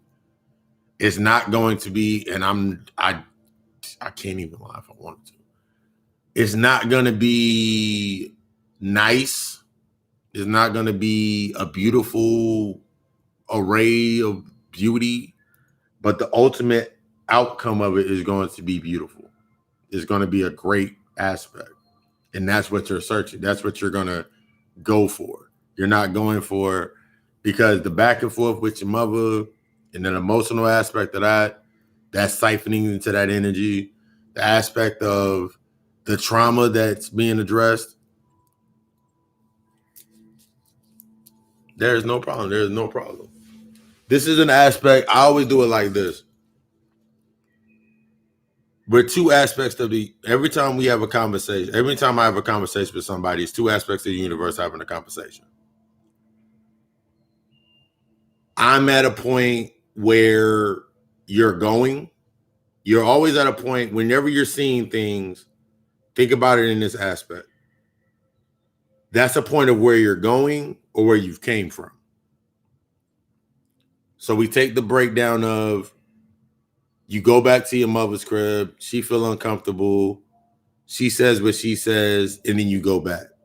That discomfort or that contradiction in where you're at now as compared to where you were, that contradiction is your nexus. That contradiction is the nexus point to your truth. So even in the statement of your mother saying, pray, talk to God, let him lead you, in that aspect, you're going to create a parallel through that nexus, a parallel through that point, to have that conversation with you, to interface with you at a level that you are already at or going to, because that's why you're connected to it, and pull you up there. So this conversation that we're having right now, this is a conversation that you're actually having with yourself. You're actually having the conversation with, you're in true indeed having a conversation with yourself. The more you have, now that you have the information, as you take it into yourself and you start speaking it as yourself, you start seeing yourself shift. And everything is coming out based upon that shift. Everything naturally has to come out. Your old infrastructure has to fall in order for you to come into your new self. So everything that built you up to this point in time, up until your growth and your changing, your awakening, you shifting, accepting your level of being, all of these aspects that we go through, all of these things are based upon the energy invoked in the changing your infrastructure. The more that you want to grow, the more that you want to change, the universe, that aspect, that universe, the reflection of yourself is naturally going to put into play everything that needs you to change.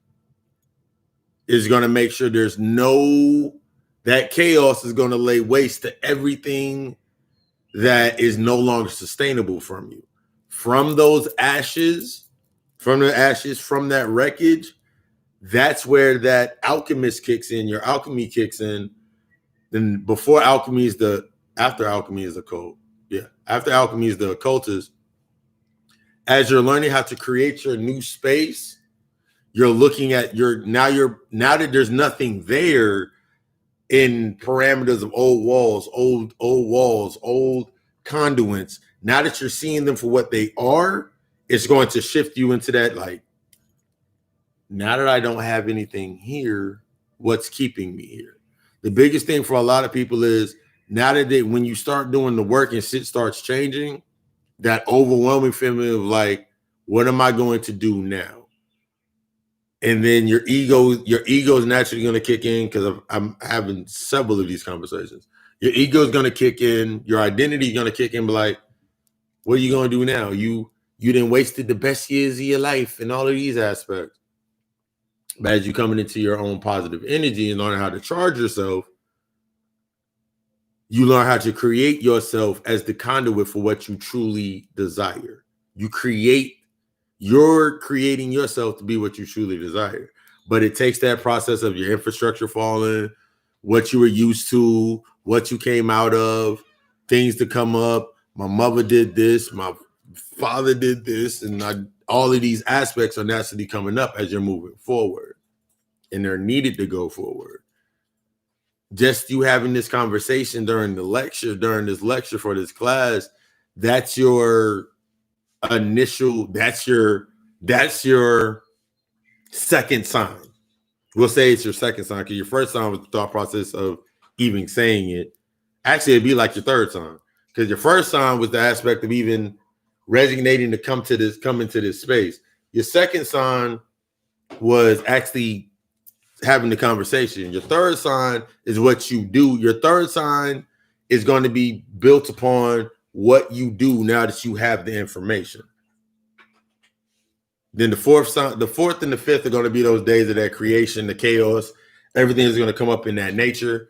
And then you come to that moment of new creation for yourself, creating your new self. It can be everything from, because I know how women like to do, y'all cut your hair, do your makeup different, buy a different outfit, because that's the external state of reflection of something that's going on within you. As you're healing yourself, you're going to go through,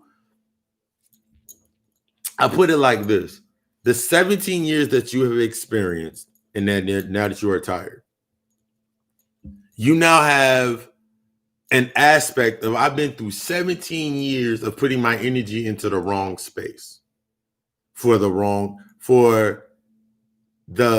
say in this context, for the wrong reason.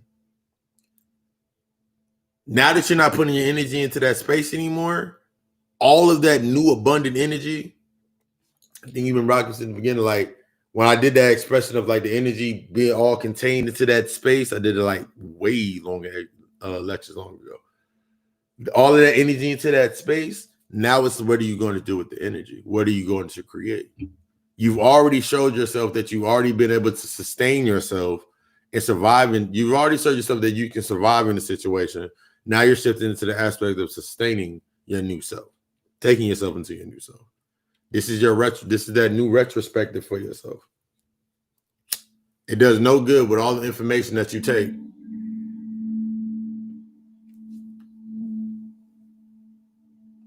If we don't study to apply it. If we don't study to apply, we actually don't apply anything.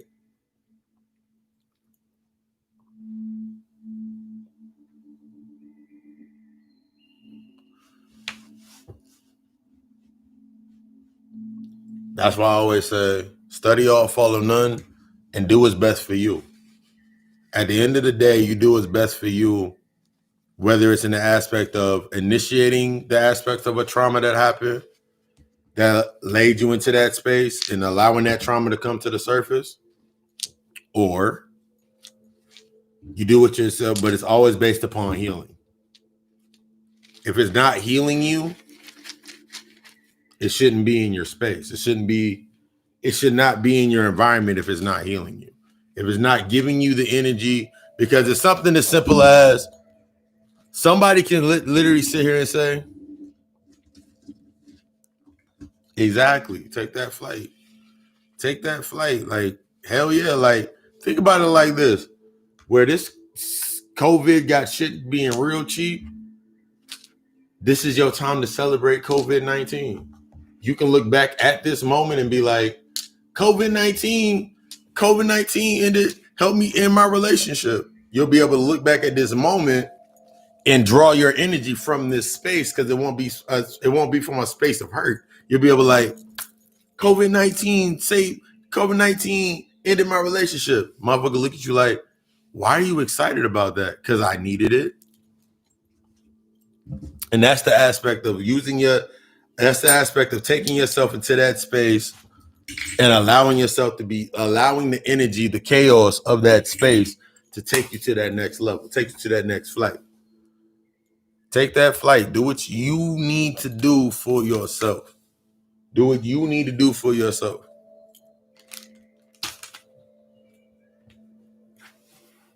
Hell, if you like, yeah, that's why I want to talk about the services while we sitting here formulating this. GodaCallAlchemistLLC.com for all the services, from the natal chart analysis. Everybody that's going to watch this video after this, you've seen that we do a reading. This is the example of a consultation. $90 for an hour video call with me. For an hour video chat, phone conversation with me. And we break down everything to that nature. Based on your wanting to grow, as using Melanin P as that example, based on you wanting to grow and you wanting to move forward, is how you're going to take what we do next. From there, it might just be simple as guided meditations and mantras, showing you the aspects of those, how those aspects work. Taking you to the aspects of the life coaching, to the aspects of this coaching you through some aspect. Even getting deeper into the therapy and the counseling sessions. This is how a counseling and therapy session goes with me. We start with a guided meditation. Everything that comes out, we speak on it, and then we end with a guided meditation. And then we build and we add things in from there. It can get even deeper with shadow work rituals, candle work rituals, mirror work rituals. So I guide you through. I help you through the guiding process. Everything always up to the new services, spiritual baths, awakenings, spiritual awakenings, protection baths, cleansing and releasing and enforcing awake all types of all the baths, spiritual baths. They're all on the site. When you go on the site for God Call Alchemist and you look at one of the baths are broken down. It's $30 for the regular bath, like whatever bath that you choose, like protection, awakening, whatever it may be. In that bath, it's enough for 2 baths. That's why I always say 2 for 30. It's 2 baths in that kit. $45, I add on the CBD infused salts. The CBD infused salts are to take you deeper into the aspects of relaxation, to allow the herbs and the energy to do what it need to do for you. And then we do the custom baths. That's like you want to invoke big boy energy. You want to invoke Tiamat, Kali energy. You want to work with your Kali energy of yourself. Work with the Tiamat energy of yourself. Work whatever energy that is banging for you. $60. Within the entire kit, it's an entire kit. It comes with the salt. I actually got a kit over here that I have to send out. Here's an example of one of the kits that you get. This one got the salt in it. Herbs that are prepared and curated and charged by me. Get this bag of herbs right here. That's enough for 2 baths in this bag. This one is for abundance. So I got this is my abundance mix that I created, that I prepared. Light little dry flowers in there. It comes with the sage. The sage prepared for that ritual. This one has the abundance, and abundance is yellow, so it got the candles. 2 candles enough for the 2 I even put some incense in there. These are some opium incense.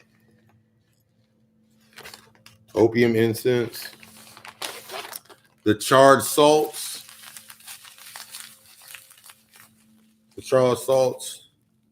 For abundance and invoking that aspect.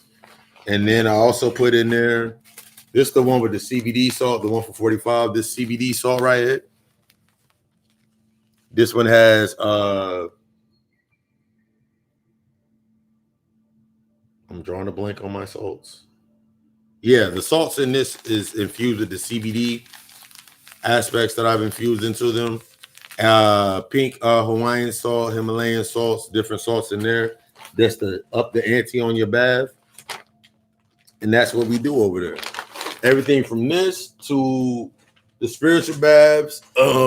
More spiritual products are coming. The more products are coming soon. The only thing that I want you to do is be the greatest version of you. Be the greatest version of yourself. That's the major key in you stepping into yourself and you becoming the best aspect of yourself. Being the best you in reflection of the information that you take in. You have the chance to be great. You have the chance to be the greatest aspect in your life. You have the greatest chance to be whatever you're wanting to be. It's up to you to take that trip. It's up to you to take that flight, literally and metaphorically.